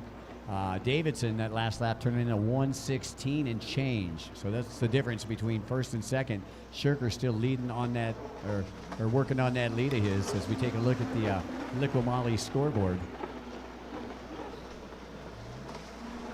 So right now, Shirker has a 40-second lead. A 40-second lead over second place, which is kind of unheard of in this class right here. Shirker running a great race, so can't fault him for that.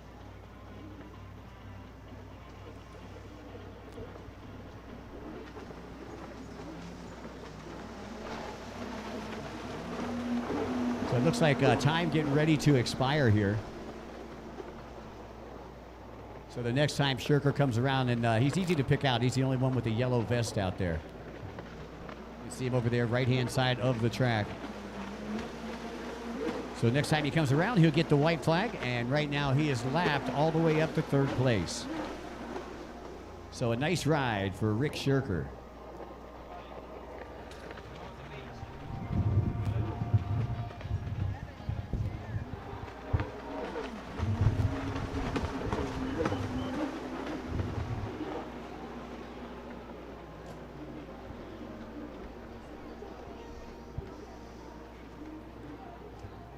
So once again, Rick Shirker taking the white flag and making it look easy out there, but I'm telling you, it is not that easy. It takes a lot of hard work, a lot of tray time, a lot of long nights in the garage. And Shirker has definitely worked for it. Been riding for over 25 years. He's out here playing against the kids.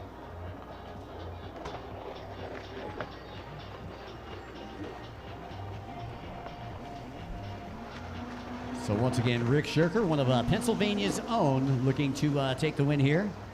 He's from Ottsville, Pennsylvania. Anybody know where Ottsville's at? I've never been to Ottsville. Must be a pretty small town. There's second that just passed through the start-finish line. Here's third that just passed through the finish line. And there is the winner. That's how big of a lead he has. Boat number 912, Rick Shirker on the Fly Racing Coran machine, taking the win here in our Pro-Am 1500cc class.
All right, folks, once again, coming up next, we've got our sports spec class. This is race number 6.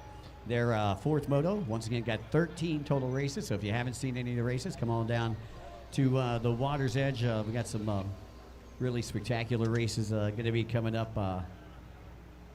Races 10 through 13, all pretty good races. Sports spec is probably going to be a pretty good one. Vintage X2, Vintage 650, we got the most in that one. So yeah, we still got a couple of really good races coming up.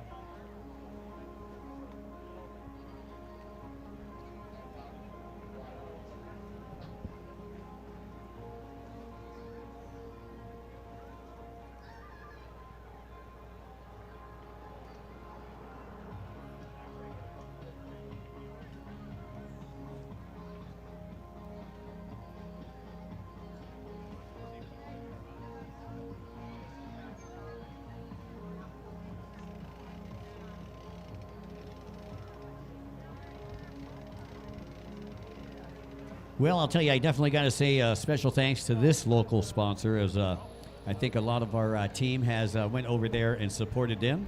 Special thanks to the Armstrong Beer Distributing Company. You know, for decades, the Armstrong Beer Distributing has been a trusted part of the Kittanning community, offering a wide selection of domestic, imported, and craft beverages with friendly hometown service.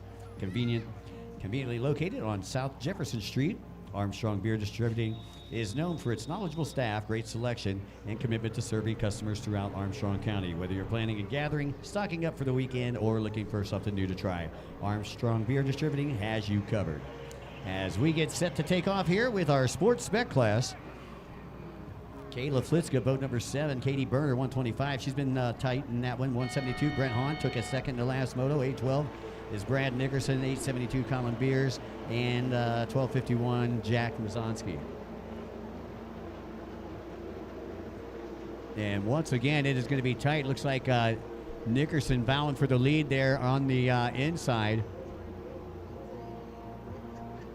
It looks like it'll be Nickerson possibly on the inside. And we'll let you know who was on the outside here momentarily as they come down the front straightaway.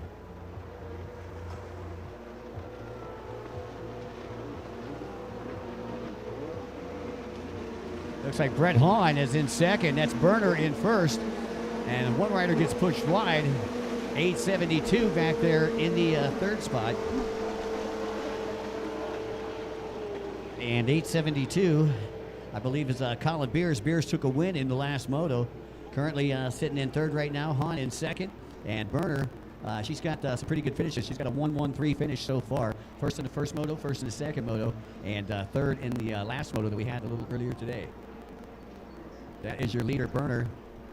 We got a female out there leading the boys around. Back in second, Brett Hahn. Got that Yamaha Wave Blaster. And that is the top Yamaha spot out there. Got a couple of C2HXs. He's got one C2HX in first, one in second. And it looks like third place is they're going to go ahead and take that around. Fourth place is going on the 8-ball speed lane. So fourth place is going to be moving up here. There's going to be some position swapping. So Berner, still your race leader, followed by Hahn in second, and that was 125, who took the 8-ball lane. That is Mazonsky, I believe. Actually, no, that was Mazonsky on the yellow 125. So he is already taking the speed lane, but it has helped him advance the position. Now he's trying to work on Brent Hahn.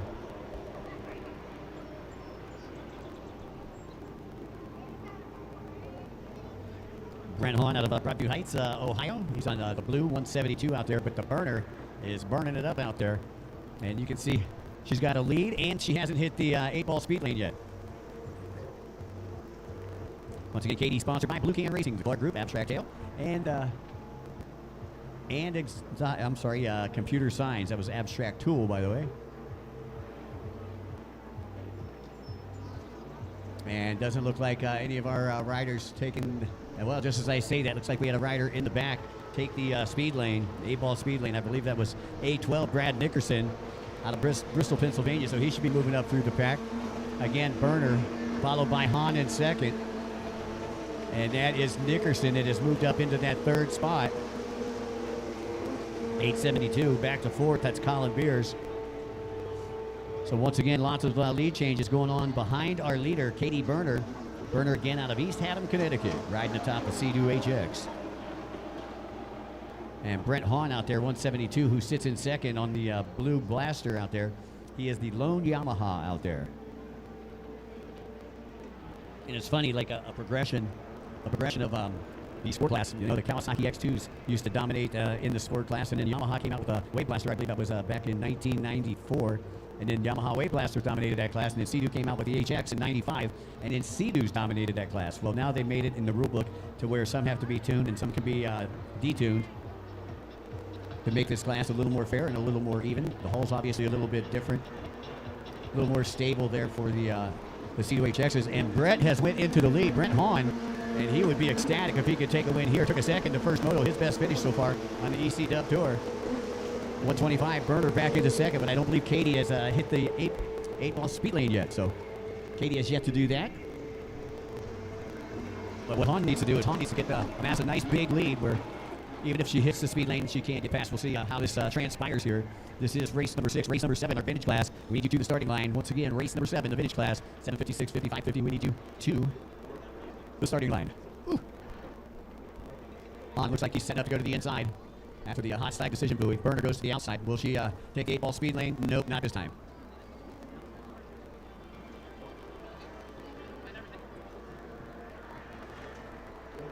Your race leader, Hahn, on one of those Yamaha Wave Blasters. I don't know if you folks ever rode before, but I'll tell you, I've been riding now for about 40 years. But that boat right there was always my favorite boat to run. It's the most like a motorcycle that you're going to find on the water, the Yamaha Wave Blaster, because you actually have to shift your weight. You can lean into the turns, whereas the Sea-Doo HX, you're kind of sitting in the middle and keeping your center of gravity straight, and you're just working the bars. But these boats right here are a lot of fun. Yamaha, I believe, made them until 1996 before they went out of production. And Hahn right now working on that lead. You can see the HXs are pulling on them a little bit. They probably got a little bit more power. The HX is originally coming out with a 787cc motor, and the Blasters had a 701. And it looks like third place now using the speed lane. And I'm pretty sure that was Nickerson. Nickerson trying to hunt down your leaders. No, that was actually Berner. Berner not getting back in time. So she used the speed lane, but did not get back in time. 872 back into third. Some more lead swapping going on in the back of the pack. That is Colin Beers.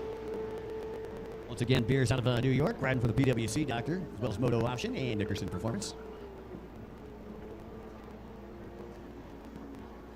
Once again, race fans, we invite you to join us after the races, after race number 13. We'll wait about a half hour and join us for our celebration right back here behind the East Coast Watercross compound, where we salute all of our winners from our inaugural weekend here in Kittanning.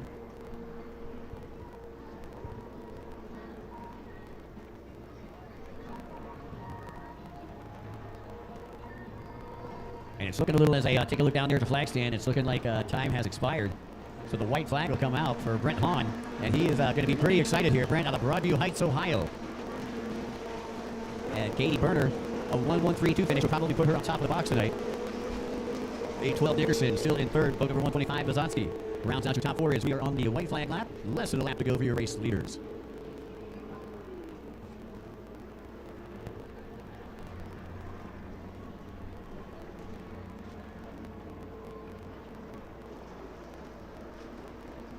Brent Hahn still able to hold on to it. Can Nickerson catch him as they work their way down the back straightaway? Not too much time. The checkered flag will be coming out. Once again, Hahn goes to the inside split after the hot flag decision buoy. Looks like second place, Berner doing the same thing.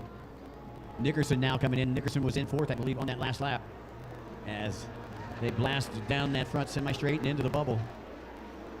And here comes Brent Hahn, his first victory of 2026. Put your hands together for Brent Hahn, taking the win here on the Yamaha Wave Blaster, taking it to the Sea-Doos. 125, Katie Berner coming through in second, Colin Beers in third, and Nickerson rounds out your top 4. With Mazanski coming through in fifth. And that'll do it there for race number 6, our sports spec class. Coming up next, we've got the vintage 650 and 550, as well as 750 class.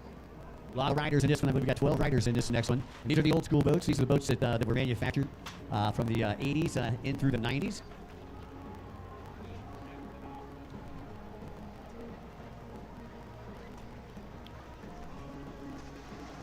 So again, the vintage class is coming up next. Again, this is race number 7. Again, 13 total races this afternoon. Once again, 13 total races this afternoon. We're on race number 7.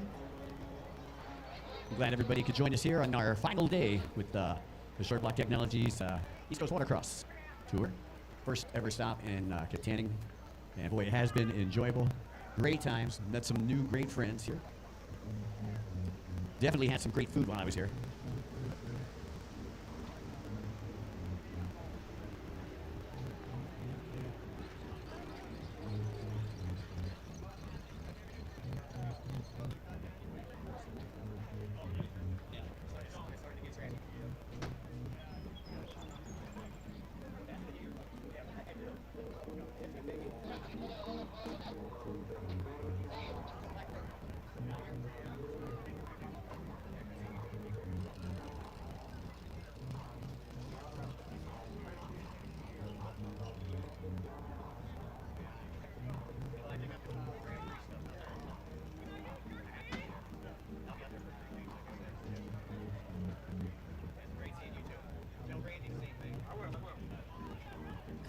Once again, I'd like to say a very special thanks here to the town of Kittanning for hosting the event. Man, it has been, again, a fun time. We have got our vintage 650, 750, 550 down online, one of our biggest classes. We've got boat number 5, Nicholas Syracusa. Boat number 11, Colby Everts. Boat number 22, that is Ben Corsetti from right here in Kittanning, and he's sponsored by Cubic Cycle Sales. Boat number 23, who's been unstoppable in this class right here. He's out of Webster. Sponsored by GPO Jet Ski, Flower City Wraps, Madman Engineering, and Dirty Delta Performance. Boat number 29 is Peter Sullivan, sponsored by Madman Engineering. Boat number 48, Matt Hallhoff. Boat number 58 is Anthony Corson. Boat number 69, Brock Hedlund. Boat number 510 is Kenny Callahan. 782 is Michelle Corsetti. 888 is Max Zlowski. Boat number 901 is George Wolf. So that rounds out your field of competitors here. 12 competitors in the vintage 750, 650, 550, limited and open. So once again, I think the newest boat out there was built in like 1996, so it's almost 30 years old. Hence us calling it the vintage class.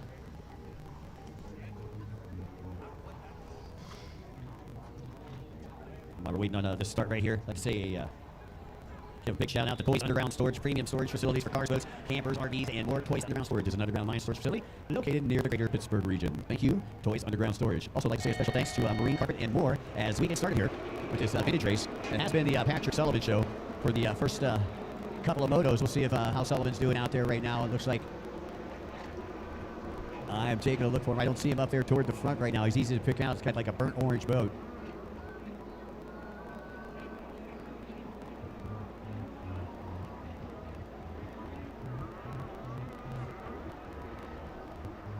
As your leaders kind of disappear behind the foliage here, we'll let you know who the leaders are as they come back down the front straightaway. And that is Sullivan. Sullivan does come out in front. And then we've got the Yamaha Square Nose. That is boat number 11. And then you got the 782.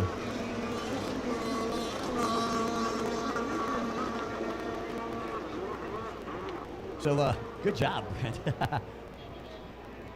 All right, well, if you guys take a look up here by where our podium is, where we're hanging out with the announcer. We've got the winner of that last race up here, Brent Hahn. Brent, you got to be ecstatic being one of the lone Yamahas out there in a whole field of Sea-Doos. It feels great to be a Yamaha and beat all the Sea-Doos.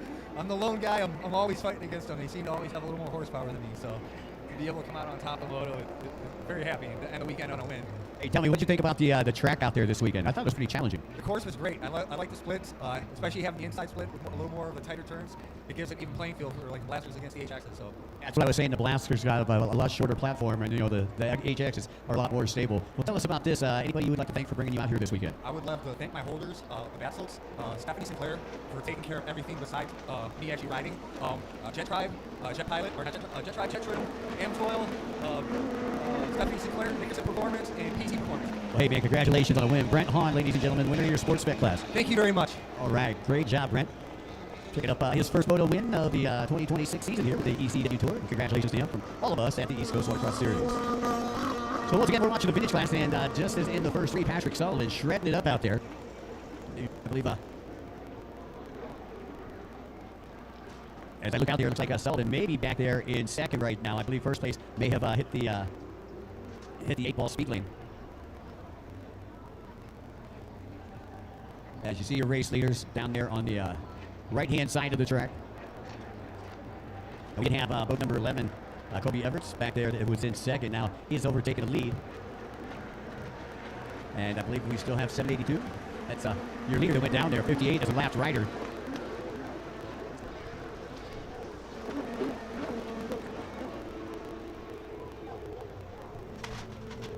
I see 901 up in the mix, and George Wolf was up in the mix yesterday. He's another one of the Koran Brewing riders, also sponsored by Blowgen Pro Watercraft, IPD Graphics, and Streamline Solutions. Up next, we need race number 8, the Super Chicken Race. Race number 8, our Super Chicken Race.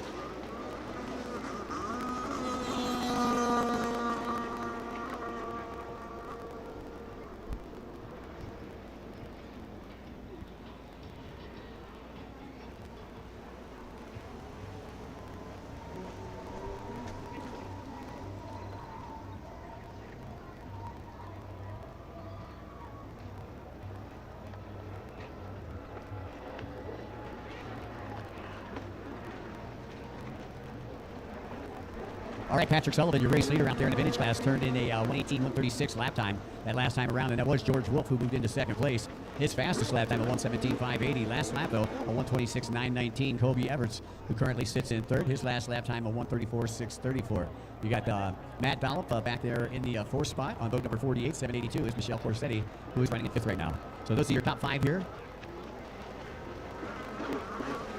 As the time is starting to tick away here in the vintage class. Sullivan, your race leader, right across the Allegheny from us, working up to the top right-hand side of the track. He's in pick out on that burnt orange boat number 23. And Sullivan has had a great weekend. First moto, he didn't lead as many laps, but the last couple of motos, he's led just about every lap. Once again, Patrick Sullivan, sponsored by Dirty Delta Performance, Madman Engineering, Flower City Rafts, and GPO Jet Ski.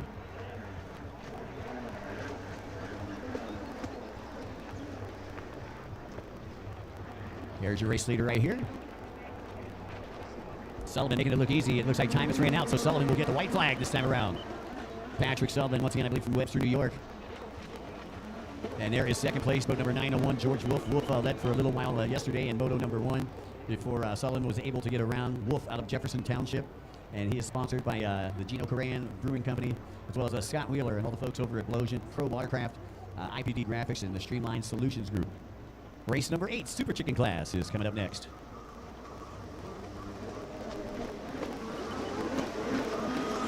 So again, we are under white flag racing conditions. Some good racing going on here in the back of the pack.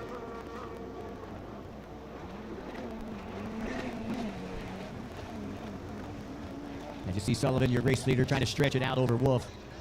Sullivan already into the splits. Wolf approaching the hot slag decision buoy. He goes to the outside.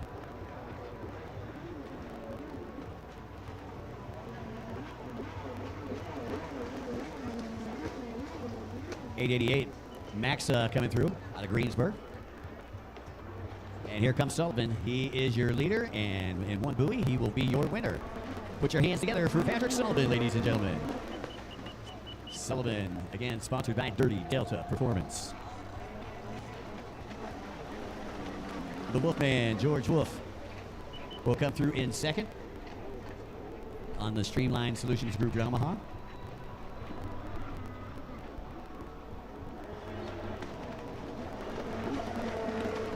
And that is third place right there, 782, Michelle Corsetti. Michelle, somewhat a local out of Adrian, sponsored by Civic Cycle Sales out of Kittanning, Pennsylvania.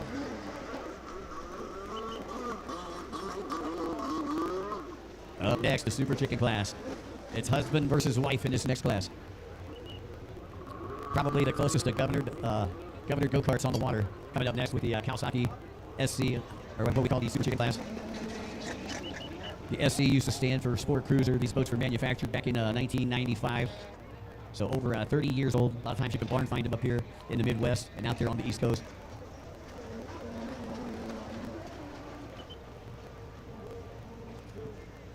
So once again, Tully Zipkin versus Sue Zipkin. Tully will be on 88. Sue will be on 197. Both sponsored by Global Integrated Technologies, Weeks Brothers Water Sports, Beer Dart, and Wetworks. Fun couple out there. Again, this is a husband-wife team. Wife won the first one, husband won the second one, but he roosted his wife. He pump washed his wife coming out of the split, and so he felt bad and he missed a buoy on the third moto, so she won the second moto. So will Tully come back and win this moto? Hey, by the way, I'd like to say a special thanks to Fort City Barbershop, family owned and proudly local. Fort City Barbershop blends barbering traditions with a modern touch, where men can relax, get pampered, and leave feeling their best. Small business, big dreams. Fort City Barbershop. Also, like to say a special thanks to Bradgans Incorporated as Team Zipkin takes off. And it looked like Susie was on the inside there. I think both coming from that outside pole. Susie will get the whole shot. Tully trying to pull up beside her on the left-hand flank. And Tully, they're right up the rail as they get ready to go into the split. And Tully pulls ahead just a little bit. So once again, Tully and Susan, husband-wife team, going at it out there. One of our smaller races again. These boats here, there's they're almost extinct. But you can see how they turn. They don't. You try to turn them, but they don't. They just hop, hop, hop, hop, hop, and they stick.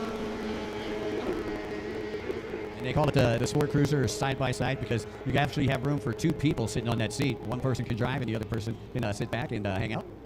Or if you're towing a towable, the other reason that they made it is so you could have a third person, because you have to have somebody looking out if you're towing, say, a wakeboarder or one of the floatables behind you.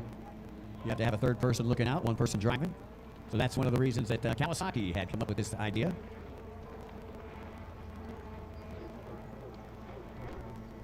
I'm not sure, but this may have been one of the creations of Minoru Kanamori, who works with Factory Kawasaki out there in California, and he is still with them. I know that he has been with them for a long, long time, since the 80s, when I first got into it back in '88.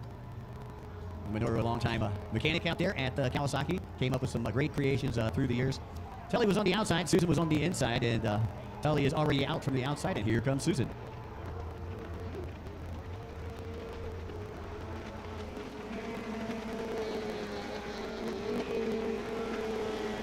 By the way, we'd like to say a special thanks to our friends from Lakeview Contracting. Lakeview Contracting is a licensed and insured construction company located in Fort City, Pennsylvania. Lakeview Construction specializes in residential and commercial building, including new construction and remodeling services. They pride themselves on quality workmanship, building strong relationships with their customers for years to come. That's Lakeview Contracting, located in Fort City, Pennsylvania.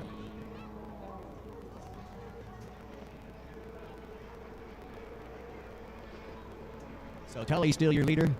And taking a look back, looks like he's got about a 3.5 second lead on Susan. As we take a look now at the time, just under 2 minutes left to go. So probably about 2.5 laps here.